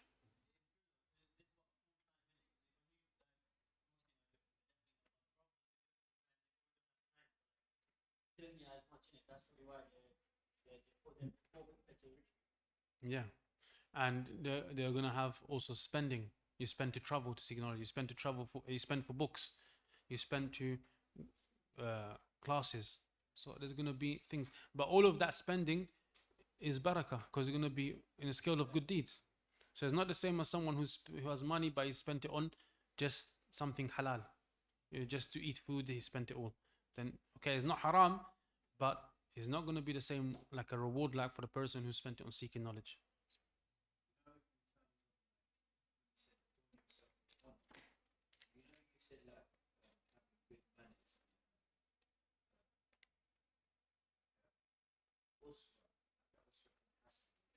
no سورة الأحزاب كان لكم في رسول الله أسوة حسنة لمن كان يرجو الله. Would you say like Rasulullah is the best like role model. Mm-hmm. So that can, when you say in terms of usra, it's a role model, a good role model to be like. So in terms of like when it comes to this, it may not be like on the same context, but like having good manners and character, because we follow those sorts of lines. It's kind of like hand in hand, because if you have good manners and you want Allah and the akhirah, you're going to follow a good usra, which is the Prophet, which is a good role model. So I just wanted to like say that. Yeah. It goes hand in hand, but it's not Yeah. top. Yeah, no, definitely goes hand in hand. Alhamdulillah, Jazakallah khair. It's true. It goes hand in hand, and as the author mentioned in the start of the book, that from the conditions of knowledge of worship is that you follow the Prophet ﷺ. So even in his character, the way he was, you follow the best of examples. And he's going to mention later on that the teacher is an example in as much and in as far as he's following the Prophet ﷺ. So there's going to be certain aspects from your teacher, any teacher you have, that are not praiseworthy. You could say the mistakes that he may make. Of course, the student is not supposed to follow those. So he follows the teacher. Teacher is a good example in as far as the teacher is following the Prophet ﷺ. It's just that you don't have the Prophet ﷺ walking in front of you, doing those things in front of you. You have it in books. So now the teacher is kind of showing you part of what the Prophet ﷺ was like. When you were saying, No, go. like when it was saying like you wouldn't act in a certain manner, Mhm. the student of knowledge wouldn't act in a certain manner. Obviously, the Prophet was given a lot of knowledge, and he wouldn't act in a certain manner. Exactly. The knowledge he was given. Exactly. So this comes back to kind of like with this, that when you have a certain amount of knowledge, Mhm. gaining knowledge, you wouldn't act in a certain aspect in front of people because of the knowledge you gain. And this is where it comes back to also the aspect, which will make you take a good role model. Exactly. The Prophet, because he wouldn't act in a certain manner. So there's a certain way to act with your family and teaching and so on and so forth. Definitely. Barakallahu fik. That's good. No, definitely. Alhamdulillah.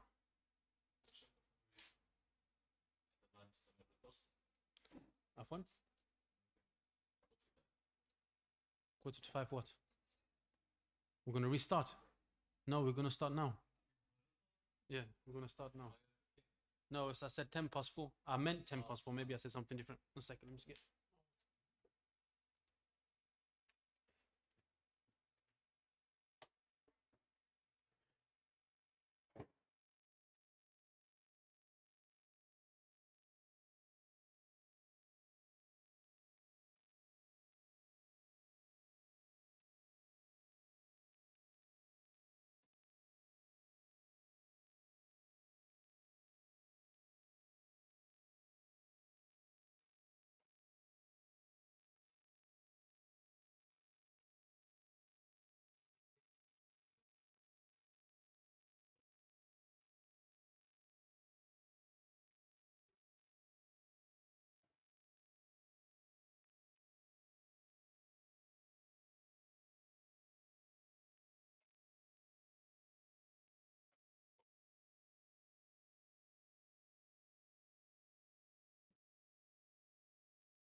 Again? Let's talk about like sins and then let's not say to like like the selfies is associated with people with us. Yes, that's worse than sin. So also listen to the sin. Pardon? Also listen to The asl is. Okay, Bismillah walhamdulillah, salatu wassalamu ala rasulillah. The asl is to boycott the person of innovation, as far as I know. but there may be situations where that may not be the best thing to do. So you have to look at different factors involved. And this is why I advise you to read what Shaykh Ibn Uthaymeen was mentioning about what happened and how it happened and why and the benefit that it caused. So the maslaha and that was present there. So also knowing the people that fall into innovation, or people that commit innovation, are of different levels and different types. So how a person deals with it has to be based upon knowledge, not based upon desire. Because you're someone that's, your nature is you're someone that's tough or rough, that's how you deal with people, and you justify it by using Islam. Like for example, in our area, there's a different example, but I'm just make sometimes the examples I give you are something that is a bit further out, but you can understand, so everyone can agree on. So for example, there's a traffic warden. Someone comes to Jama'ah, Salah, and he parks the car wrong, and the traffic warden gives him a ticket. And so the brother says, you kafir, that's why I hate you kuffar. Is that right? No. You're only saying it to get your anger out. It's true, maybe he's not Muslim, he's a kafir, but it's nothing to do with the ticket. The ticket is because you parked wrong. Yeah. So sometimes we have to be careful that we don't just lash out at someone just because we're upset or we're tough. And also the opposite is true. Sometimes we have to be careful not to be too gentle just because we're gentle people. Yeah. There's a balance. Islam came with a balance, right? Good manners are to be between those two. Sometimes you have to be lenient. Sometimes you have to be strict. So there are balances. So how do you deal with people of innovation? Depends on the person of innovation. It also depends on the area you're in, the strength that you have, that Ahlul Sunnah have. So he's going to discuss it in more details here. But read, not in this section, but later on, but read. My main thing is, don't just take what I say or someone of this time says, or this level says. Look at what a big scholar like Shaykh Ibn Uthaymeen says. Look what Shaykh Bin Baz said. Look what Shaykh Albani said. How did they deal with people? What were the factors that they took in consideration? What did the scholars of the Salaf say? And how do we understand their statements? Yeah, because as we mentioned, certain factors may change how you deal with the situation. So the asl is that the person who's trying to change the religion, which is what a bid'ah is that you're adding something or taking something away from the religion and saying it's part of the deen. That person, how can you just be happy with such a person? That means that the deen that you're trying to follow, they're taking you away from Allah. You can't be happy with such a thing. But now, how do you fix that? How do you cure that? That's a question. There's a poem by a sheikh called Muhammad Adam al-Ethiopi. He was one of the major scholars that lived in our time. He died recently, a couple of years ago, and he was from the east part of Africa, but was living and stayed in Mecca for many years. And he wrote many books. For example, he explains Sahih Muslim. His explanation is out. At-Tirmidhi. And other than that, some books were like 30 something volumes. And each volume was 600 plus pages. So it wasn't something easy. How did he achieve that? Because he didn't go out and waste time. They said some of the people, after he passed away, they made videos about him and so on. They said that we used to invite him sometimes to go to, the desert area to enjoy like once a week, whatever. He used to refuse all the time. So that's how you end up becoming someone that can write this much. They can do works that benefit. He went one time and when he wanted to just go back. He went with them and he just wanted to go back to do his work. Yeah. So he has a poem which is talking about 1,000 lines or so in Aqeedah. And he has 1,000 lines or so in Hadith as well. And he has another 1,000 line or more, about 3,000 lines in Usul al-Fiqh. So he has a lot of different sciences that he's written in, he explained books in and so forth. In this 1,000 line in Aqeedah, he speaks about the way of Ahl Sunnah with regards to dealing with the people of innovation. I advise you to read it. And he explains it himself. So you can read it there. How he explains the people of the Sunnah dealt with the people of innovation. And he explains there. The works are clear. But as I said to you, it's very important, especially as a student of knowledge. We're not talking about fatwa. When you give a fatwa, there's a certain situation, so you go to a sheikh and he gives you an answer. That you go to a sheikh and that's it. But when you're talking about studying to understand different principles, go to different teachers, go to different sheikhs and see, okay, what understand this view here. You understand? I'm not saying go to different groups. I'm not saying today you go to a sheikh who's a Sufi, then tomorrow you go to a Shia. I'm not saying that, but I'm saying go to different teachers that are on the same manhaj and understand. So then you'll see what valid difference of opinion there is, or where a sheikh may be mistaken. But if you only follow one or two sheikhs, you may be that they make a mistake in something and you don't know. And you think it's right because you didn't listen to other shuyukh said.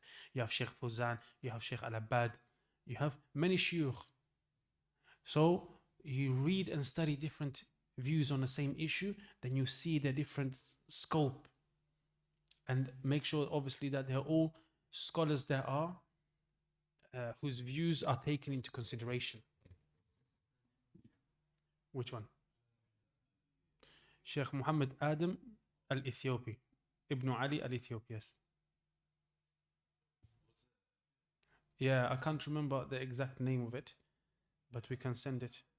Yeah, he has a 1,000-line poem on Aqeedah and he explains it as well.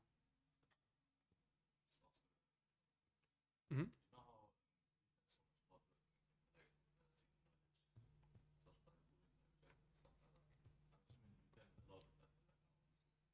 Of course. Of what?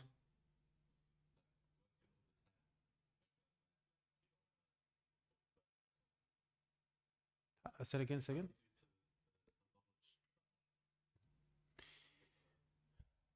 Bit by bit. You learn bit by bit. Every day you learn what you can. A page and you stay consistent. You read a page, then you do that for a month, then you read 10 pages a day. Like you move up little bit by little bit. But the main thing, when we say devote yourself to knowledge and focus on knowledge, meaning that your time is with knowledge. Yeah. So for example, you go to work 9 to 5. As soon as you finish work, you're knowledge. It's not you have a hobby, then you go do this, you go hang around with people, and then you go to knowledge. No, even if you have to go and do something with your friends, you have a book with you, study. If you have to, I'm not saying you go, but for example, your family invites you somewhere, so you study. You're listening. Now you have audios. You can listen all the time. Even when you walk into work, going back from work, you listen to your lecture that you were studying the other day. You revise knowledge. If you devote yourself to knowledge like this, okay, some people say, oh, I have kids or whatever. Okay, if you're at home, you're cleaning, you're doing whatever, you put your headphones in, you listen. You revise your Quran, you do things. And you understand that Allah subhanahu wa ta'ala said, وَمَن يَتَّقِ اللَّهَ يَجْعَلْ لَهُ مَخْرَجًا وَيَرْزُقُهُ مِنْ حَيْثُ لَا يَحْتَسِبُ. So if you have taqwa of Allah, it doesn't mean you're going to be taqwa every single moment of your life, but you try. And you really sincerely try your best and you sacrifice for knowledge, then Allah subhanahu wa ta'ala, this is my belief, that He will give you a way to learn and He will provide for you knowledge. But not the way you want. Some people say, for example, oh, I have taqwa, but I didn't get accepted in Medina. Yeah, maybe it's not written for you, but doesn't mean you stop seeking knowledge. Then we say, oh, I want to seek knowledge and I have to go to class and memorize the whole day, but I have kids. But who said that you have to go do it that way? Maybe Allah will provide for you knowledge whilst you're still at home. But you have to take the path of knowledge. That means you have to work hard. You take a book, you study it properly, you memorize, you revise, you do your Quran, you memorize your page a week or your half a page a week, you're consistent, you don't miss lesson.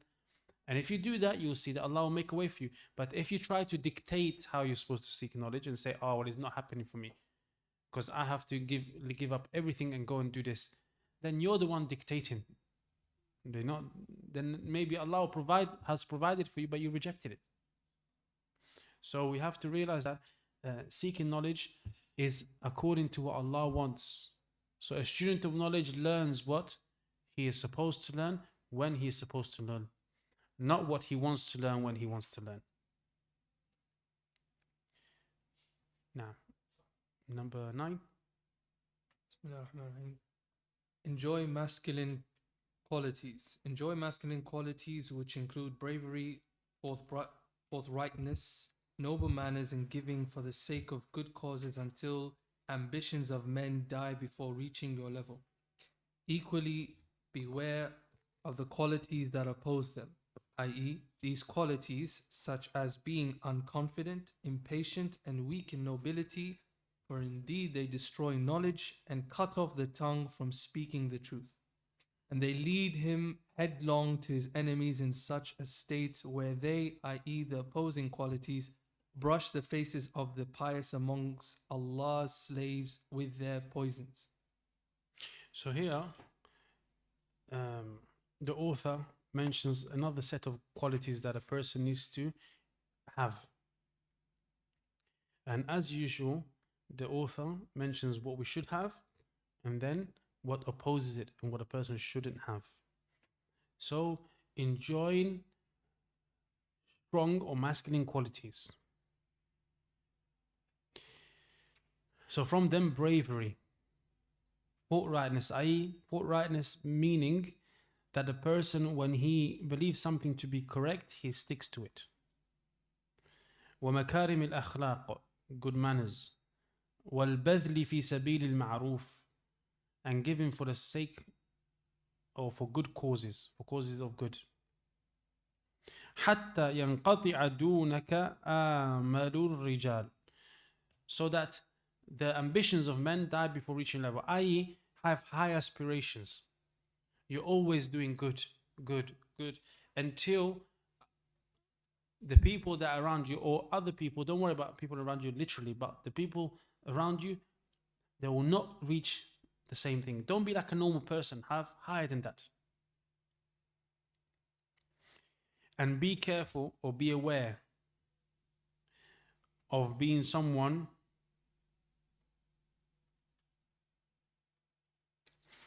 who is unconfident.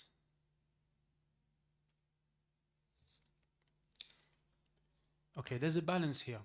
There are some people in life, and this is important to know because you need to know what type of person you are.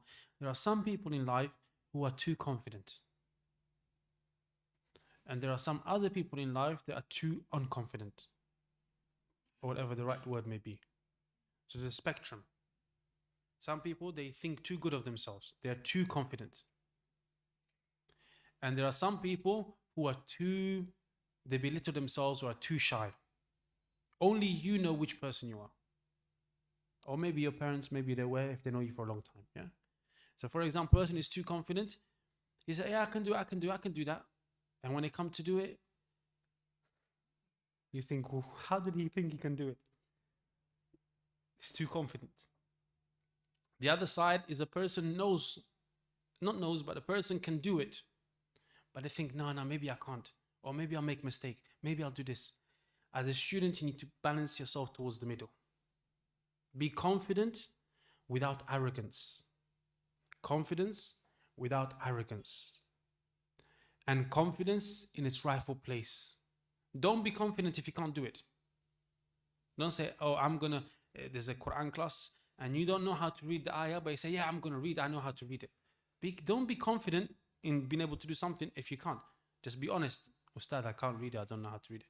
If he says to you try, then try. Be confident and try. Because if you're too shy, you're not going to learn. But don't put yourself as if you know it. Yeah. So don't be either side of the spectrum. If you are, and you will be, there's no human that I've ever met that is bang in the middle. You're going to be on one side. Okay? So push yourself towards the middle. And don't worry about what people think. Because if you worry about what people think, you will never achieve anything. But try to push yourself towards the middle. So you're either, if you're too unconfident, you try to make yourself more confident. Think about the things that Allah has blessed you with, without arrogance. And if you are too confident, you say, look, I made a lot of mistakes. Remember that time I made that mistake? Oh, I got pulled up on that. I shouldn't do that. Put yourself down a bit so that you don't end up embarrassing yourself and the knowledge that you have. Because imagine you try to give da'wah to someone and you say, yeah, and then you get embarrassed. People are not just going to laugh at you, but they're going to laugh at the knowledge that you carry. They're going to say, oh, his deen must all be like that. Or the scholars that he learned from must, oh, this is what they're teaching. So you have to be careful so that you are not, you don't fall under that. And then the author, rahimahullah ta'ala, also mentioned not to be impatient, because this and other things that he mentioned will cut off a person from seeking knowledge, and it will stop him from speaking the truth. Now you're not going to be born with some of these characteristics, of course, but it takes time. But the first step is knowing about them. So you might not be a brave person. You get scared. It's normal. Some people get scared more than others. Maybe something happened to them when they were young, or whatever the case is. But realize, the more you seek knowledge as time goes by, Allah subhanahu wa ta'ala will provide you with strength that you don't know where it's from. And so, even though you used to be someone who used to be scared a lot, but then you see that Allah gives you a strength, a tranquility, that even though you're speaking the haqq, and even though you know that it could get you in trouble, you're still able to do it. So don't worry about how it's going to happen. Just worry about the fact that you don't give up seeking knowledge. If you keep on that path, Allah will protect you. Because this path is the path of the Prophet ﷺ. Allah subhanahu wa ta'ala mentioned to the Prophet, Wallahu ya'asimuka minan nas. Allah will protect you from the people. So whoever's following the way of the Prophet ﷺ, it is hoped that they will also have some of that protection. Of course, the Prophet ﷺ's protection is different level. But I'm saying that if you follow the footsteps of the Prophet ﷺ, it is hoped that you will have some of the reward and some of the things that Allah promised to the Prophet ﷺ. Then the author goes on to mention point number 10, forsaking luxury. Do not become carried away in comfort and luxury, for asceticism is from Iman, faith. And take the advice of the commander of the believers, Umar ibn al-Khattab, in his famous book.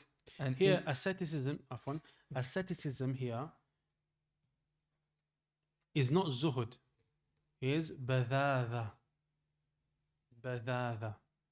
Badal alif dal ta marbuta, which is a form of simplicity. I.e., like for example, a person wears plain clothing, is simple clothing. It's clean, it's nice, but it's simple. It's not extravagant, flamboyant, and so forth. And take advice of the commander.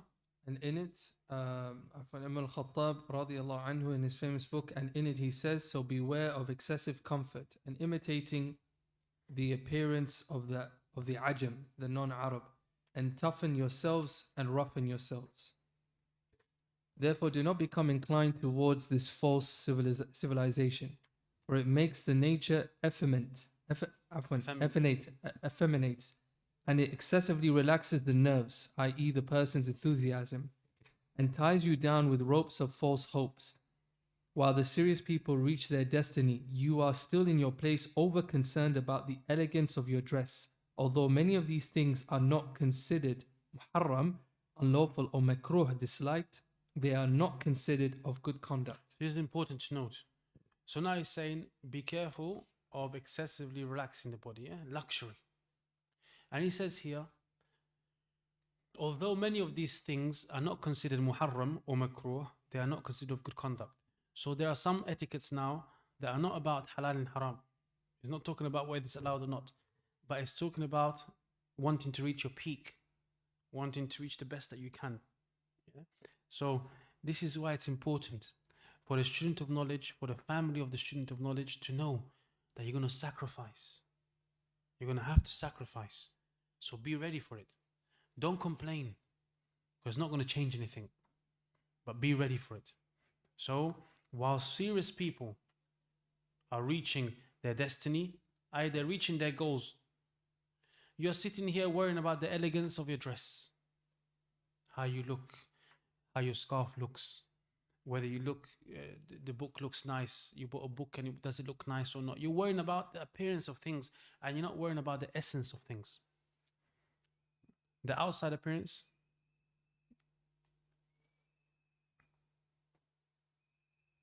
From the outside appearance, dress is also an indication of the person's affiliation. Rather, it defines him or her. And after all, is dress not one of the many ways of expressing oneself? So be careful in what you wear, because it expresses to others your standing in what you are affiliated to, your upbringing, and your taste. And it was due to this, it was said, the outside appearance leads to one's inner inclination. Also, people initially categorize you according to your dress. Rather, the way in which you wear your clothes indicates the onlooker as to how to categorize you in terms of dignity and sensibility, or shows you to be a sheikh or a person of worship, a childish person or a person who loves to be noticed. So take from your dress that which adorns you and does not appear unattractive, and do not give anyone an excuse to talk about you or to criticize you. And if what you wear and how you wear it meets with the nobility of what you carry in terms of religious knowledge, then it is more likely that you will be exalted, i.e. in the eyes of the people, and that your knowledge will be benefited from. Rather, in addition to this, it will become a means of drawing nearer to Allah. Indeed, it is a means of guiding people to the truth. It was narrated that the commander of the believers, Umar ibn al-Khattab radiallahu anhu, said, "It is more beloved to me to see the learned person in white garment, i.e. in order that he will be glorified in the hearts of the people, and in turn they will glorify that which he carries of the truth. People are, as Shaykh al-Islam ibn Taymiyyah rahimahullah ta'ala described them, like the flocks of birds naturally disposed to imitating one another. So beware from dressing in a juvenile fashion. As for European dress, then the ruling of such does not escape you. However, this does not mean that you dress in an unattractive manner. You should shroud your outside appearance with pious conduct and good manners. And the proof for this can be found in Al-Jami' by Al-Khatib. These subtle points should not be dismissed, because even now the people of knowledge still point out such things in the books pertaining to softening the heart, the books of etiquette and the book of dress, and Allah knows best. so here the author is mentioning some very important points, and Shaykh Uthaymeen rahimahullah ta'ala mentions with regards to the start of this point here, with regards to leaving off excessive luxury, forsaking excessive luxury, he says, وَهَذِهِ النَّصِيحَةُ تُقَالُ لِطَالِبِ الْعِلْمِ وَلِغَيْرِهِ. This nasiha is to be said to the seeker of knowledge and to other than him.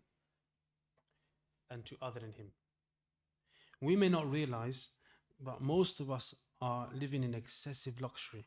We're having a lot of luxury. But because we're comparing ourselves to people around us, we think that we're not. But most of us are.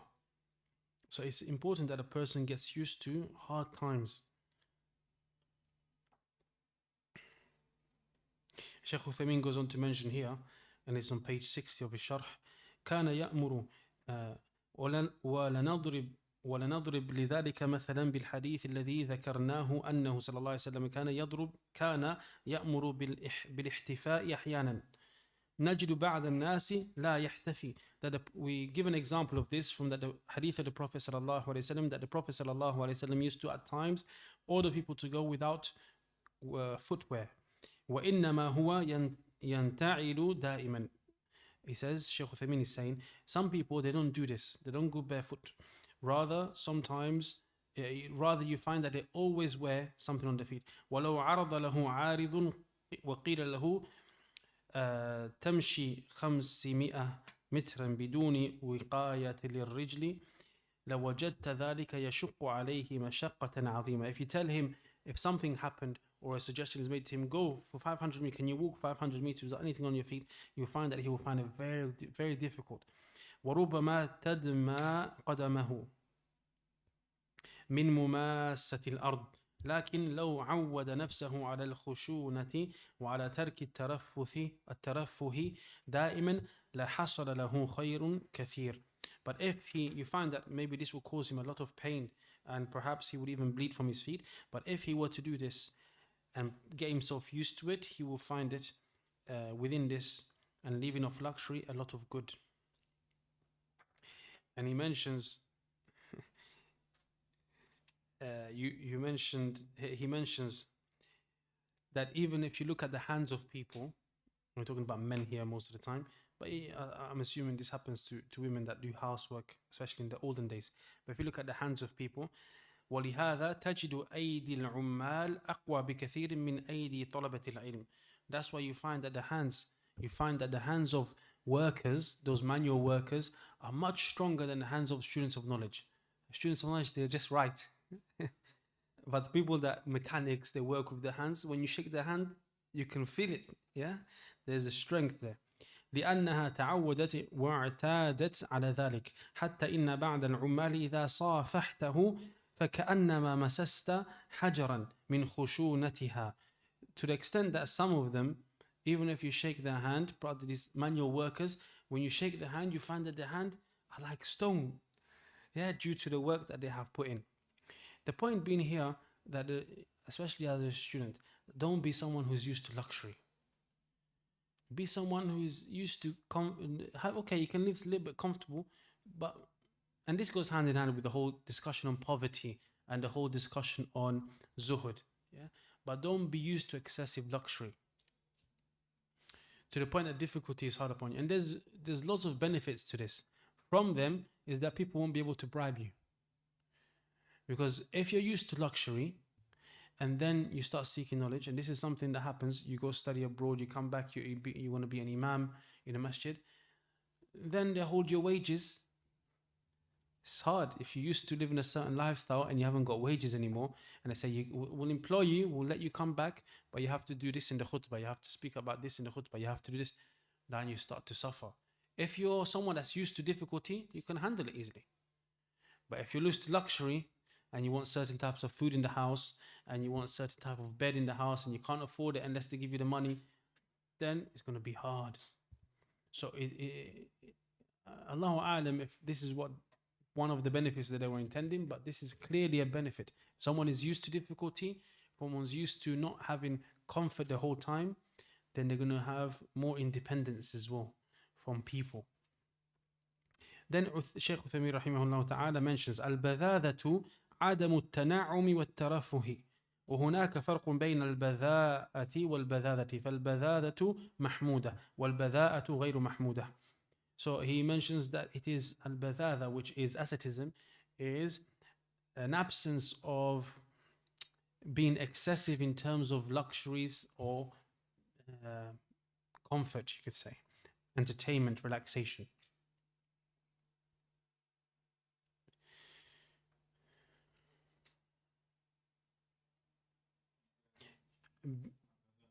البذاذة عدم التنعم والترفه. And he says there's something else called al-badha'atu with a hamza. Al-badha'atu with the two dhal, badha'atu, that is praiseworthy. That is abstaining from excessive luxury and comforts, blessings, you could say. Wal-badha'atu is not praiseworthy. I think is a word that means some sort of lewdness or badness. Allahu A'lam.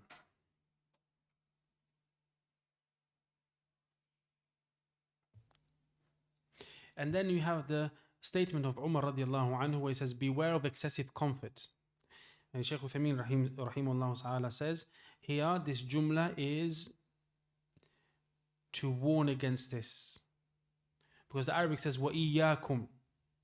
وَإِيَّاكُمْ can be understood another way as well. So he's explained that this is a warning. And he says, أحذركم بمعنى أحذركم أن تكونوا مع التنعم. I warn you against you being with this excessive comfort. والتنعم يكون باللباس والبدن. This comfort and relaxation can be with regards to the clothing or with regards to the body. وكل شيء and everything. والمراد بذلك كثرته. And what is intended here is to have too much of it. This comfort, this relaxation, or this luxury, having too much. لأن لأن التنعم بما أحل الله على وجه لا إسراف فيه من الأمور المحمودة بلا شك. Because using the blessings that Allah subhanahu wa ta'ala has given a person in a way that does not show extravagance or wastefulness is something praiseworthy. With those things that Allah has allowed, is something praiseworthy, without doubt. ومن ترك التنعم بما أحل الله من غير سبب شرعي فهو مذموم. So someone who leaves off using the luxury, the blessings that Allah has given without a reason, then this is blameworthy. So there's a difference between excessive comfort, being excessively luxurious, and not being able to deal with some hardship, and not using the blessings that Allah has given. So you can eat meat, for example. You can get married. No one's saying don't. Because if you leave these blessings that Allah has given without a reason, then that's blameworthy. But if, for example, you say, I'm not going to eat that much, I'm going to eat, the Prophet ﷺ did not have that much, and so forth, and so you cut yourself, so you're not luxury, you're not used to always having your stomach has food and everything, so you want to be more aesthetic, then that is good, because there is a reason why you're doing that. Then the author, Shaykh Ibn al-Uthaymeen, rahimahullah ta'ala, touches upon another point here. That once the author had mentioned leaving off luxury and comfort, he spoke about clothing. Because he says, لأن اللباس الظاهر عنوان على اللباس الباطن. Because the outward clothing is indicative of what's going on the inside. The inner clothing, what is in on the inside. That's why he goes on to say, rahimahullah, is on page 64. ولهذا يمر بك رجلان كلاهما عليه ثوب مثل الآخر فتزدري أحدهما ولا تهتم بالآخر تزدري ما لباسه ينبغي أن يكون على غير هذا الوجه إما بالكيفية أو في اللون أو بالخياطة أو غير ذلك والثاني لا ترفع به رأسا ولا تري في لباسه بأسا لأن لكل قالب ما يناسبه.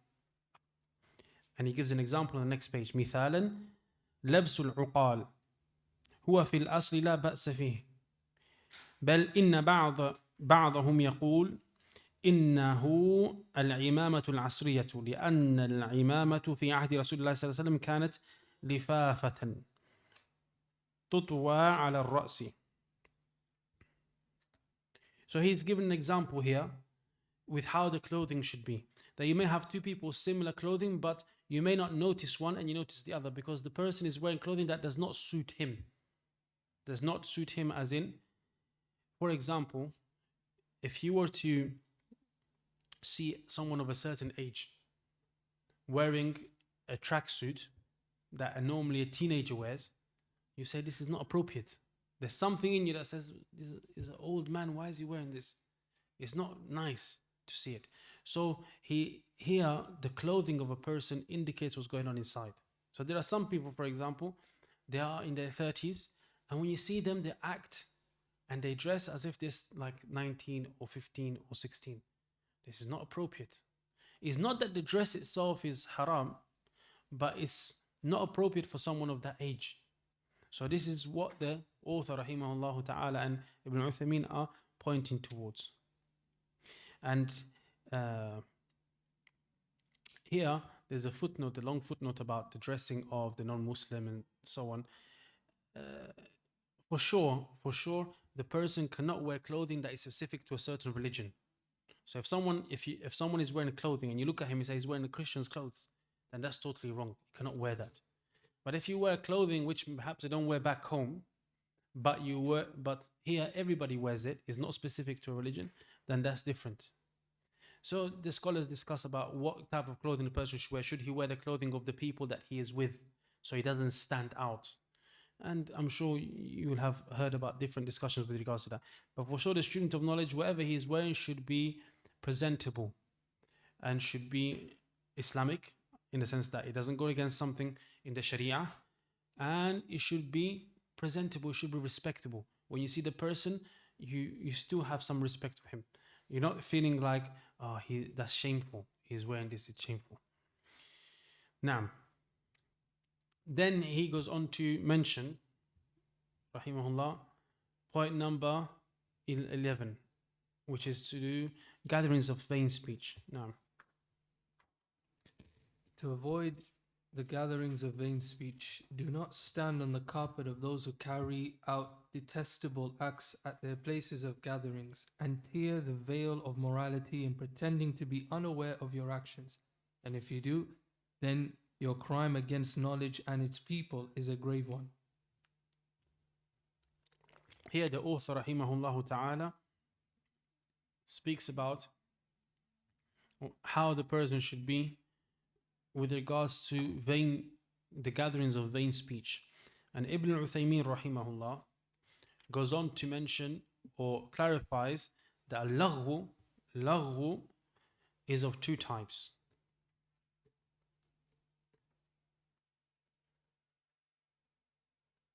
The word here is laghwu and is of two types. He says laghwun laysa fihi fa'idah wala madarrah. There's a vain speech which has no benefit and no harm.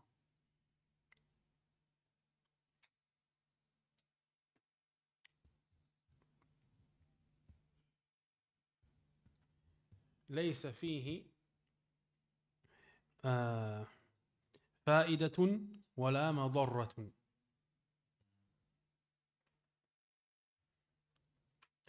And the second type is لغو فيه مضرة. Is vain speech which has some harm.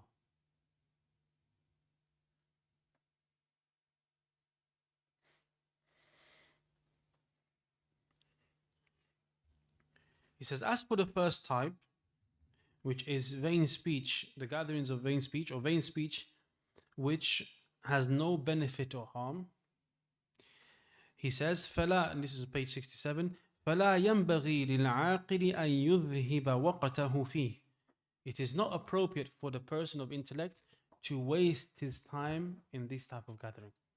A gathering that has no benefit, no harm. لأنه خسارة, because it is a loss. i.e., we are only time, in the sense that yesterday is gone. We're never going to get it back again. A part of us has gone, a part of our life has passed. So if a person spends a part of his life in a situation where there's no benefit and harm, then he has lost some of himself. وأما الثاني, as for the second type of laghu, is that which we said what? Has harm. Yeah? It has harm. فإنه يحرم عليه أن يمضي وقته فيه. It is not allowed for him to spend his time in such a gathering or in such a exercise or such a thing. لأنه منكر محرم.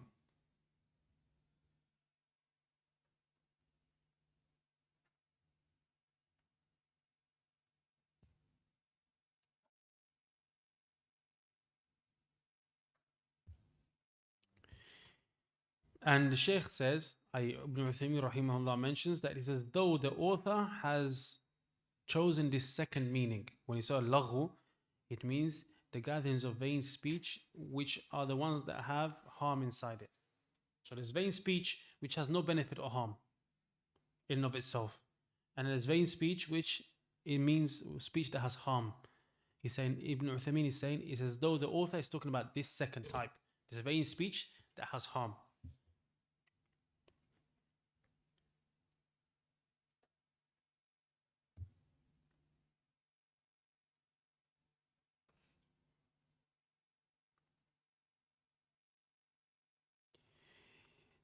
So sometimes he says, how many people sit in gatherings? Or he says, فَمَنْ وَجَلَسَ مَجْلِسَ الْمُنْكَرِ. Sometimes a person may sit in a gathering which has evil, وجب عليه أن ينهى عن هذا المنكر. It is obligatory upon him that he warns or warns against or refutes or prevents from this evil. فإن تركوه فهذا المطلوب. If the people in the gathering leave that evil, then this is what is wanted, that they leave it off, they change the topic to something else, they change the evil. وإن لم, and if not, وإن لم تستقم وأصروا على منكرهم فالواجب أن ينصرف. But if they do not change and they stay persistent upon that evil that they are doing, then what is upon the person, it was obligatory upon him, is that he leaves. خلافا لما يتوهمه بعض العامة من قول الرسول صلى الله عليه وسلم. In difference or in opposition to what some of the general people think from the statement of the Prophet صلى الله عليه وسلم, فإن لم يستطع فبقلبه. i.e., if you cannot change the evil, then at least the minimum, if you cannot change it, then you keep it in your heart. فيقول أنا كاره لهذا المنكر في قلبي وهو جالس مع أهله. And he says, I hate this in my heart, but at the same time he chooses to sit there with his family. Now this is Shaykh Uthaymeen, he's talking about something you have a choice. Yeah? That's in between brackets. I'm putting that in between brackets. From what I understand, Shaykh Uthaymeen is talking about something you have a choice. فيقال له لو كنت كارها له حقا ما جلست معهم. If you really hated, if you really found this speech difficult, hated it, then you would have not sat with them. لأن الإنسان لا يمكن أن يجلس على مكروه إلا إذا كان مكرها. Because a person cannot sit with something that they dislike unless he was forced.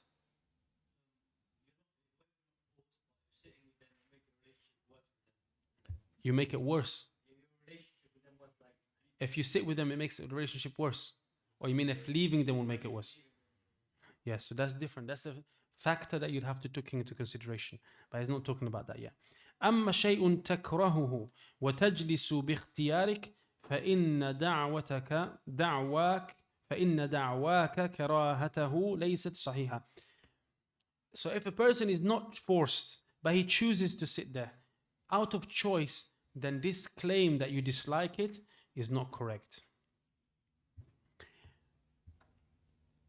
So if a person has a choice, you're with your friends and they start to mock,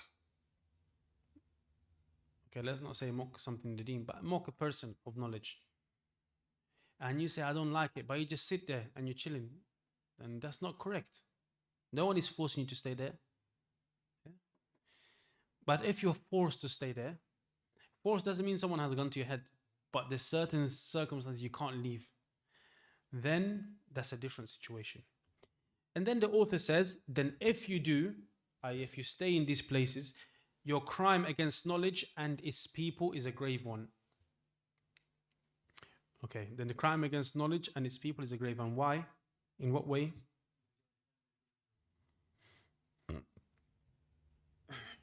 Against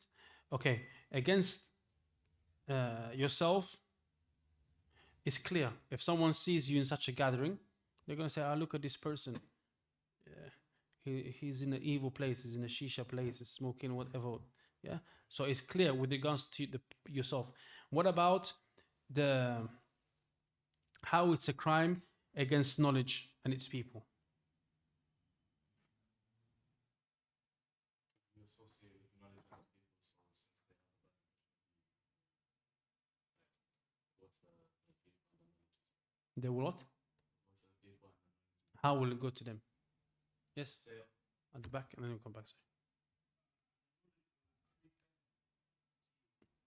You mean their knowledge, the bad habits? Yeah, so their bad habits. It's not necessarily things preached, but it could be bad habits, could be something that they are mocking. Yeah, so the bid'ah that they may have. Yes, what are you saying? Go ahead.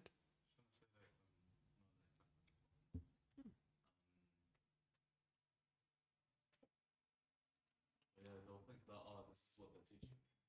This is what? They're teaching him he learned this bad stuff from knowledge. Okay. People that he's associated Yes, that he learned this. Yes. But how is it a crime against knowledge and its people? A sign of hypocrisy, but how? So how's that a crime against? That's against the person himself. He's a hypocrite.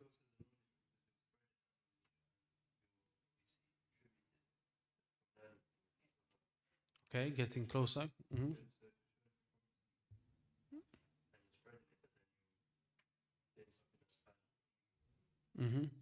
Yes, Ahsan.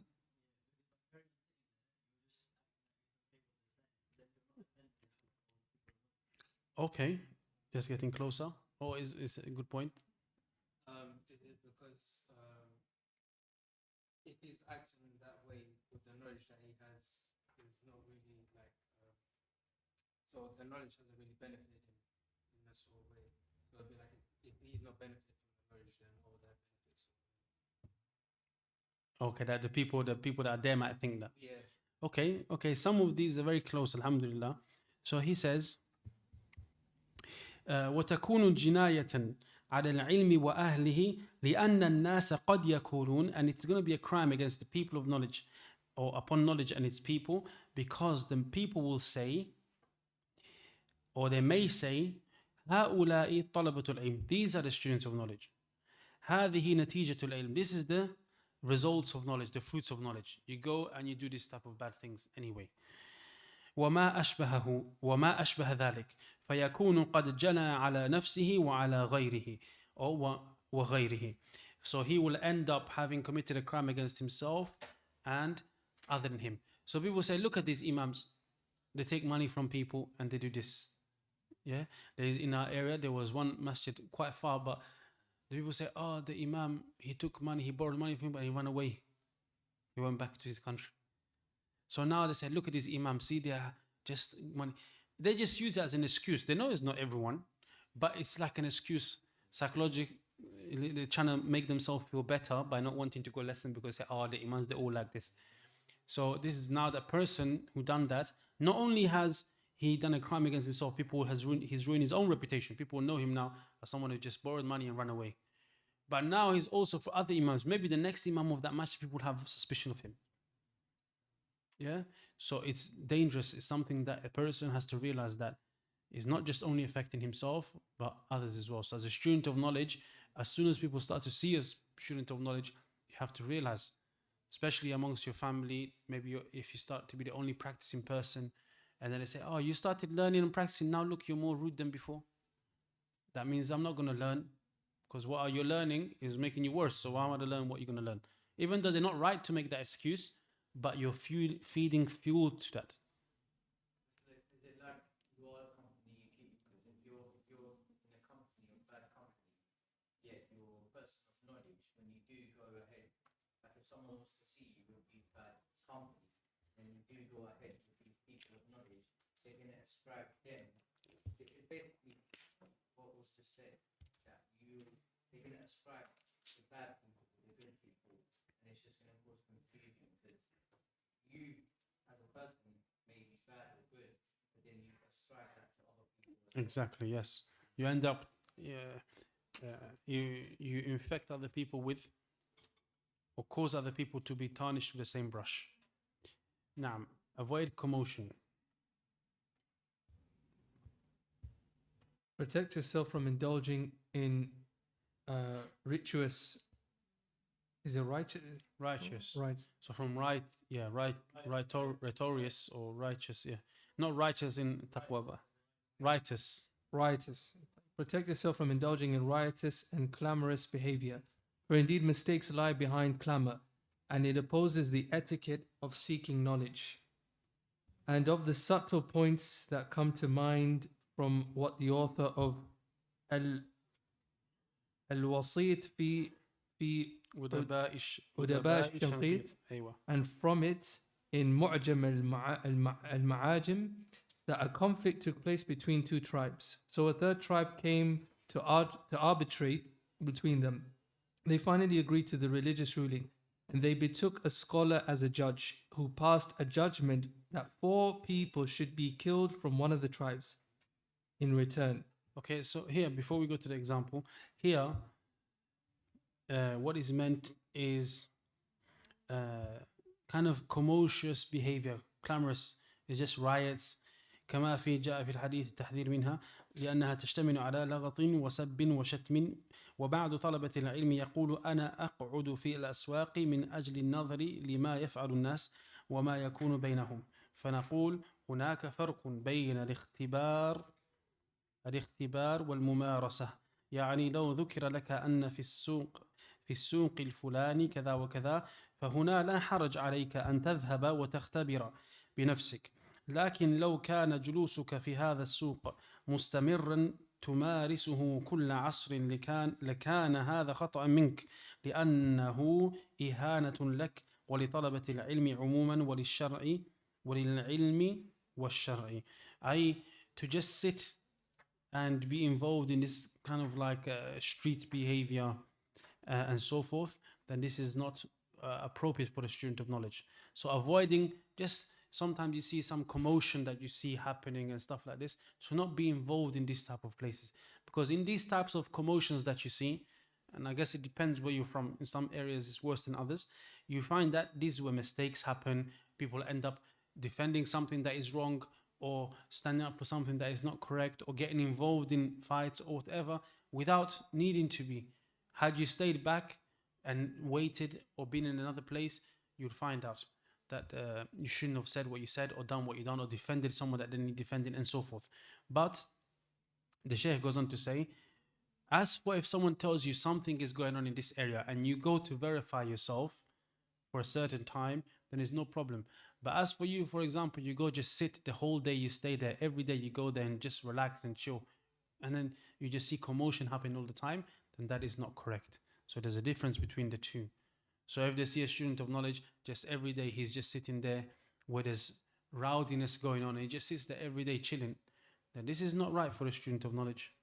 It's not appropriate.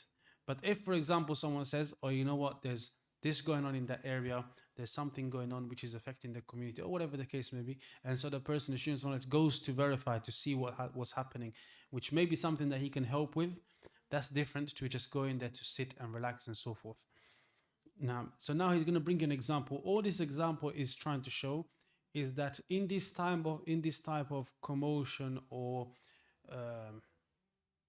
you can say kind of areas where there's no stability, or just people being boisterous and so forth, that there's going to be mistakes made, and there's going to be just chaos basically. Now, For the death of 4 people killed by the other tribe. So Sheikh Ba'ab ibn Ahmed said, in such situation the law of Islamic requital is not applicable. So the judge replied, such a decision is not to be found in any book. So the Sheikh said, rather it is found in every book. So the judge said to him, this is the Qamus, the famous Arabic dictionary, meaning that it comes under the category of a book. So the Sheikh took al-Qamus, and the first thing his sight fell upon was al-Haysha, riotous uproar, is civil strife. And there is no requital in riotous uproar, i.e., when a person who is killed in civil strife and their killer is not known. And the people became astonished at his speed in summoning up such information in such a crucial situation. so what he's saying is, all of this goes to show that you should avoid these type of situations, riotous areas, when this type of stuff take place. Riots are going on, whatever. You shouldn't be someone that is involved or just hanging around these type of scenarios. That's the main point of that statement there. Number 30. Naam.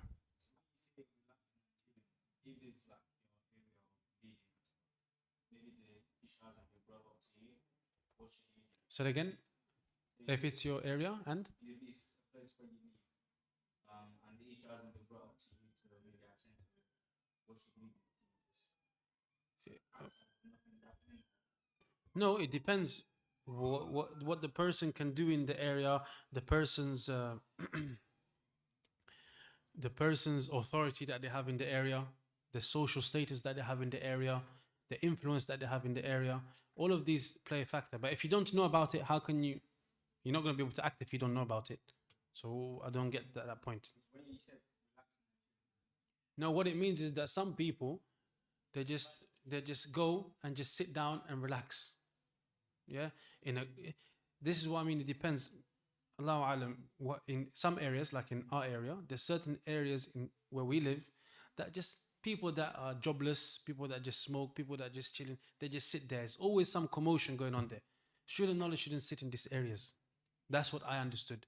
You sit in these areas, police is gonna come sometimes and search everyone. Imagine your student knowledge getting searched and there's drug dealer next to you getting searched. Yeah. So Allahu A'lam, this is just my understanding of it and kind of putting it into where we live. Yeah. In our areas, well, again, everyone's from different areas here. You might be in an area you never had these problems, alhamdulillah. But in our area, for example, it shouldn't just sit in that type of area. Yeah. Or there may be exceptions in some cases because there are food banks, there are good charity works that happen. So you may sit in the area to do something good, but not just sit and chill like the other people sit and chill. And then when commotion, like now, when you sit in those areas, there's going to be arguments, there's going to be fights. If you now come and try to defend someone and you don't know what's happening, it's commotion, it's just mayhem. Yeah, someone is fighting and you think this guy is being oppressed, but really he was the one that oppressed someone else and they're getting revenge on him. So you're defending someone, you don't know what's happening. So in these riots and so forth, the student should be careful of getting himself involved. Allahu A'lam. Yeah, but it depends. Does it concern you or not? Yeah, that you're right. You should in general leave it, but it may concern you in some situation. Yeah, but it doesn't mean even if it concerns you, it doesn't mean you spend your whole every day you're just there chilling. Yeah. Doesn't this come back to the hadith من حسن السام المرء ترك ما لا يعانيه? Yes, it does. But what I mean is that in some cases it may concern him. So that which, it's what you said basically. Yeah. So the hadith is, he mentions that this goes back to the hadith, leaving that which from the perfection of one's iman is leaving that which does not concern him. Yeah. Yes. But everyone has different things that concern them. So the father, you might see someone smoking, it doesn't concern you to a certain degree. It's a munkar, but you can't do nothing about it. It's a stranger. But if that's someone's son, and it's your son, it concerns you. So it depends. Of course, it's going to depend and change from various person to person. It might be your madrasa student. It concerns you.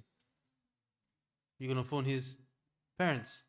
Or if he's family, relative, close friend, you might take the cigarette from him. So depending on your situation, your ability, you might take a different action. Yeah. But yeah, generally speaking, yes. Number 13, adorn yourself with gentleness. Adhere to being gentle in speech, avoiding harsh words, for gentle speech wins over hostile personalities. Gentle speech wins over hostile personality. What does it say in Arabic?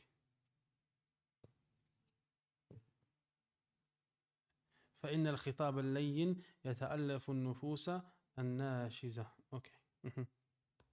And the proofs from the Quran and the Sunnah on this topic are abundant. Okay.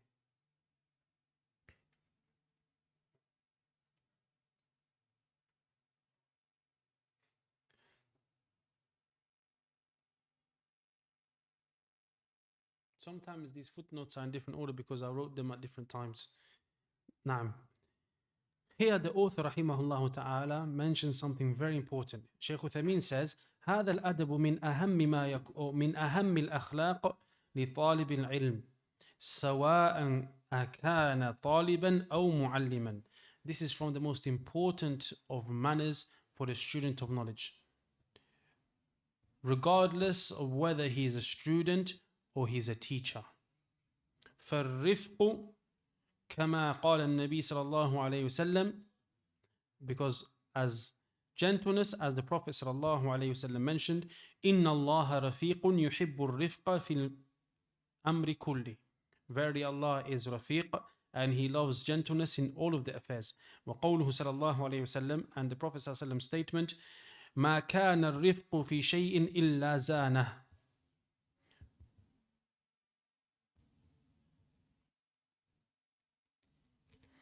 وما كان ولا نزع عن شيء إلا ولا نزع من شيء إلا شانه. Gentleness is not placed in anything except that it beautifies it. And it is not removed from anything except that it renders it not nice. لكن لابد أن يكون الإنسان رفيقا من غير ضعف. But it is important that the person is gentle without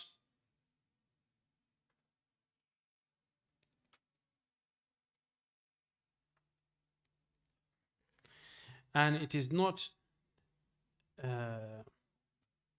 a person. It's important that a person is gentle without having weakness.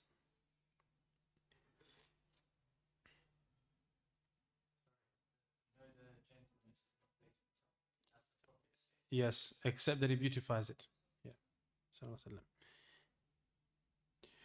أما أن يكون رفيقا يمتهن ولا يؤخذ بقوله ولا يهتم به فهذا خلاف الحزم.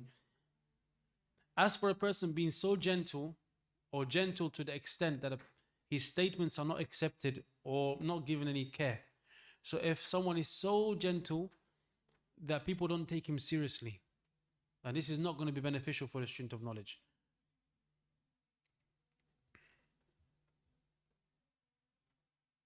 And sometimes this is why it's important to have moments of silence as a student, why it's important to also have moments or avoid laughing in front of people too much, like general people. Your friends is different, but for example, if you're imam of a masjid and people always see you laughing, joking, it's not good, because they will not take you seriously. There have to be moments where things are serious. Then Ibn al-Uthaymin rahimahullah ta'ala also mentions if a man dealt with his son with softness all the time, حتى فيما ينبغي فيه الحزم لم يستطيع أن يربيه, even in those situations where the person should be serious and strict, then he will not be able to bring the child up properly. The child will not be brought up properly. So for example, if the child broke a glass, broke the lights, or broke something in the house, or ripped his clothes, and the dad comes and said to him in this type of situation to be very soft with him, then this is not going to have the desired effect. And you all know the hadith about disciplining the kids with regards to the salah. So Shaykh Uthaymeen rahimahullah ta'ala completes that point by saying, لكن إذا دار الأمر بين الرفق والعنف فالأفضل الرفق فإن تعين العنف صار هو الحكمة. So in terms of generally speaking, between gentleness and strictness and toughness, then obviously gentleness is normally preferred. Unless in those circumstances where strictness or toughness has to be in place. In that case, then it will be from the hikmah, from wisdom, to be tough and strict.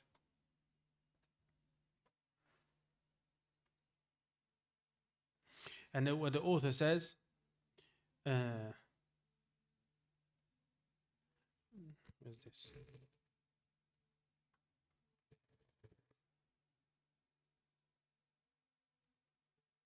Okay, avoiding harsh words. And Shaykh Uthaymeen adds here also harsh actions. Also harsh actions. Avoiding harsh words and also harsh actions. Then Shaykh Uthaymeen rahimahullah ta'ala mentions with regards to this point, for gentle speech wins over hostile personalities. He says, فَفِي الْمَثَلِ الَّذِي يَقُولُهُ الْعَامَّةُ. There's an example that the general Muslims say, that the general people say, الْكَلَامُ اللَّيِّنْ يَغْلِبُ الْحَقَّ الْبَيِّنْ. الْكَلَامُ اللَّيِّنْ يَغْلِبُ الْحَقَّ الْبَيِّنْ.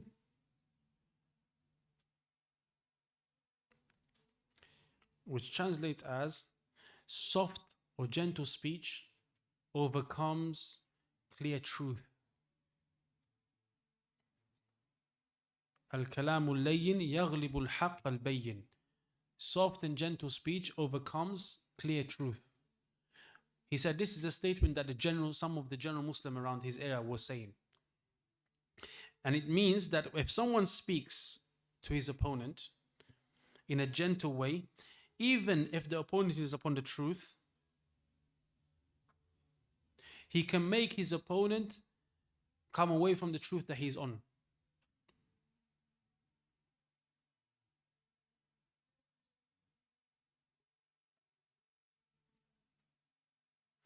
So it doesn't mean that it's going to overcome it in the sense that it's going to beat the false speech will beat the truth. No, it doesn't mean that it will beat it.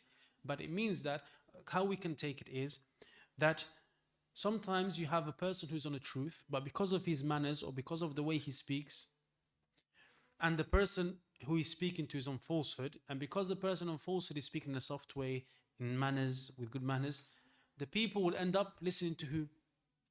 To the person on falsehood. Even though the person of truth has the truth with him. But because of how he's come across, how he's acting, people say they're repelled away from it. Not because of the truth. They're repelled away from the way it's being presented. So a person has to be very careful.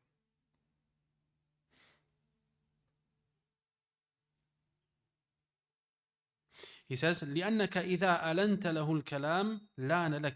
Because if you are gentle with him and so forth, he will be lenient and he will start to be persuaded and learn, be gentle towards you. وهذا شيء مشاهد. And this is something that has been seen. إذا نازعت أحدا فسيشتد عليك ويزيد. فإذا ألنت له القول فإنه يقرب منك. So if you have an argument with someone and it becomes heated, he becomes defensive, he becomes stern towards you. But if the same person, if you talk to him in a gentle way, in a roundabout way, you'll find that he will accept what you have with you. Even though it's the same ruling. But because he doesn't feel threatened, when I say threatened, it doesn't mean physically threatened, but it doesn't feel like, oh, you're trying to be better than him, or you're being arrogant towards him. He lets his guard down, and he's more receptive to what you're going to say. And this is one of the reasons debating, especially in front of people, in front of a camera, when people know it's going to go be broadcasted, has a big issue. Because you're not going to, people have already their guard up. They don't want to listen. Because you're already me against you.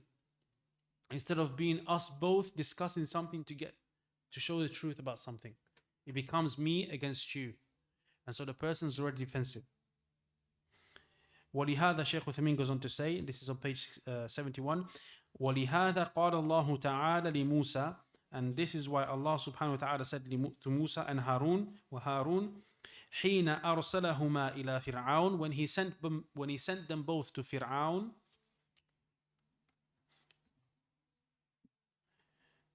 فقولا له قولا لينا لعله يتذكر أو يخشى. So you both say to him a gentle statement, so perhaps he may be reminded, or perhaps he will end up having khashya. Okay, let's take a 2-minute break. I just need to make wudu, inshallah, and then we come back.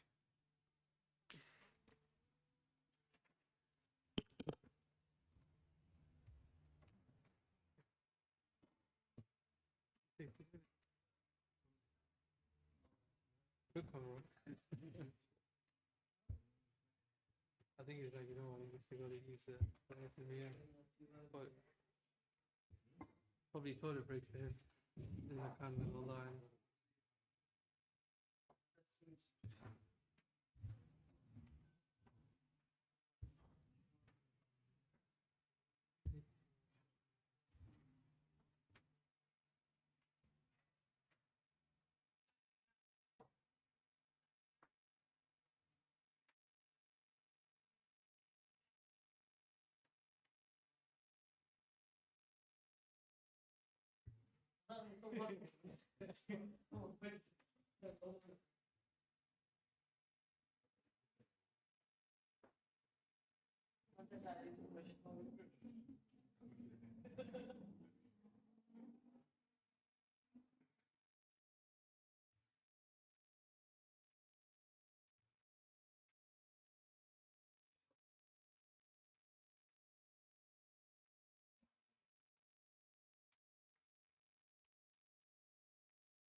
Depends. What's the context?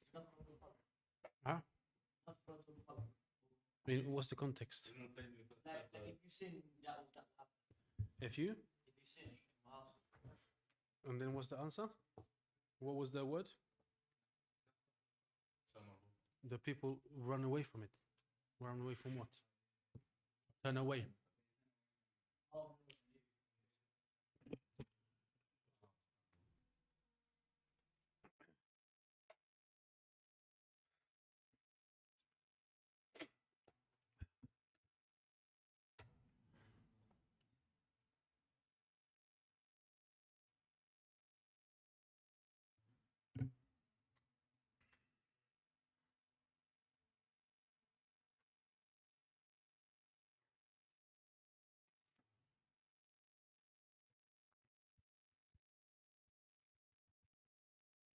Bismillah walhamdulillah salatu wassalamu ala rasulillah. Okay, the last 2 points are very important points. These are the last 2 points of section 1. And section 1 deals with the etiquettes of the student with regards to himself. So the 14th point is going to be at-ta'ammul, to contemplate. Now,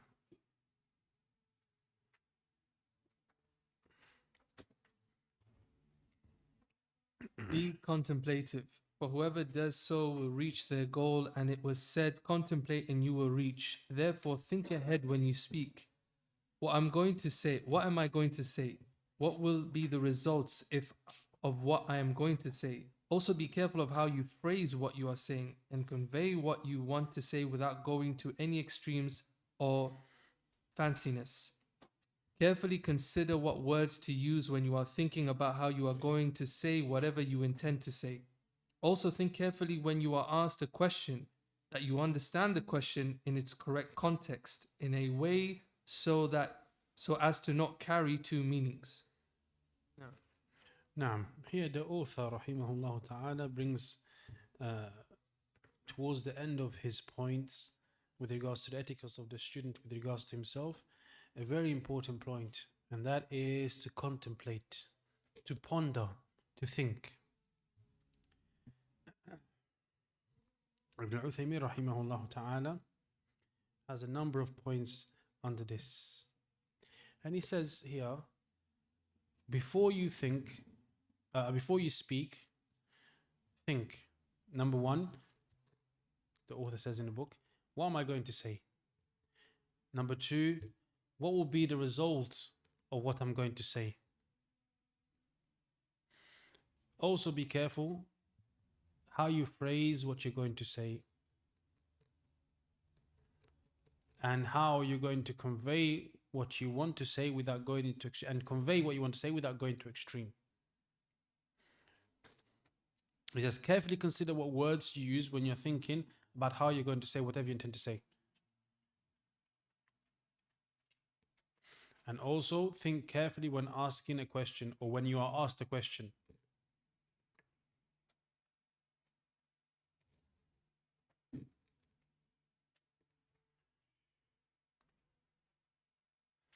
So when you ask the question, you think carefully so that you understand the question in the way that it was posed. And Shaykh Uthaymeen says, وَنَزِيدُ أَمْرًا رَابِعًا. وَنَزِيدُ أَمْرًا رَابِعًا. And we add a 4th thing. So what am I going to say? What will be the results of what I'm going to say? That's 2. And thinking carefully when you ask a question, what does it mean? Have I understood it in the right way? Shaykh Uthaymeen adds a 4th one. He says, التأمل عند الجواب. التأمل, contemplating when answering. How will my answer be? كيف يكون جوابك? كيف يكون جوابك? How will your answer be? هل هو واضح؟ لا لبس فيه. Your answer, is it going to be understood? Is it clear? To the extent that there's no cause for confusion in it? Oh, mubham, or is it something that is unclear? I my answer.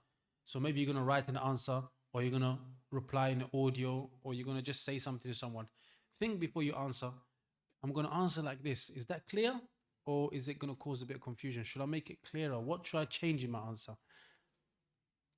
وهل هو مفصل أو مجمل? Is it something that is clarified into sections and so forth, clear cut, or is it something which could be understood in a number of ways?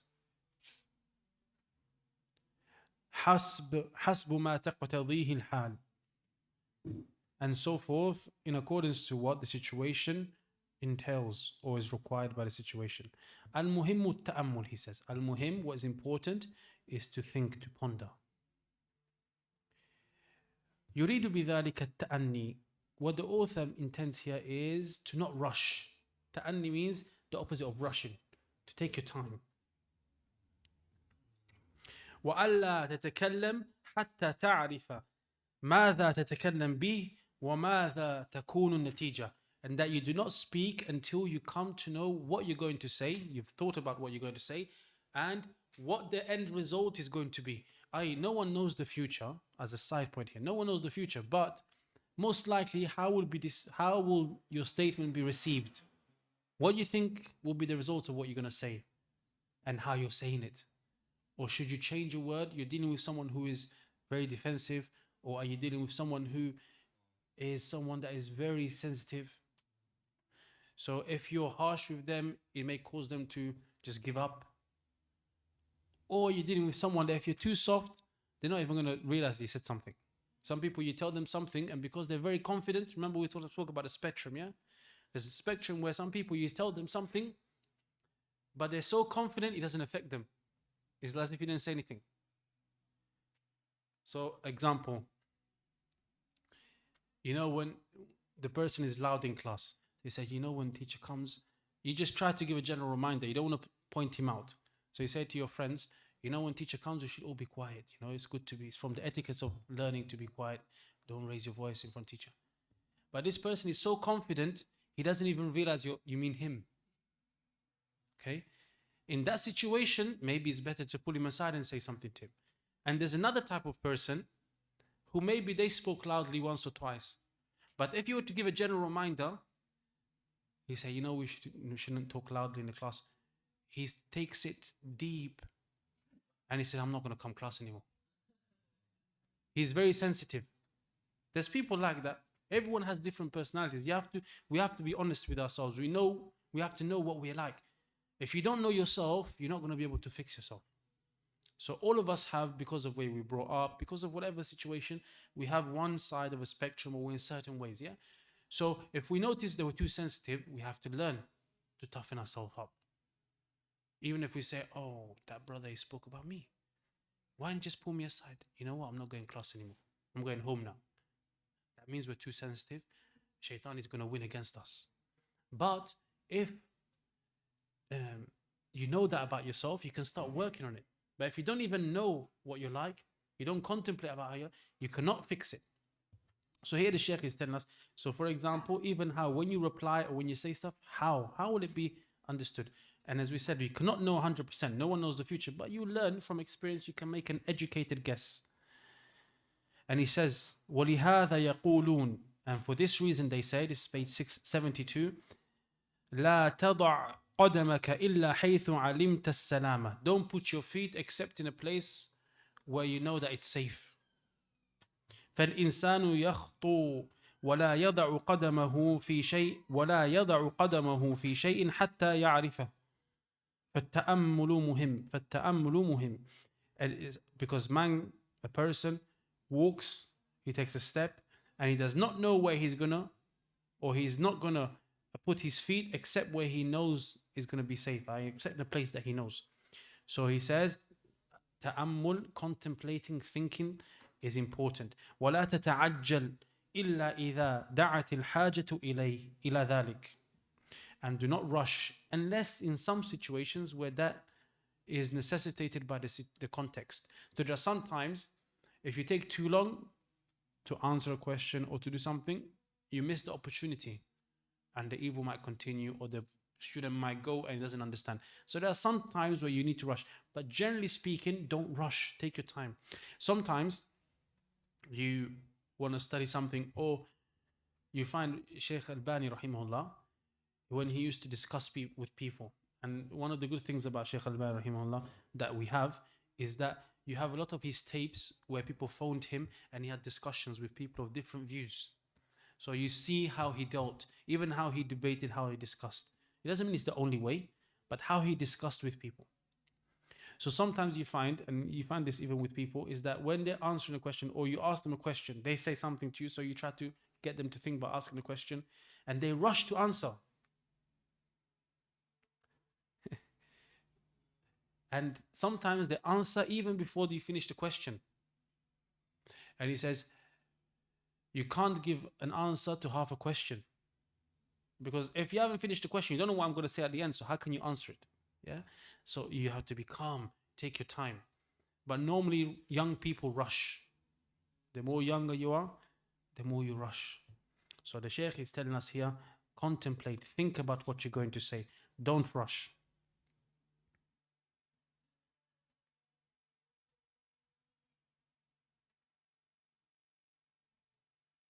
He said, what if a situation is between either being patient and deliberating something, taking time to think about it, or rushing and going forward? Which one do we give preference to? And this is again on page 72. Shaykh Rahimahullah Ta'ala says, فَالْجَوَابُ أُقَدِّمُ الْأَوَّلِ. The answer is that I will give preference to the first, i.e. to slow down, to be patient and not to rush. لِأَنَّ الْقَوْلَ أو الفعل إذا خرجت منك لا يمكن ردها أو ردها. Because a statement or an action, when it is come forward from you, once you've said something, once you've done something, it's not possible to return it. لكن ما دمت لم تقل ولم تفعل فأنت حر تملكها. As long as you haven't said it or haven't acted, then you are free. You are in control of it. فتأمل بماذا تتكلم به وما هي فائدة الكلام. So think about what you're going to say and what is the benefit of the speech that you want to say. ولهذا قال النبي صلى الله عليه وسلم من كان يؤمن بالله واليوم الآخر فليقل خيرا أو ليصمت. And that's why the Prophet صلى الله عليه وسلم mentioned, whoever believes in Allah and the last day, let him speak good or keep silent. And this is one of the things you see some of the teachers, I noticed Sheikh Muhammad Maliki when he used to come, is that whenever someone asked him a question, he would repeat the question. So if you say, for example, what is the ruling on eating this type of food? And he will say, okay, you're asking what is the ruling on eating this type of food. That gives you time as a listener, as you're the person who's going to answer the question, to think. Have you understood it properly? Did you understand it correctly? And it also gives a time for the person who's asking the question to think whether the question that he's saying is right in his mind. Because sometimes you find when you repeat the question to people, you find that people end up changing the question. They say, no, I don't mean it like that. I mean this else. So even saying something, sometimes the question, or many a time, the questioner will say it in their mind in a way, but they don't mean it that way. So you need to clarify to make sure that you understand. And it helps you not to rush into it. And the author, Shaykh Uthaymeen Rahimahullah, mentions in point 79, also be careful how you phrase what you're going to say, i.e. to pick the right words and the right way.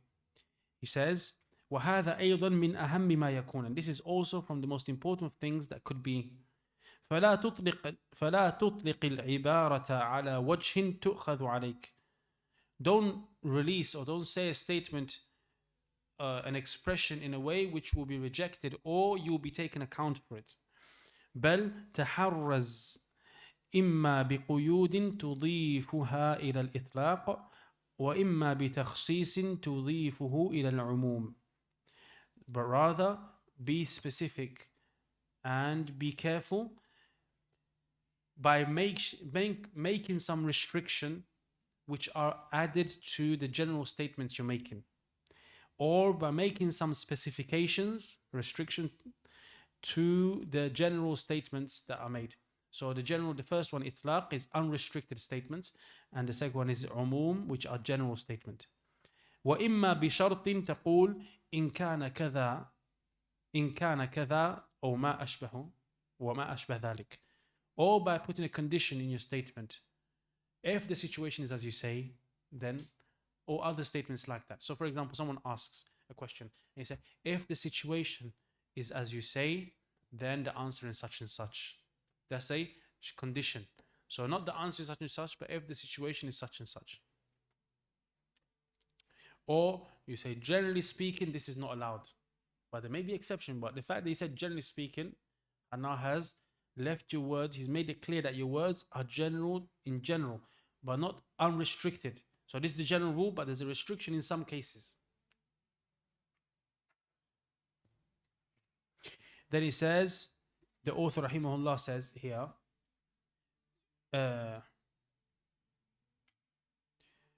دون تعنت, without pushing yourself too much. And here Shaykh Uthaymeen explains أن تشق التنعت التعنت is أن تشق على نفسك مأخوذ من العنت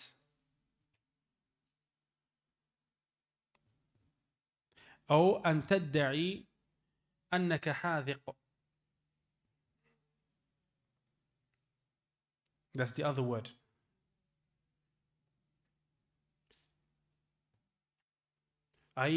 So don't, although he's calling you, the author is calling you to think before you speak, correct, use the right words. What the point being here is not that you use the words that just sounds nice. To some people, what they understand from this is that you make words rhyme, or that you try to make sure that your question has a flow to it. Yeah, this is not what the author is speaking about. That you put a burden on yourself in order to make the word or the words rhyme or the words sound in a certain way. That's not what is being mentioned here. And then the author, rahimahullah ta'ala, Shaykh Uthaymeen says, with regards to the author statement, وكذلك أيضا في الجواب, on this page 73, وكذلك أيضا في الجواب وهو أهم لأن السؤال يسهل على المسؤول أن يستفهم من السائل ماذا تريد أو أريد كذا وكذا فتبين الأمر، لكن الجواب إذا وقع مجملا فإنه يبقى عند الناس على تفاسير متعددة كل إنسان يفسر هذا الكلام بما يريد ويناسبه. And this is a major point, is that what is very important here, the author said, think when you ask a question, right? The last point here towards the end. Also think about when you ask a question, that the question is understood correctly, that you understand the question is in this correct context and not to carry two meanings. That's important. But I said, what is more important? Yes, so also think carefully when you're asked a question, that you understand the question in its correct context in a way, so not as to carry two meanings. And he said, Shaykh Uthaymeen is saying, is also what more important is the answer that you give. Because the question can be corrected before you give the answer, someone will correct you. But the answer, what he's saying is, if you leave an answer mujmal, i.e. there are certain parts which people will understand differently, then what will happen is, people may not ask you, what do you mean, Shaykh? So you give an answer, this is allowed. But you mean it's allowed in certain situations. But people, they're going to say it's allowed. So even those people that don't fall under that situation will take it that it's allowed. Okay, let me give an example. Again, I'll give an example which is to an extreme. Someone asks, am I allowed to eat to consume food that is normally haram, pork? And you say, for you, it's allowed. Because the person is in time of necessity, he hasn't got other food and so forth. So he's got an exception, like an extreme exception, okay?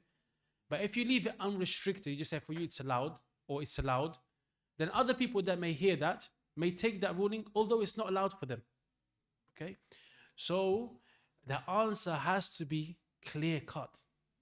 Because if you give a general answer which is meant to be specific, or the answer is specific and it's not general, and you leave it like that, the people will take it and understand it in the wrong way. And once the people take it and understand the wrong way, it's very difficult to then fix it.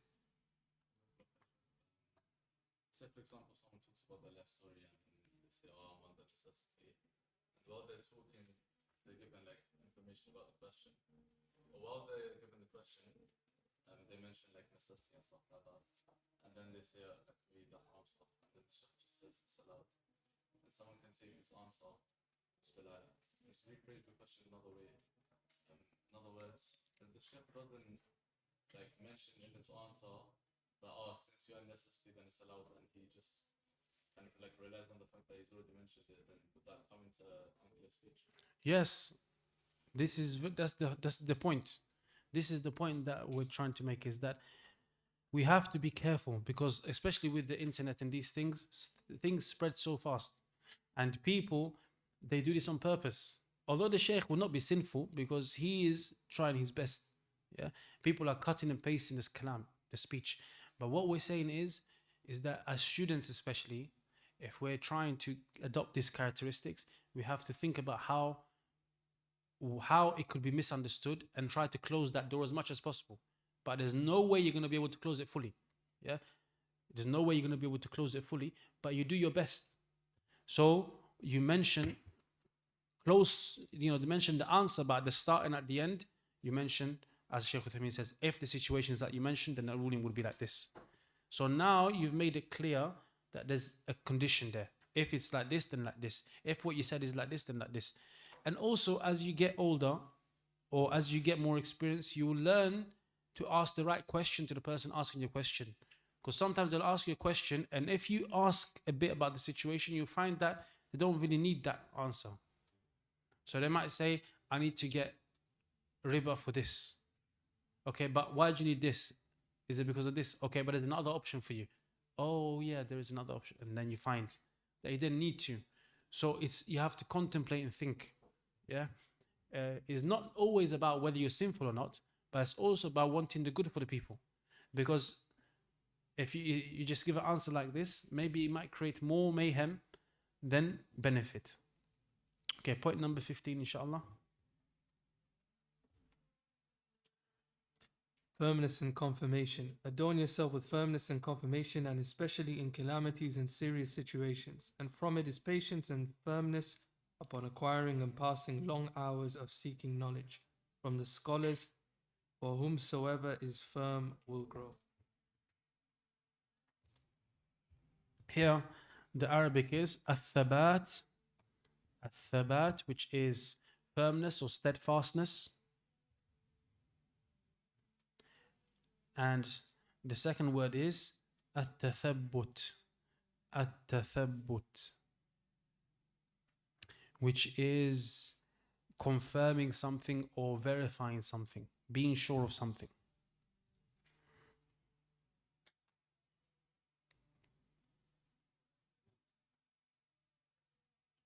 So here, Shaykh Ibn Uthaymeen rahimahullah ta'ala mentions a couple of points. He says, هذا أهم ما يكون في هذه الآداب وهو التثبت. And this is from the most important of things with regards to these manners. And that is التثبت فيما ينقل من الأخبار. With regards to those matters that are transmitted of information. والتثبت فيما يصدر منك من الأحكام. And verifying and confirming that which comes out of you with regards to the rulings, i.e. when you say this is halal, this is haram. First, before that, you should verify. Be sure of what you're saying. فالأخبار إذا نقلت فلا بد أن تتثبت أولا. So when information or news is spread to you, then it is a must that you verify firstly. هل صحت عمن نقلت إليه أو لا? Is this piece of information authentic and right from the person that it has been mentioned from or not? Someone says so-and-so said this. First step, you need to know, is it really authentically from him or not? Did he really say that? ثم إذا صحت, this is on page 73, ثم إذا صحت فلا تحكم بل تثبت في الحكم. So then if you find that this information that was given to you about someone so said this or done this, then verify with regards to the ruling of that issue. Sometimes you might think something is haram. How can so and so do something haram? But when you study the books of fiqh, you find that it's a difference of opinion. So verify the ruling with regards to that issue. فربما يكون الخبر مبنيا على أصل تجهله عنه. For perhaps the information that has come to you of what that person said or done, maybe that he done it مبنية, is built upon a principle that you don't know, that you do not know. You may not know of this principle. فتحكم أنه خطأ. So you will give the ruling that it's a mistake. والواقع أنه ليس خطأ. But in reality, it's not a mistake. This is one of the reasons why this book is so important. Because how many times people say they refute this person, refute that person, and they didn't clarify, they didn't find out if it's authentic from him, that he really said it or done it. Or sometimes it's true from him, but they never check to see if it's a difference of opinion or not. Is it something that is based upon a principle of Islam? Is it something that you've misunderstood? Maybe you sit there and refute someone and you are the wrong one. Especially as a beginner student. It's not easy to say something is wrong in Islam. Yes. It's not easy to say something is wrong in Islam. Okay, there are some clear matters which are clear, right and wrong. But there are many things that are not clear cut. And sometimes people have made them into clear cut issues because they don't know any better. Shaykh Uthaymeen goes on to say, ولكن, on page 74, ولكن كيف العلاج في هذه الحال? But what is the cure in this situation? العلاج أن تتصل بمن نسب إليه الخبر, that you connect or you contact the person who the information has been attributed to. وتقول, and you say, نقل عنك كذا وكذا. فهل هذا صحيح? Such and such has been reported or transmitted from you. Is that correct? ثم تناقشه, and then you discuss the matter with him. فقد يكون استنكارك ونفور نفسك منه أول وهلة سمعته لأنك لا تدري ما سبب هذا المنقول. It may be that your rejection and disliking of this thing, the first time you heard it, is due to the fact that you don't know the reason for this statement to be, why it happened. ويقال, Shaykh Uthaymeen goes on to say, ويقال إذا علم السبب بطل العجب. If the sabab is known, if the reason for something is known, the amazement goes away. So sometimes you say, how could so-and-so say such a thing? How could he do such a thing? When you call him and you speak to him about it, he explains that there was a situation or there was something occurred. So he said as an example. He didn't say it from himself, he said an example. So the narration is true that he said X, Y, Z. But he was saying it in a discussion. He said, for example, imagine if X, Y, Z. So he did say it, but he was saying as an example, not something that he believes. So that's why Shaykh Uthaymeen says, contact the person, find out what they meant, what was the situation. And he says, if you know this reason, then sometimes the amazement goes. The strangeness that you found at the start may go because you understand the reason, the context now. Then Shaykh Uthaymeen goes on, فَإِنْ كَانَ عَلَى حَقٍ وَصَوَابٍ فَتَرْجِعُ إِلَيْهِ. If he is upon truth and the correct view, then you will go back to it.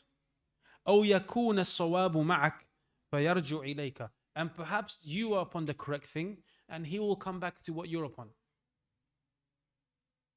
Imagine now, if you don't do that, you just put a video out or you put an audio out or put whatever out.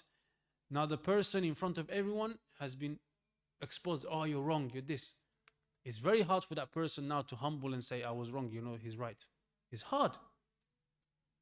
But if you contact the person privately and say, look, I saw this, can you explain, akhi? Not like an inquisition. There's a difference, you contact him and you talk to him like you're a police officer. You contact him and talk to him like you're his brother and you want khair for him because you should want it. And again, if you don't have this feeling inside that you want good for your brother, then you have to make dua for it. You have to change your heart because that means there's something wrong in your heart. But you should contact and you really want good for the person. You're not trying to embarrass them. You're not trying to belittle them. You really want khair.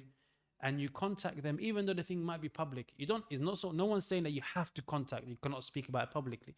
But if the person makes a mistake, imagine he has 100 followers. If they hear from you, they don't know you, that he made a mistake, is it the same as them hearing from him that I made a mistake in our tract? No. Because if they hear for him and they like him, all of them will probably come back.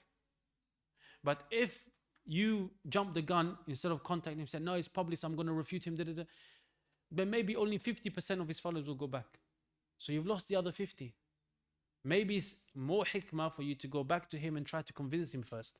Speak to him nicely. Explain, this is the evidence. What do you think about this? And then you see. Shaykh Uthaymeen goes on to... Yeah?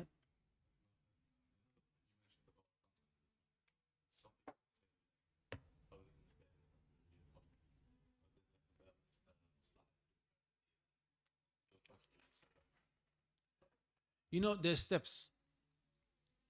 It depends. Public, someone does something and he's only got 10 followers. It's public, but no one's even heard of it. By you refuting it publicly is going to cause him more followers. So it is hikmah. You have to use hikmah. What's the main aim? Correct the mistake. Why are we correcting the mistake? What's the aim of correcting the mistake? To what? Guide the people to spread the truth, to defend the truth, right? And for most people to get it, the greatest amount of influence to receive the truth. So that whether the truth comes from your tongue, your refutation, or whether it comes from that person himself saying it, is not what our goal is. The goal should be, and this is why we have to be careful, this is why the heart is very important. Because sometimes it's easy for shaitan to make you come and say, I'm the one for it. I learned this in class, I'm going to refute it. I'm doing it fi sabilillah, I'm not doing it. Whereas really, if you wanted more benefit, you try to contact the person and try to get him to change. Because when he changes, all of his followers are more likely to accept him because they already like him. So the effect will be better normally. But in some situation, yes, it might not be possible. The thing is spreading like wildfire. And so you put a statement out to say, look, something is happening like this is not correct because of this. But even then, there's hikmah to it. Yes?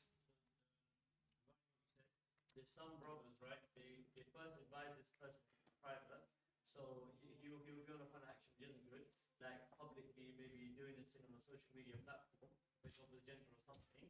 And the person, like, he advises them privately and says, don't do this, brother, quite a few times, like 2 or 3, 4 times. And then after that, when that doesn't work out, he says, now I'm going to embarrass this person publicly, so then that will stop him from doing it. What do you think about that? Is that a very common advice privately? It depends. Well, what if this person, there's millions of people in the UK doing what you mentioned. So why are you picking on this person only? So all these factors, it depend. The factors change from person to person, the situation. That's what I'm saying. If it's an influential person, a lot of followers. But all the followers, they know. But now, there's a difference. Someone spreading innovation that is confusing people and someone just doing a sin. When I say just, it's not just, but everyone knows that is haram. Yeah? If someone is there drinking alcohol, all the Muslims know it's haram. He's not causing a confusion. But someone, maybe he's got a lot less followers, but he's causing a confusion. He's saying, oh, we have doubt about this part of the deen. That is much more severe than someone publicizing their own sin. They're both bad, but one is much worse. So these are case by case. But okay, let me quickly ask you, and I think you covered it in the Ta'zim al-Ilm.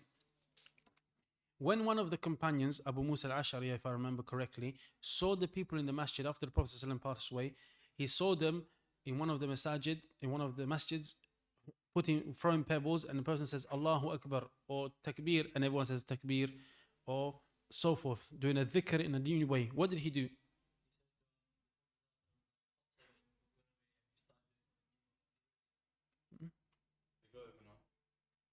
Ibn Umar? Ibn Mas'ud? Okay, so what you said? Who said that? Okay, I didn't say Ibn Mas'ud. I said Abu Musa al-Ash'ari. When he saw that, what did he say?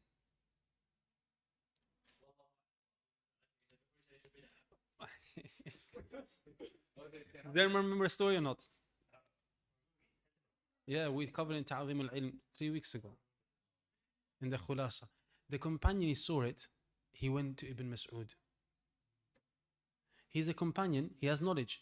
But he didn't tackle the issue straight away himself. He went to someone more senior. So that is a big point for us. Sometimes people haven't even touched Arabic, let alone Quran, let alone Hadith, let alone fiqh. Because what did the Shaykh say here? Maybe there is a principle that you don't even know yet. You think it's wrong because what you learn from your teacher, but there may be another opinion that is not wrong. Or it may be that it's something wrong, but it's not prohibited in and of itself, but it's prohibited because it leads to something wrong. And in some cases, that prohibition can be lifted in certain circumstances. So there's a lot of intricacies, right? So if a companion went to another companion to tell him so that he can come and discuss it, how about us? We think, something wrong. I learned it yesterday in my part-time course that I've been doing for 2 years, part-time. Now I learned it, I'm going to refute you on Twitter. I know it. That's incorrect. Some people say, but the truth is the truth. No, the truth is the truth, but you're not sure if it's the truth yet. This is the problem. Yeah? And we have to realize, as long as you are learning, you're a big target for shaitan. Understand. Shaitan is going to come to us from all different angles. From angles that you think it's good. You read about someone, famous scholars, they spoke about this person, they said this about this person. You say, yes, I can do that. But you don't realize it's because you're coming from a culture of gossip. Our culture is based upon gossip before Islam. Before we were Muslim or before we were practicing. You find that people talk about this celebrity, that celebrity. When we become Muslim, we kind of divert it and find an Islamic way to try to do that. Going back to these two words, thabat is firmness. Tathabbut? No. Thabat is firmness or steadfastness. And tathabbut is confirmation or verifying. Yeah. And now Shaykh Uthaymeen is going to discuss this. He says, شيئان متشابهان لفظا مختلفان معنى. These are two words which are very similar in their wording but different in their meaning. فالثبات معناه الصبر والمصابرة وألا يمل ولا يضجر وألا يأخذ من كل كتاب نطفة أو من كل فن قطعة ثم يترك لأن هذا يضر الطالب ويقطع عليه الأيام بلا فائدة إذا لم يثبت على شيء. This is very important. And this is going to go into the second part of the book where the author rahimahullah ta'ala will speak about the methodology of seeking knowledge. So he said, الثبات, being steadfast, it means patience. And he says that a person does not become bored. And that he does not take from every book a little portion. He gets a bit from here, a bit from here, a bit from here.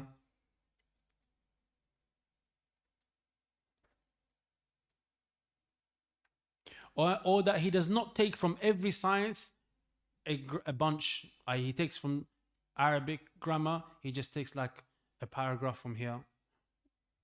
And then he leaves it off.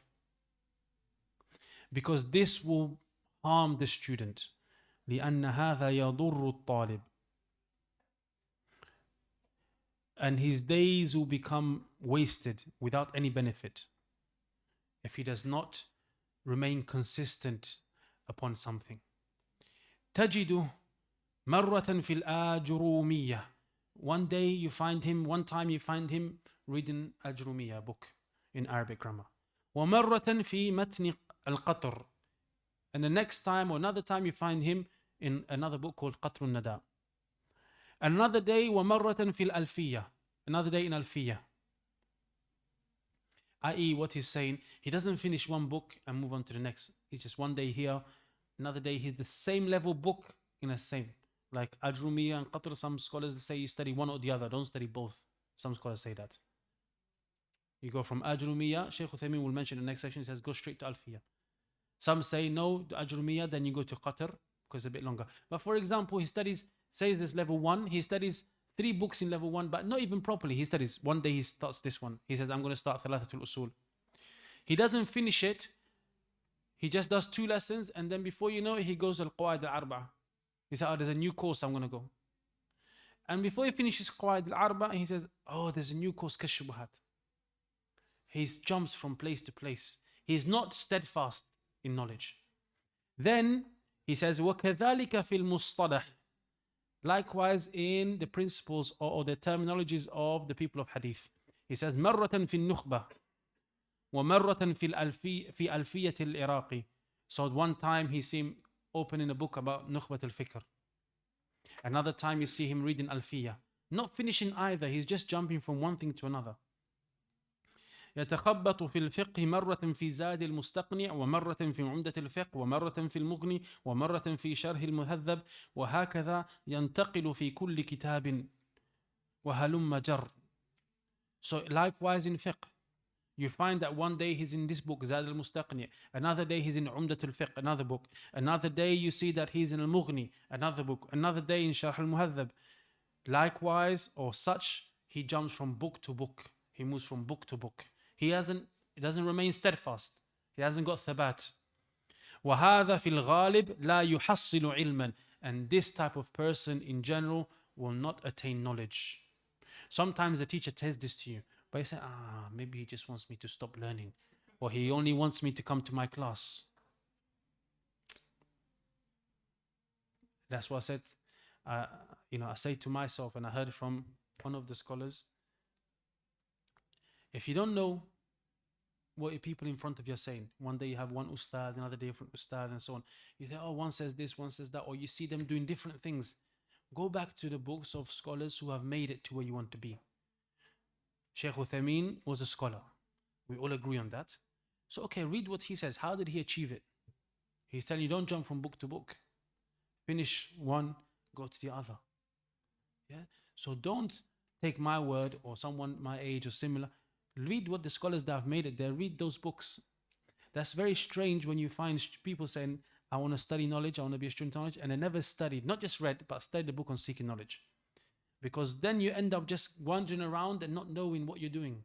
That's why you find people that have gone to masjids to learn for 10 years, 15 years, and they haven't got much. They never finished a book properly from cover to cover in fiqh or in aqeedah and so on. Then the author goes on, the sheikh goes on to say, وَلَوْ حَصَلَ عِلْمًا فَإِنَّمَا يَحْصُلُ مَسَائِلَ وَلَا أُصُولٍ. And even if such a person who keeps jumping from bit to bit, if he gets some knowledge, you will find that he learns bits and bobs, masail, issue here, an issue there, an issue here, an issue there. He doesn't get the principles, he doesn't get the foundations. وتحصيل المسائل كذلك يلتقط الجراد واحدا بعد الأخرى لكن التأصيل والرسوخ والثبات هو المهم. You find that when person learns these masail, bits here, bits there, he's not going to benefit that much. And in the end, he will forget them. But if he has foundations through which he's able to navigate knowledge, he will end up being, and he stays steadfast, he will end up being firmly grounded in knowledge. And this is what is important. فكم ثابتا بالنسبة للكتب التي تقرأ وتراجع وثابتا بالنسبة للشيوخ الذين تتلقوا فكن ثابتا. So be steadfast with regards to the books that you're going to read and revise. So in every science there are books which are foundations.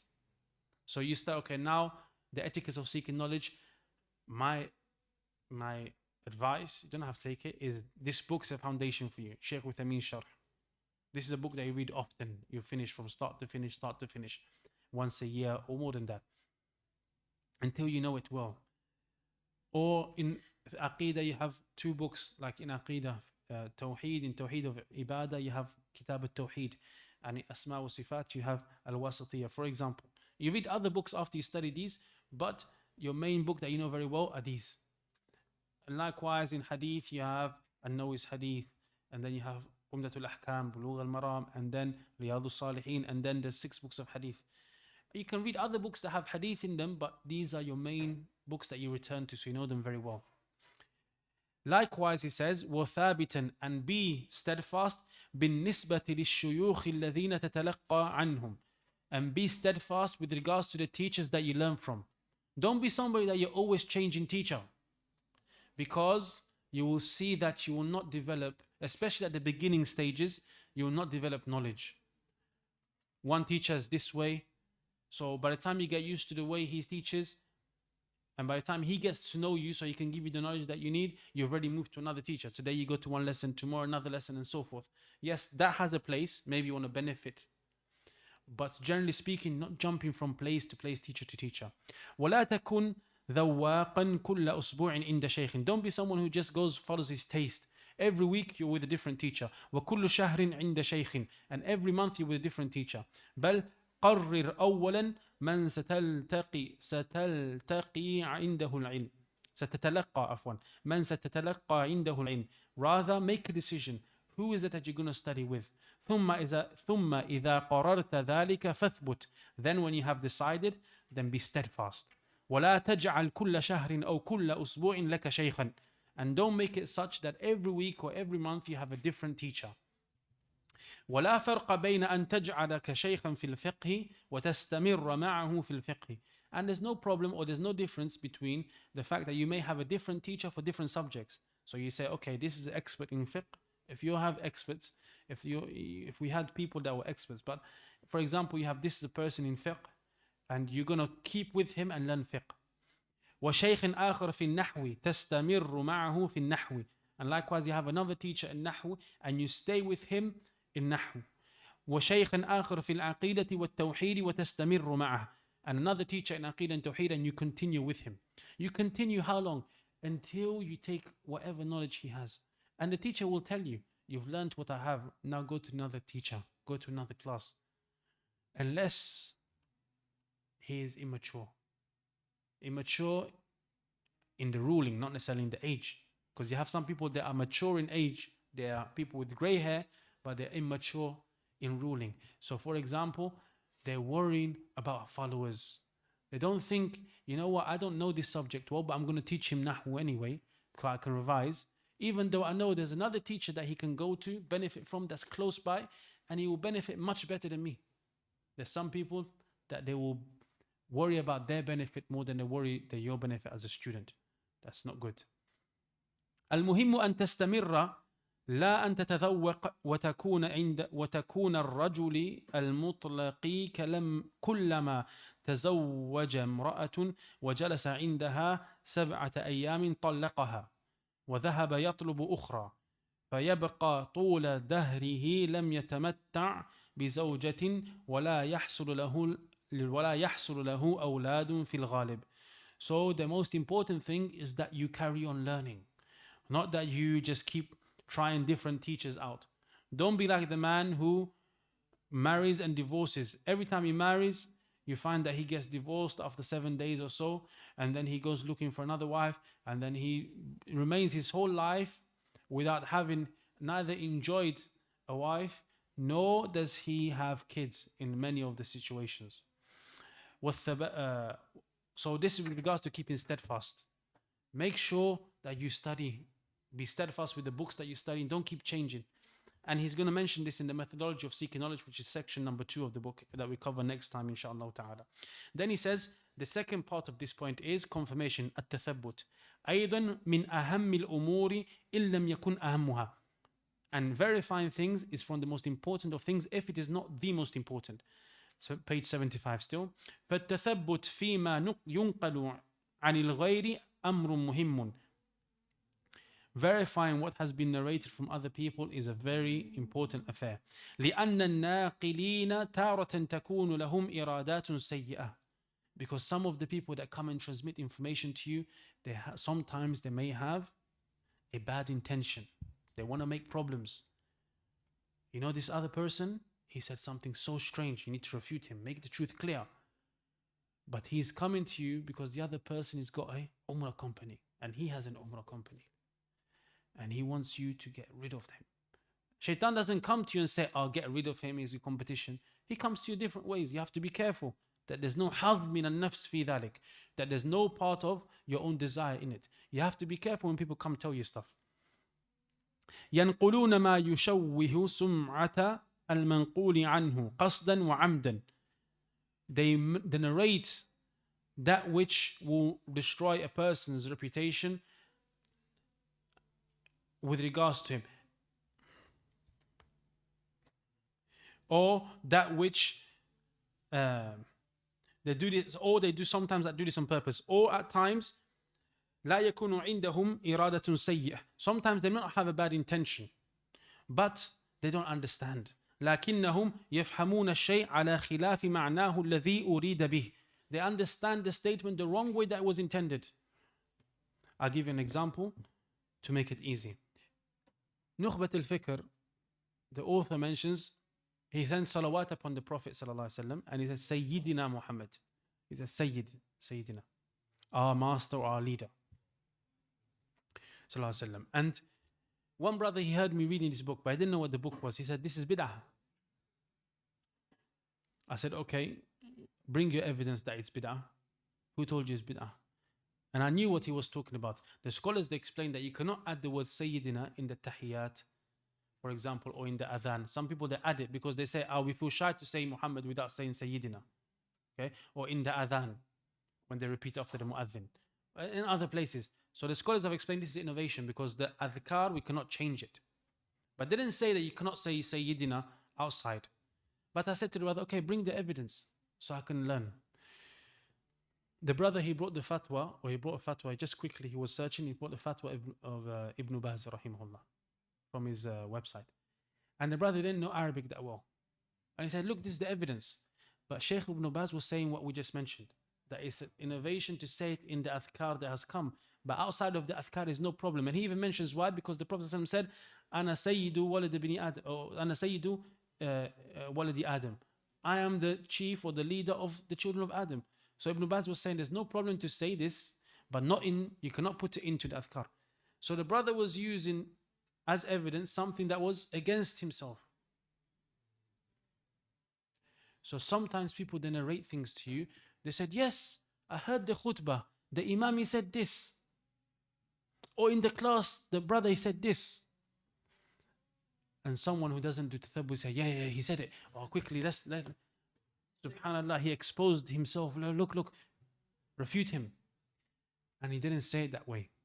He didn't mean it that way. And you don't know on Yawm al-Qiyamah the responsibility that the person has when he does these things.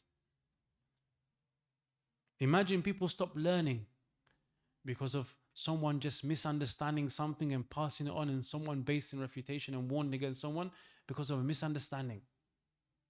If you warn against someone that deserves to be warned against due to a true reason, that's different. That is part of the deen. But imagine warning against someone due to a misunderstanding and you had the ability to verify and you didn't verify. And people stop learning. That's their local masjid, they stop going to class. Stop going to class, iman starts to go down. Sometimes they stop going to the masjid. And before you know it, they go back to relaxing and jahiliyyah. They're still Muslim, alhamdulillah, but they stop studying. Why? All from a misunderstanding and someone rushing to put a refutation out. If they followed this advice of Shaykh Uthaymeen, call the person, contact, discuss it, you will see. Maybe the brother didn't know himself. Maybe you didn't know that it's the difference of opinion that's valid. We would avoid a lot of issues here. The Shaykh Uthaymeen goes on to say, one second, وَلِهَذَا يَجِبُ التَّثَبُّتُ. For this reason, it is a must to verify. فإذا ثبت بالسند ما نقل فحينئذ يناقش صاحب الكلام الذي نقل عنه قبل أن تحكم على هذا القول بأنه خطأ أو غير خطأ.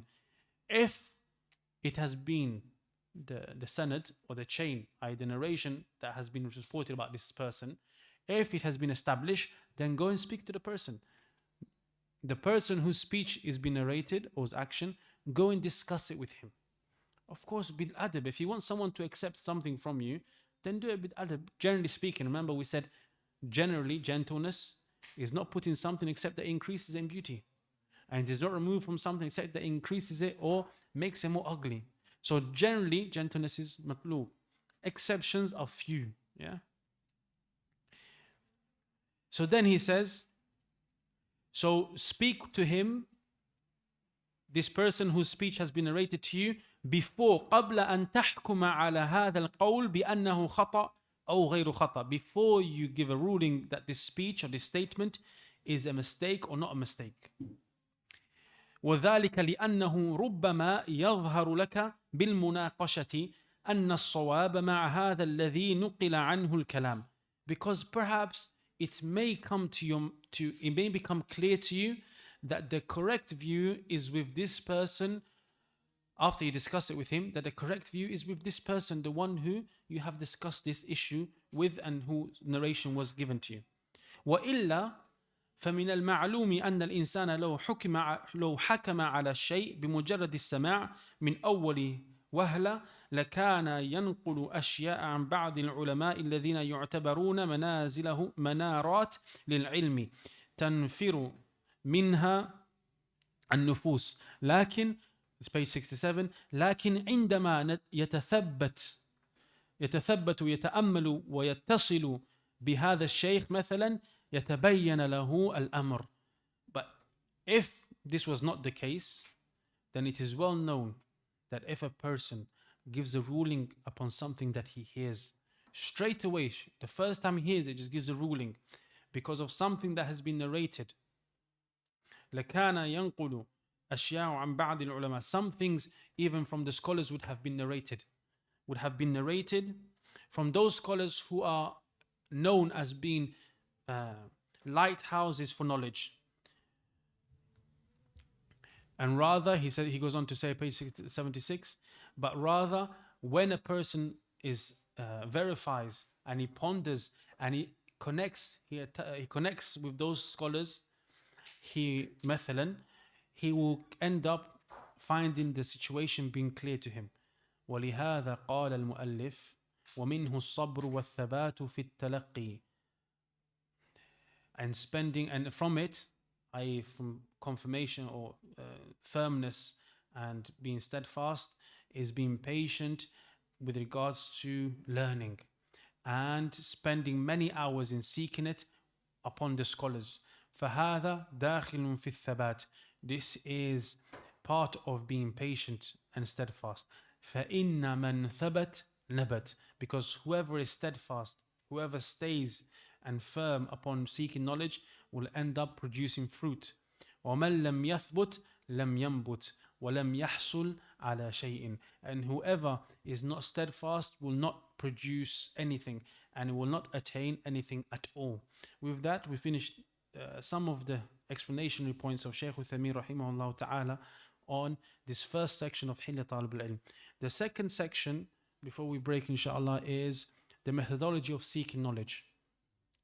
And he mentions a couple of points there, which is how to seek knowledge, some of the steps, and then, which includes some of the books, and then the fact that knowledge is acquired from scholars. And after he mentions that chapter, which is the second section, the methodology of seeking knowledge, he mentions section number 3, the etiquettes of the seeker with his sheikh. Because he has just mentioned in the end of number 2 that you have to learn from teachers. So it's suitable, or it makes sense that he then speaks about how to be with a teacher. And then in section number 4, he speaks about the etiquettes of companionship. Because when you go sit with a teacher, most likely you're going to end up with friends as well. And part of human nature is that you are a social being. You're going to have people that you interact with. Okay, what are some of the etiquettes? What type of companions are there? Which one should you look for? Then he has section number 5, the etiquettes of a student in leading an academic life, i.e. a life connected to knowledge.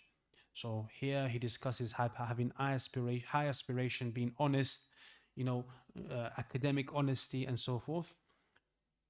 And then in section number 6, he speaks about adorning oneself with the implementation of knowledge. And this is something he's spoken about, acting upon the knowledge. But he gives it his own section because of its importance. And from that, he speaks about the signs of beneficial knowledge, the fact that knowledge increases by a person spreading it, the fact that books are important tools of knowledge. So how should you deal with your books? How do you build a library? Where do you keep your books? How do you write things down in your books? And so forth. And then he finishes with chapter number 7, which are cautionary matters, things to be aware of. And from them is having false hopes. Always saying tomorrow. I'll start my memorization Monday. Everything Monday. Could be Tuesday, you say next Monday I'll start. Monday comes, you say next week I'll start. So this is one of the things to be aware of. Tasweef, to say سوف سأفعل. Rather start And from the cautionary matters, he mentions beware of Israeliyat. We mentioned the new type of Israeliyat, things that Muslims have adopted from non-Muslims in terms of the way they look at life, ideas that they've taken from non-Muslims. And also he speaks about your stance with regards to the mistakes that the people that have preceded you. It's a cautionary matter because you have to be careful. If you find the scholar has made a mistake, then be careful. Don't throw him under the bus. If he is a person of the Sunnah or known as a scholar who tried his best and he said something that goes against the hadith, maybe he didn't know the hadith, maybe they didn't come across it. So there are many beneficial points in this book. Inshallah ta'ala, we'll try to arrange a time in a half term or when there's a day off work so that we can gather here again, inshallah ta'ala, and go through the rest of the book, bi'idhnillah ta'ala. In the meantime, feel free to send questions, I think on the Medina College Telegram. And if you have any questions now, you can ask. If you need to go, you're free to go, inshallah ta'ala. We went over for half an hour. Apologies for that. Those of you that want to pray Asr, inshallah, we're going to get ready to pray Asr, the brothers. And we'll try to answer questions as we get ready, as people are getting ready. Naam, jazakumullahu khairan, subhanaka Allahumma bihamdika, ashhadu an la ilaha illa anta astaghfiruka wa atubu ilayk.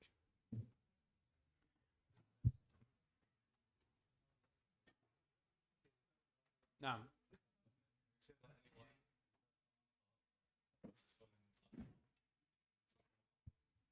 Without tathabbut, for example, answer what?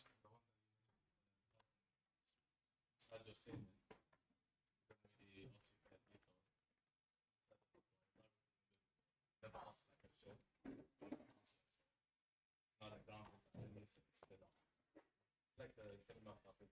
Yeah, the person has to be careful if they speak about the deen that they're not speaking about Allah without knowledge. But this is different to a person who's qualified and they speak. Yes, sometimes you find scholars, they may answer a question and they're qualified. Generally speaking, they're a scholar. And they have understood something from the questioner. But even if they make a mistake, they're rewarded because of the effort that they're making. But if someone is not qualified, even if they get it right, then they're in a dangerous position. Yeah, they're in a dangerous position. That's even worse. As Allah mentioned, He finished the ayah with regards to the things that are made haram across the various nations. He says, وَأَن تَقُولُ عَلَى اللَّهِ مَا لَا تَعْلَمُونَ, that you say about Allah that which you do not know. So if a person just hears stuff and he just repeats it, he doesn't know, he didn't study, he has never studied, he just hears stuff and he repeats it, it's a big mushkila. It's a dangerous thing that a person does, and he has to be careful. But if he has studied for a number of years and he knows and he has acquired some knowledge, and so he's saying something, then that situation, inshallah, is not as bad, as deep, if that makes sense.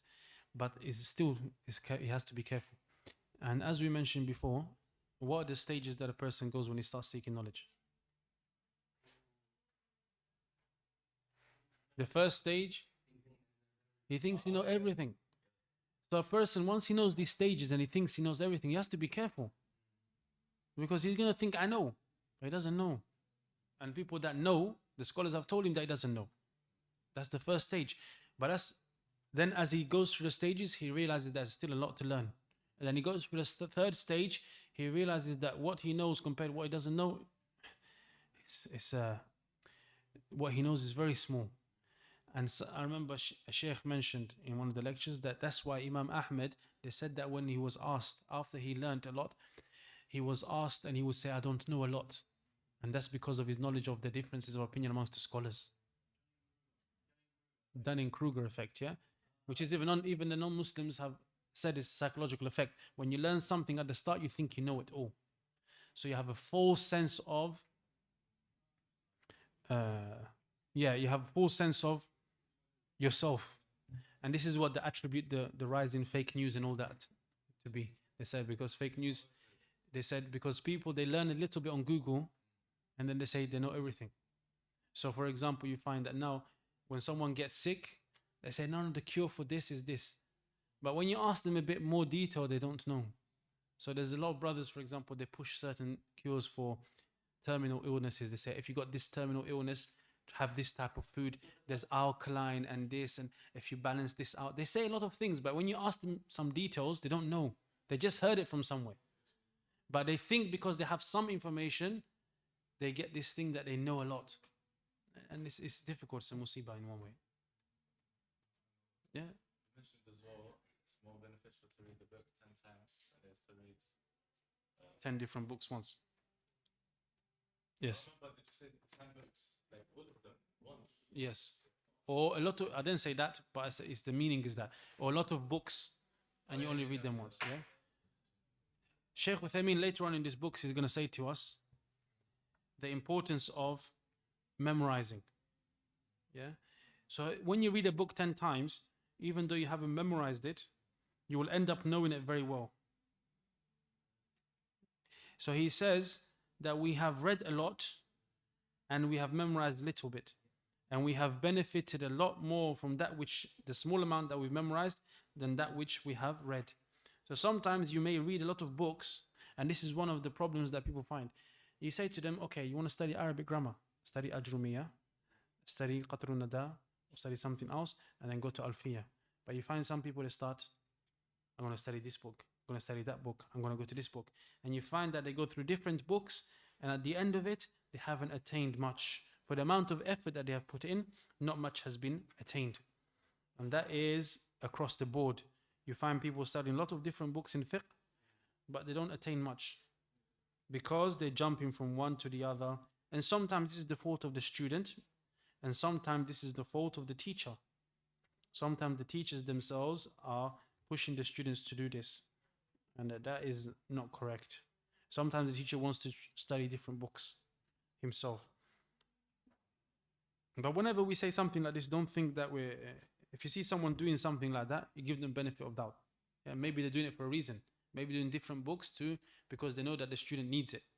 But the general principle is that you study one book at this level, then you go to the next book, then you go to the next book, level up.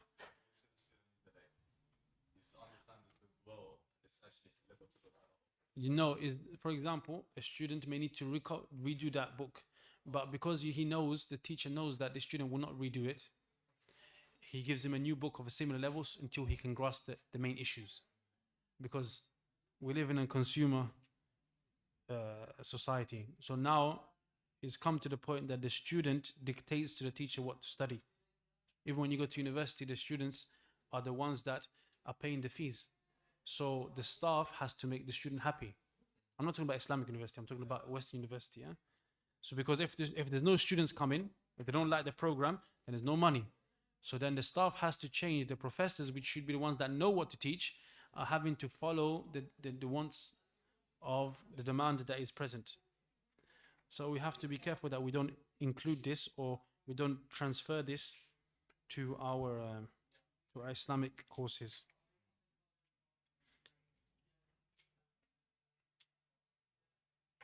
Any other questions? Mm-hmm. Yes.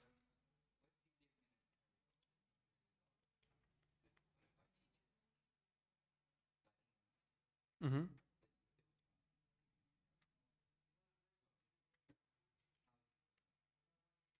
Alhamdulillah, we live in a time where there's internet, in the sense that we have a lot of avenues that a person can learn. So until a person can travel to sit in classes, until that time comes, they should make use of these avenues. And also there's not just lectures online, but there's also live classes. You pay and someone from a Muslim country can teach you online. So you have to invest, not you personally, but the person has to invest. So if someone wants to look a certain way, they will invest in weights and protein shakes and all these things to look a certain way. Sometimes they'll invest a ridiculous amount of money. But if you tell them, okay, invest in your Quran, say, oh, the deen should be free. We should learn for free. Why have to pay a teacher and this? No, we should, just like we would pay for a mentor, a business mentor, to teach us something that we think is going to have a higher return. So you learn this course and then you end up getting money from it. Then our deen is more deserving of investment. Likewise, this now even someone who has to stay home, they have kids, they have to do. They can pay money and have a female teacher teach them. I have a sister, she can pay money and she can get a teacher online. I know that sometimes it may not be as easy mentally because you're tired, you're exhausted, how are you going to do your lesson? That's fair enough. But you can put ears in, memorize your Quran. You can do many things that you can still do. There's many avenues, but we have to get rid of social media. We have to get rid of all these toys, all these games.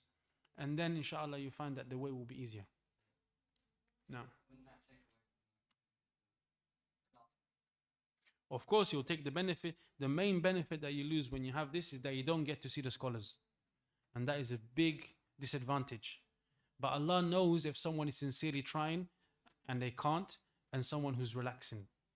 If someone is relaxing, they choose not to go because they can't be bothered, then that's between them and Allah. They may not attain as much knowledge.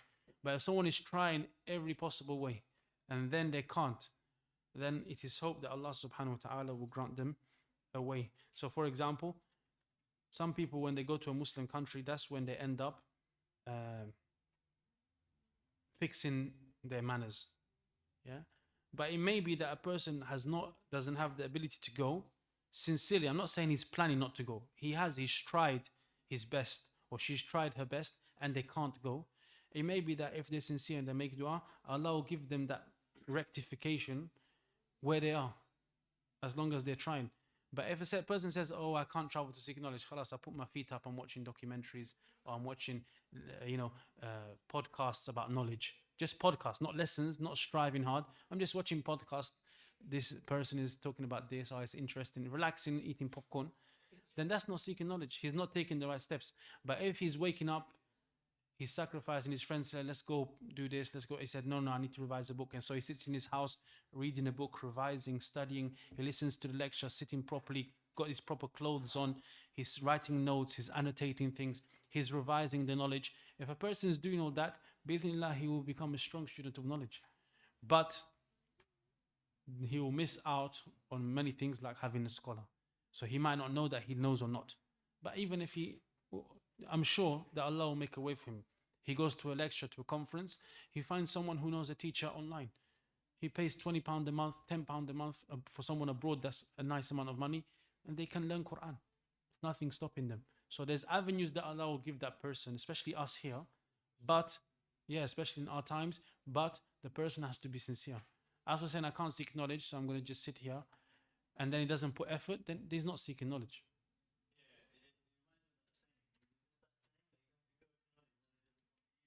Yeah.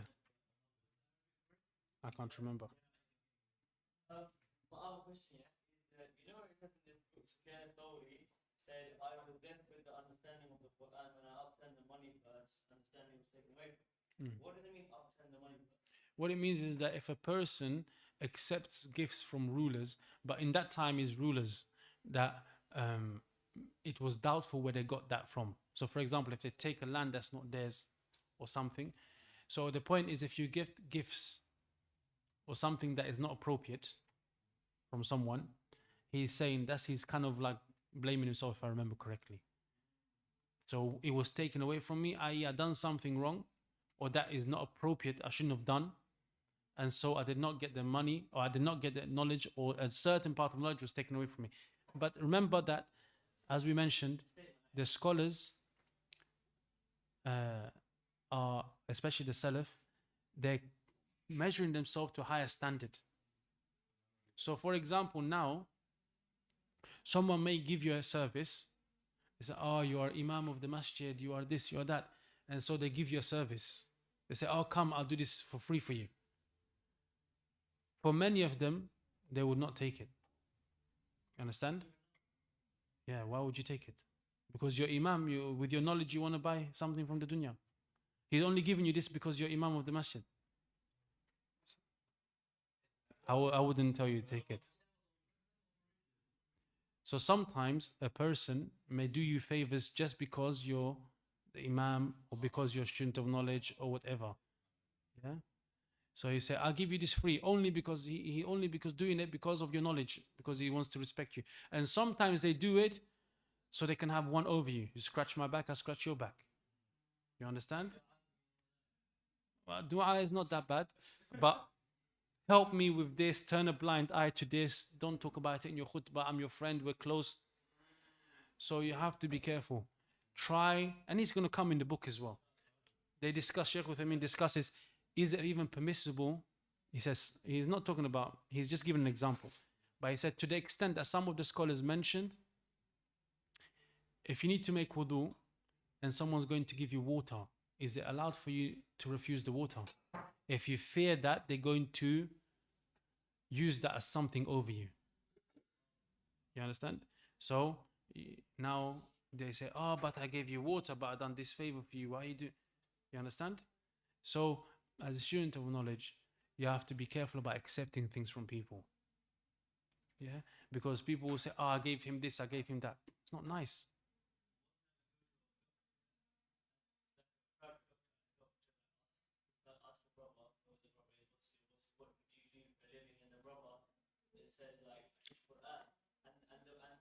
Why the brother doesn't say, I do private tuition? A tutor. I'm not talking about you. Don't bring yourself into it. But I'm saying in general, what we should do. This is just my view. I'm not saying this is Islamic. You have to do it. But if we follow the way of the Salaf, they used to hide their good deeds, generally speaking. So why would someone need to tell you, I'll do this, I'll do that?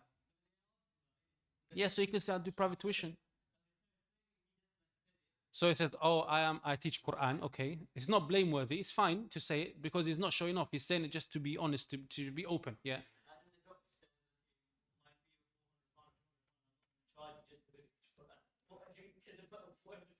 Alhamdulillah, he didn't look for it. He didn't say, give me a discount because I teach Quran. Let's make it easy for you. No, but sometimes people, they give you free stuff. You have to be careful. That's all I'm trying to say. Don't let anyone feel they have one over you. That's just my personality. I might be wrong. I'm not saying it's Islamic. Thank you for saying I'm right. But I'm just saying. Yeah, so some people in different cultures, they want to feel, they give you stuff to feel that they have control on the imam or to have a control on the teacher. You have to be careful. You have to try to be independent. Try to feel that you're your own person.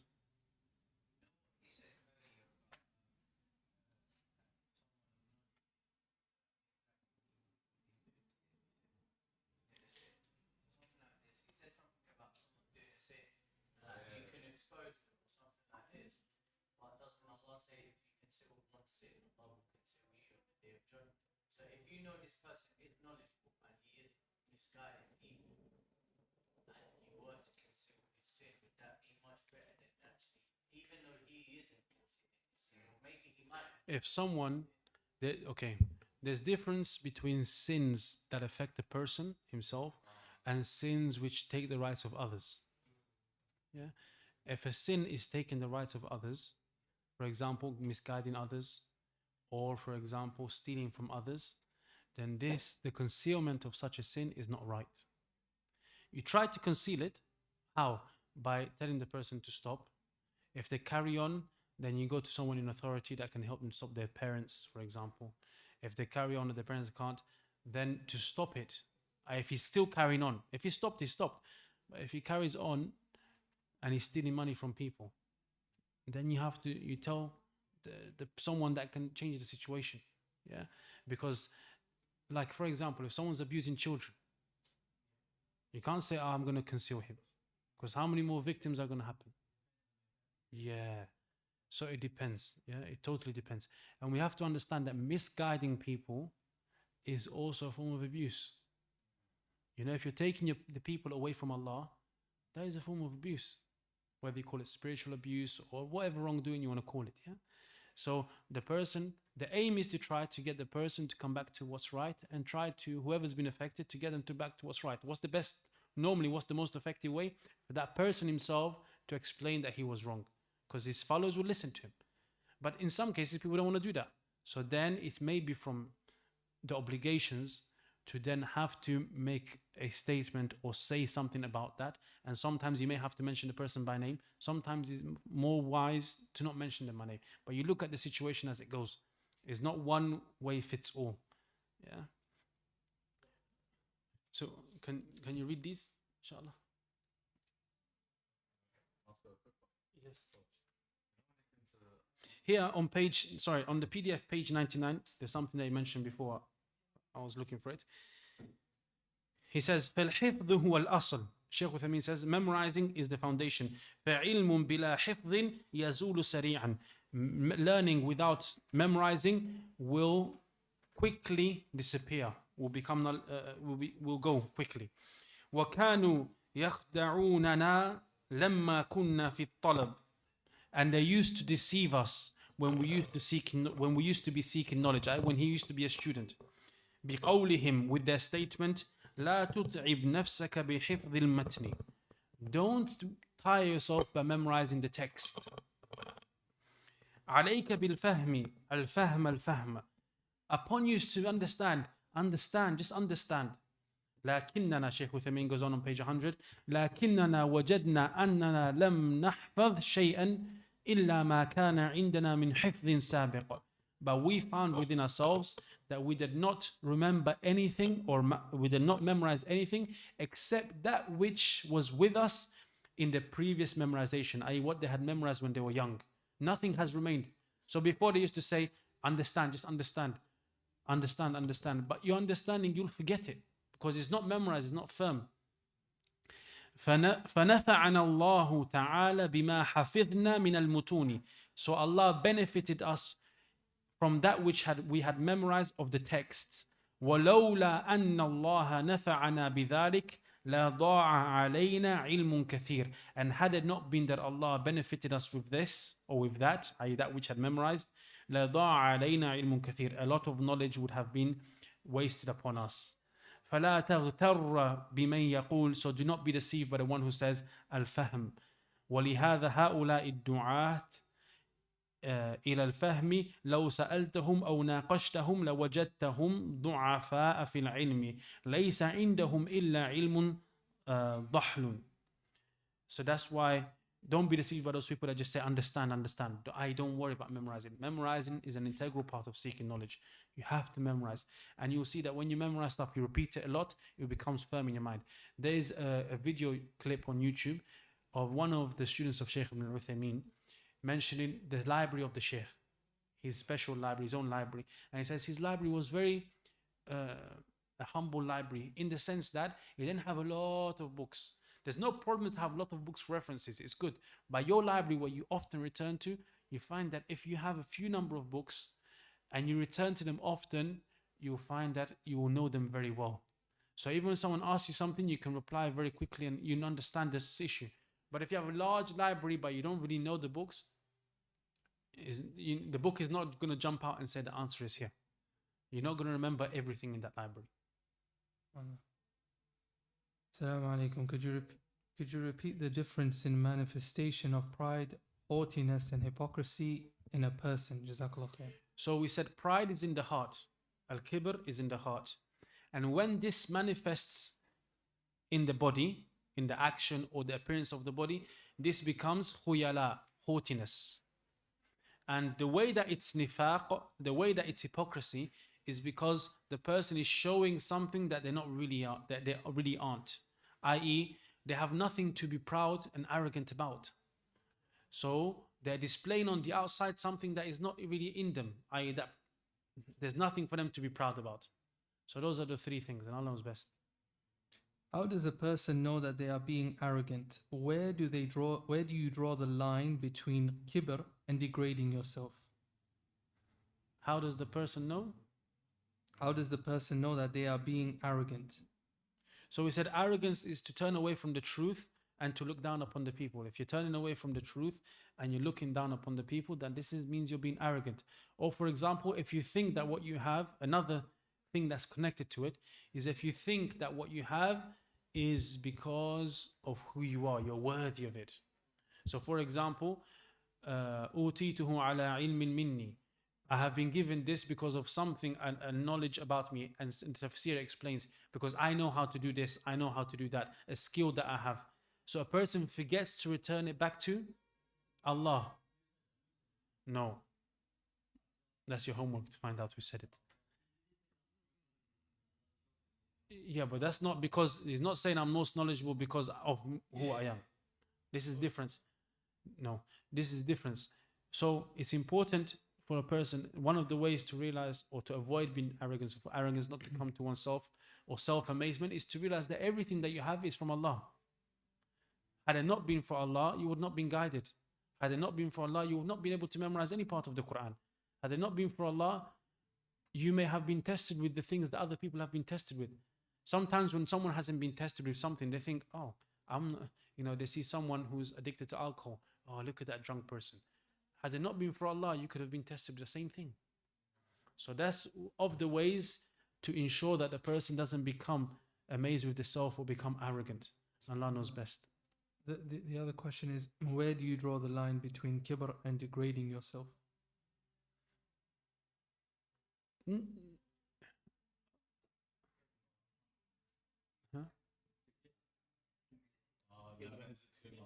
So is kibr?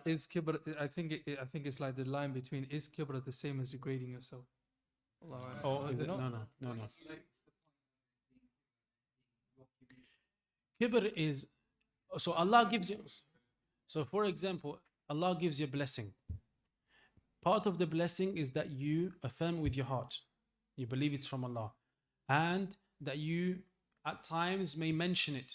وَأَمَّا بِنِعْمَةِ رَبِّكَ فَحَدِّثْ. As for the blessings of your Lord, then mention it. Sometimes there's a benefit in mentioning the blessing that Allah has given to you.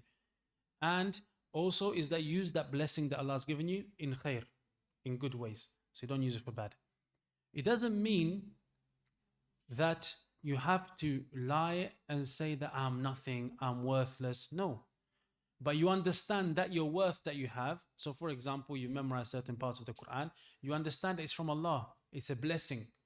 So you're relating that blessing back to Allah. You're not negating it by saying I'm worthless. Because if you start to even say, oh, I'm nothing, you degrade yourself, you're not accepting the blessing that Allah has given you. So accept the good that Allah has given you, but remember that it's from Allah. So don't become arrogant. And remember that Allah can take it any time. So then you become proud of something that you cannot guarantee. As some of them said, don't be proud of something you cannot guarantee that tomorrow you won't have it. طيب?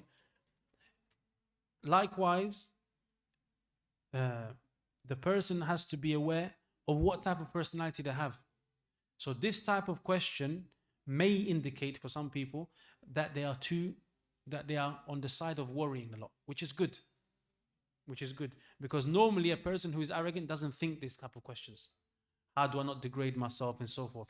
So a person, that means that if you understand where on the spectrum you are, you can push yourself towards being a bit more confident. But that confidence needs to be accompanied by gratefulness, acknowledging that it's from Allah, and humbleness, knowing that Allah can take it away from you anytime, and knowing that it's not something that you done that you deserve. Acknowledging all these things.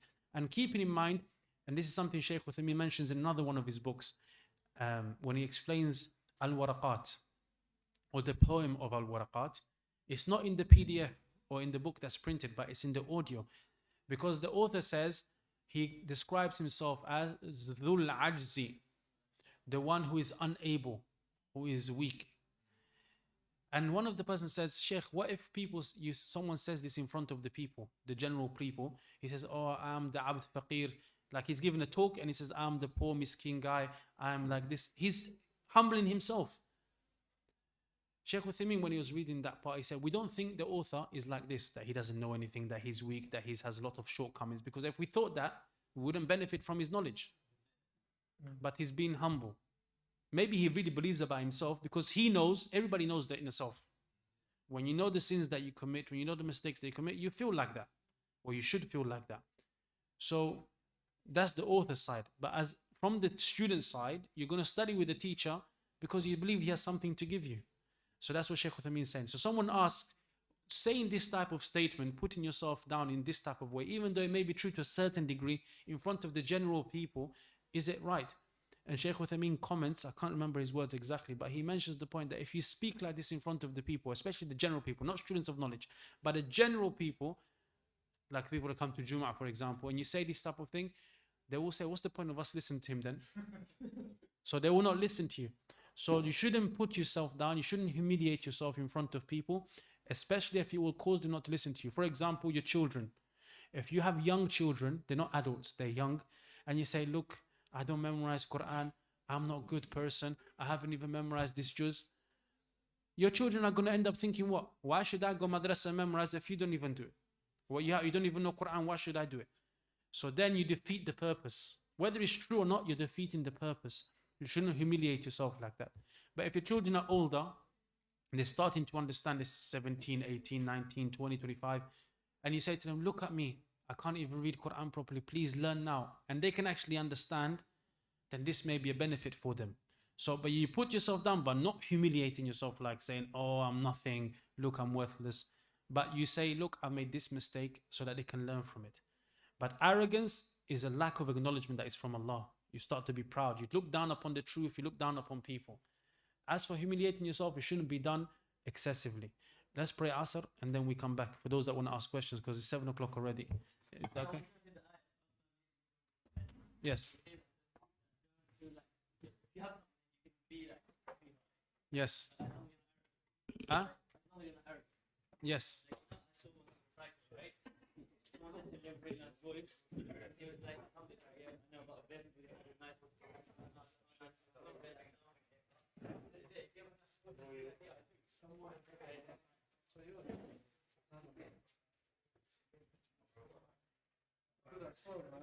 Bro, I went through 2 weeks of no glasses when I broke and I had to get a new one. It was crazy.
هو يسين أحسن.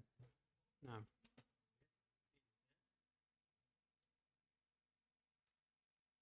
Wait, is it the big one too far away?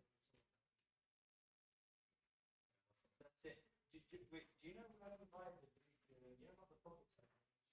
See, the big one. Oh, the black, the big one. Yeah, but he always tells me to not buy the small one, but buy the big one. There's one that you can get that's a bit bigger than this one. From where? It's a NES. It's this one website. It's not the big one. جزاك الله خير. إن شاء الله see you Sunday. Like the one that you should buy. Sheikh, do you want to continue the question? Yes, please. Inshallah, let's finish them so get it out of the way.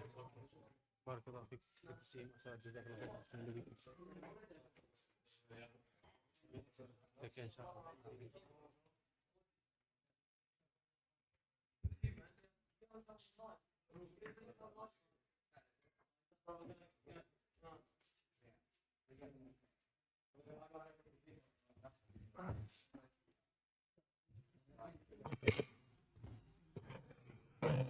Why? Yeah, if it's the big one, it's good. I've never seen that as the small one, yeah.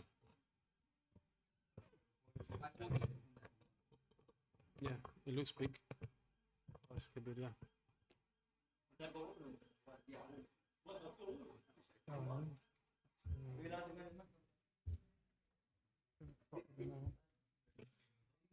You're just answering questions. So if you have any questions, yes. Yeah. But you can hear it from there if you want. Bismillah. Ahsanallahu ilayk. How does one combine between seeking knowledge to the fullest and worldly responsibilities, whether it be working to be self-sufficient or for a woman taking care of the home? The person combines between knowledge and the other responsibilities that they have by giving priority to the obligations. So a person begins with that which is most obligatory upon them. And if in the spare time, in the time after they have finished the obligations, they devote themselves to knowledge instead of going out or spending time with friends or online, then they will find that even if the time is small, then Allah subhanahu wa ta'ala will put barakah. Knowledge, seeking knowledge in the real way doesn't, yes, it takes time, but it's not something that is overnight. So if you memorize an ayah a day, 3 lines a day from your Quran, the person will get somewhere in the end. But the problem is we want to do everything in one go. We want to rush to do things. That's incorrect. So I'll give you an example. There are many people that say, okay, I've taken a lot of points that you can memorize and put it into 10 short lessons. Just memorize these 10 short lessons. Do 1 a week. They say, no, I can do it. I can do more than that. I want to do thalathatul usul. I say, okay. And when I see that, I know that they're not going to get it because they want to jump. Because thalathatul usul for us as non-Arabic speakers and many a time people that have other obligations may be a bit long. We struggle to be consistent for that long. So a person, you see, starts and doesn't finish, starts and doesn't finish, starts and doesn't finish. Need to go? Jazakallah khair. Nice to meet you, mashallah. Take care, inshallah. Take care, ahsan. I'll see you, inshallah. Take care, inshallah. So a person, if they take knowledge bit by bit, they'll be able to combine between the obligations that they have, the duties that they have, if it's a person has to work outside the home or a person who has to work inside the home. But in the spare time, they give their all to knowledge. So for example, when the person finishes work or when the kids go to sleep, I know they'll be tired because they finished work a whole day at work, or the kids go to sleep, they'll be tired because the kids are sleeping late. But instead of watching a movie, if they just listen or watching documentary or doing something even Islamic, like watching, I don't know, a history documentary or whatever, if they actually sit and say, okay, I'm going to memorize this half a page, or I'm just going to listen to it all night, and then they go to sleep early on time. So they avoid doing things that keep them up late.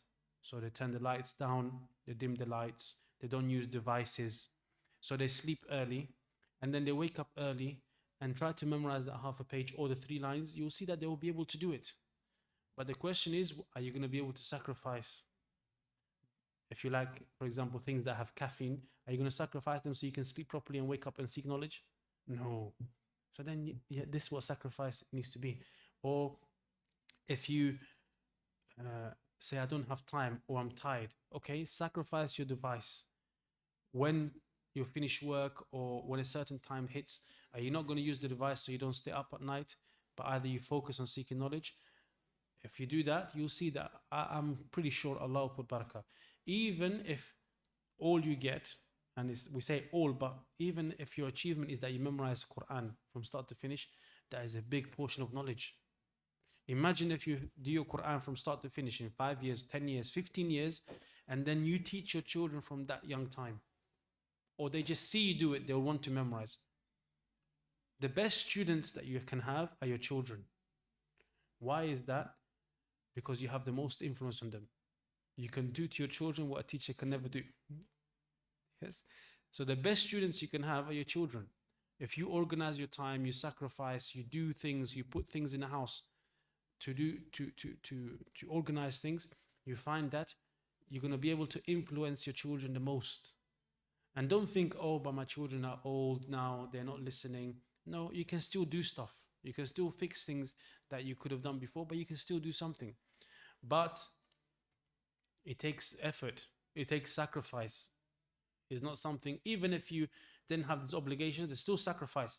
Because like we mentioned, someone said, oh, you have to excuse me. This between scholars, they narrate that a scholar said, oh, you have to excuse me. I lost the discussion, or I didn't bring the discussion its rightful fruits because I was poor. I was struggling to revise at night time because the light, I didn't have enough light. So I only had to rely on the guard, the person that was bringing the light around, for me to be able to read the book. Someone says, subhanAllah, he's a poor person, he can't read. See? And the other person says, no, you have to excuse me. I was rich because I had lamps of gold that were distracting me from being able to read. So even if you're rich, even if you didn't have these obligations, you'd have something else that can distract you. Yeah? So the point is, don't think that the grass is green on the other side. Maybe if I didn't have a wife and kids to look after, I'd be able to devote myself to knowledge. Or if I didn't have a husband or kids to look after, I'd be able to devote myself to knowledge. Don't think that way, because Allah knows best. If you didn't have that family to look after, maybe you would have wasted all your money, you would have wasted your time and not achieved anything. At least you're looking after your kids, you're looking after your wife, you're going to earn money in a halal way. At least that is going to be all sadaqah. And that may be helping you to seek knowledge. Whereas if you didn't have those obligations, maybe you would have gone crazy. You would have just not thought about seeking knowledge. There's many brothers that start seeking knowledge, they have no obligations, but then they just stop. They can't be bothered. So the aim is not to just say, I want to devote all my time. The aim is, what free times you have after your obligations, are you devoting that or not? Because if you get rid of your obligation and now the time that you have, you don't use it, trust me, when your obligations go, you still won't use the time that you have, because you haven't trained yourself to use the time. So you have to use whatever situation we're in, we have to try our best to train ourselves to love knowledge, and that means seeking it, listening to lectures, reviewing knowledge. Not listening to always a different lecture. Shaykh Uthaymeen's lectures are online. Listen to his lecture 3-4 times. Learn a book. Don't just say, I'm going to listen to this live stream now, or this person is doing a live stream, so you want to listen to just people talking random things, and you say, oh, I'm seeking knowledge. No, that's just listening to lectures. It has some benefits, but it's not the same as seeking knowledge in a systematic way. So a person, inshallah, can combine between that by making the priorities. So if you only have an hour, devote that time to seeking Quran, inshallah.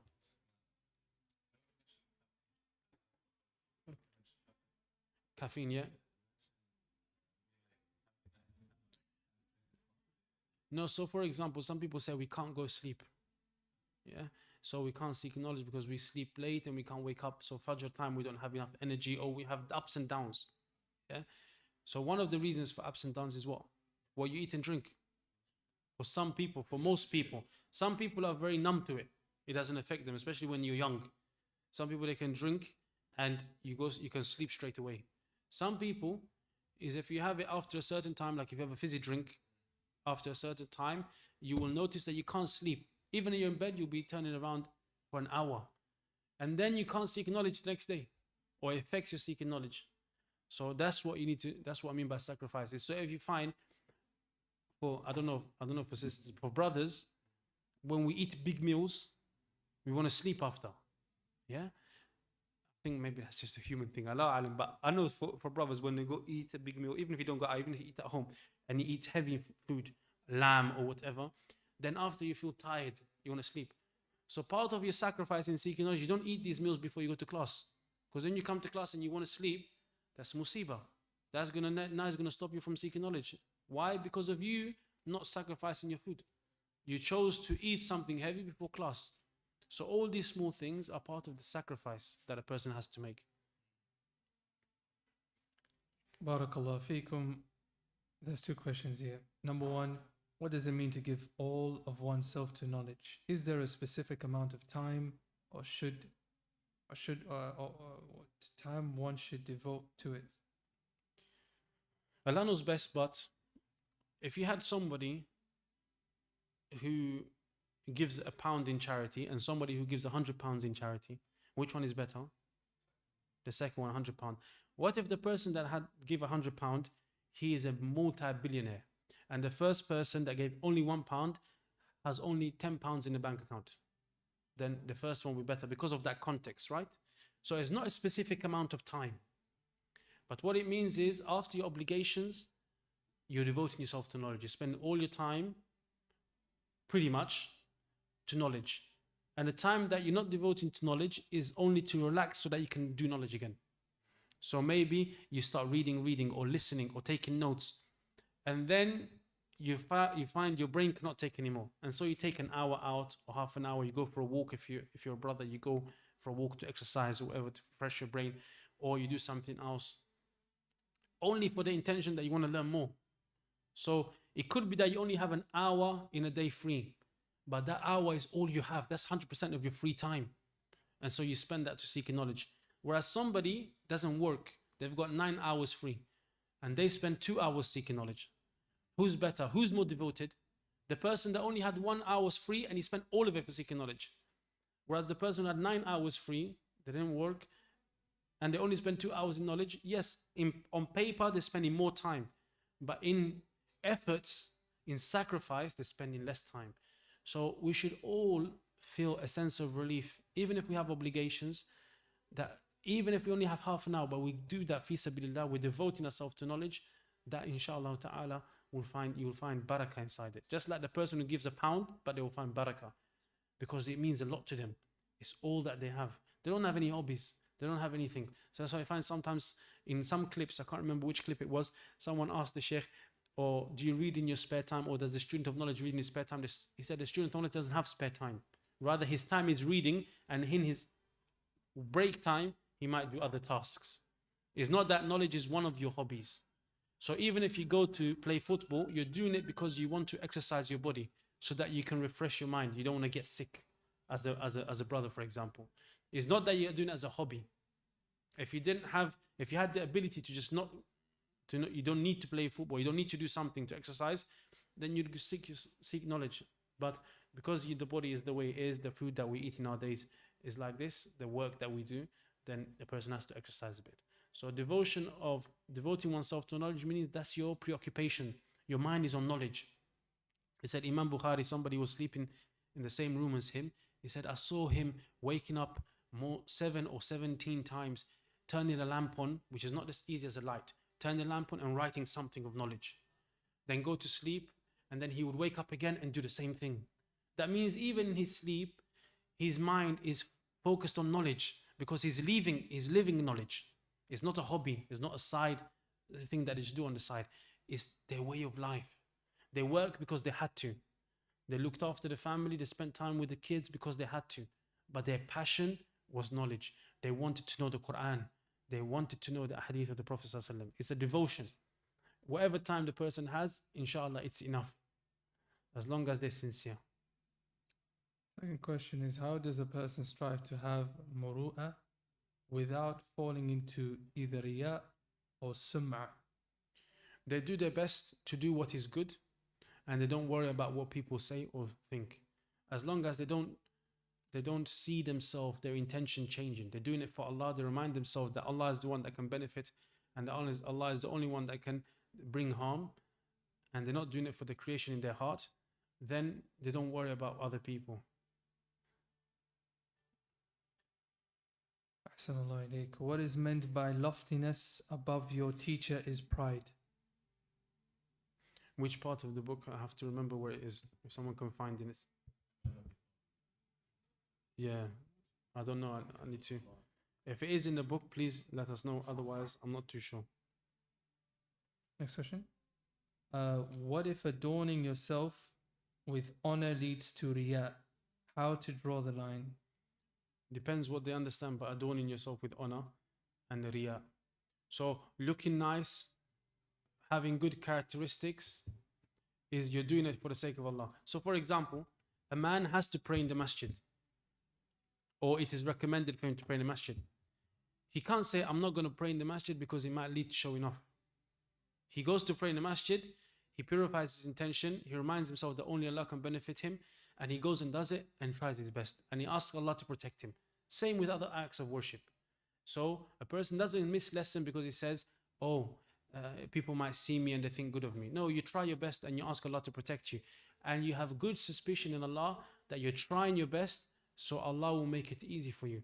I.e., you're not trying to not show off, so Allah will protect you from showing off. You don't believe that Allah is just waiting to punish you when you're trying your best.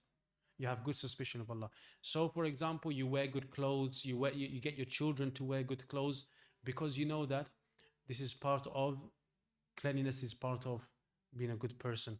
Having simple, clean clothes is part of being a Muslim, good Muslim. All of this is a glorification of knowledge. The people of knowledge are people that are clean, they smell good, they're respecting the knowledge that they're seeking. You're not doing it for the people. If people, they say something, then you ask Allah to protect you. You make the adhkar and du'as, and you say, like is reported from Abu Bakr radiallahu ta'ala anhu, wherein he said, "Oh Allah, do not hold me to account for what they say, and forgive me what they do not know, and make me better than what they think." And other such statements, you remind yourself of these things. Or page? And which point is it? Which point was it under? Yes.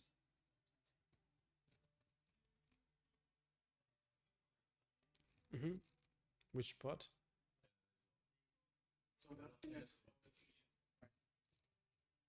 Whereabouts? Okay, so your loftiness above your teacher is from pride. And arrogance towards someone who benefits you is from pride. Okay, let's look at the Arabic.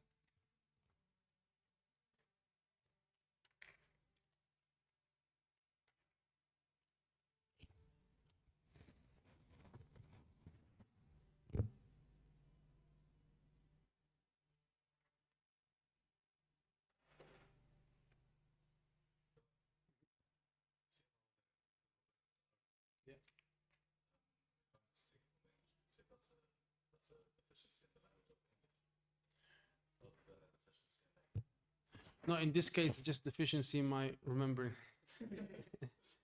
It's not necessarily, I can't say it's deficiency in the English, because the translator, inshallah, he done good, but it's easier to blame myself than blame someone else. It's just I don't remember it.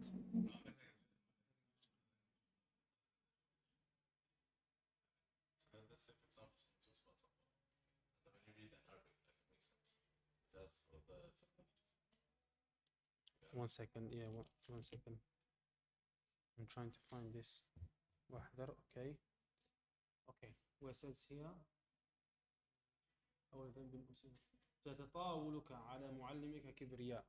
Okay.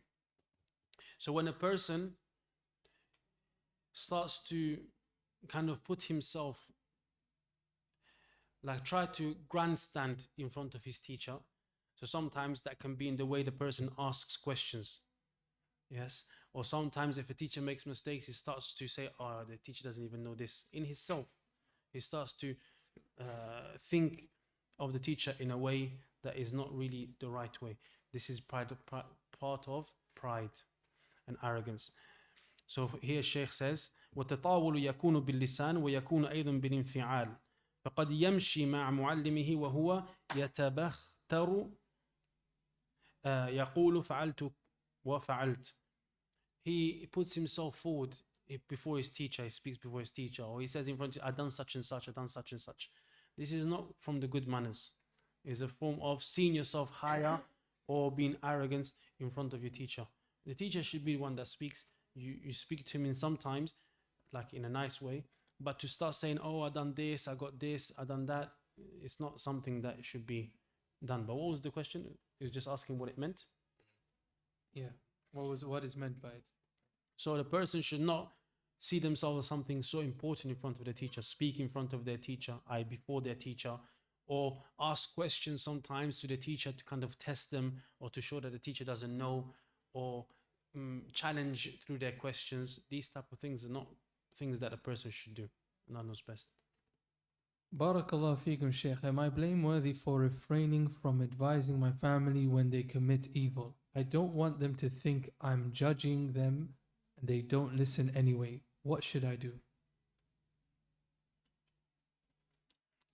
This depends on a lot of things. Are they committing evil in front of you? So there's a difference between what we spoke about today. One of the points was what? Sitting in the gatherings of vain speech, right? So that's difference. If, for example, you come to know that your brother or your sister done something, it's different to if you're sitting there and they're doing it in front of you. So all of these have different factors that will make the answer different. Also, the ages of the people informed. What family members are there? Are they people under your responsibility, or are they people older than you that are not under your responsibility? So how you talk to them will differ because of that. So if your parents tell you to commit shirk, then you don't obey them, but you still speak to them in a kind way and so forth. So all of this has an impact on how the answer would be. But in general, and it depends on the questioner, the age of the questioner, their conduct. But generally speaking, people, and this is a statement I heard a long time ago, and it's very true, but I don't remember where I heard it. People don't care how much you know until they know how much you care. People don't care how much you know until they know how much you care. If someone knows that you care about them a lot, they feel from you that you're sincere, you want good for them, even if you say something very tough in their face, they will appreciate it because they know that it's coming from a place of love. But if your family feels like the only time you talk to them is when you're trying to correct them, you started practicing a couple of months ago and now you're like, no, you guys are doing wrong, this is incorrect, then they're not going to listen to you. You can't fix everything in one day. But people have to feel that you're not just being judgmental. So it depends.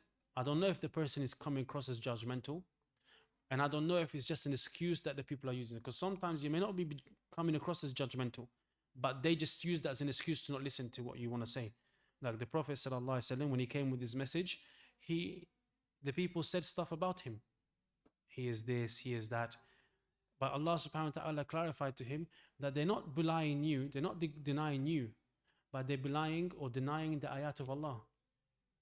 So the person being called judgmental, I don't know if that's truly because they're coming across as judgmental, because sometimes young people or inexperienced people, when we say young, generally means young in age, but also some people that are older in age but young in the way they act. Sometimes when you come to people and always say this is not right, this is not right, that's all they hear from you, or majority of the time that's what they hear from you, they will feel that you're being judgmental. But if they know that you care about them, that you love them, and you're only mentioning this because you want good for them, and you're just as critical of them as you are of yourself. So there's not that you're just looking at people saying they're wrong, but they know that you're also critical of yourself, i.e. they see that you're trying to change. They see that you're someone that apologizes when they make mistakes, accepts advice when they make mistakes. If you see someone like this, then inshallah they'll be more open to accept the advice. But if you don't take the right steps and you just say, I can't bother to advise them, then this is, even if it's not sinfulness, but it's a deficiency and something that a person needs to work on. Because if you really love your family, you should try your best to be a positive influence. I know it's easier said than done. I know it's not hard, it's not easy to do, it's hard. but try your best, because the family are the ones that deserve or are most worthy of good treatment. So Allah Ta'ala knows best, until they know how much you care. جزاك الله خير. بارك الله فيك أخي. سبحانك اللهم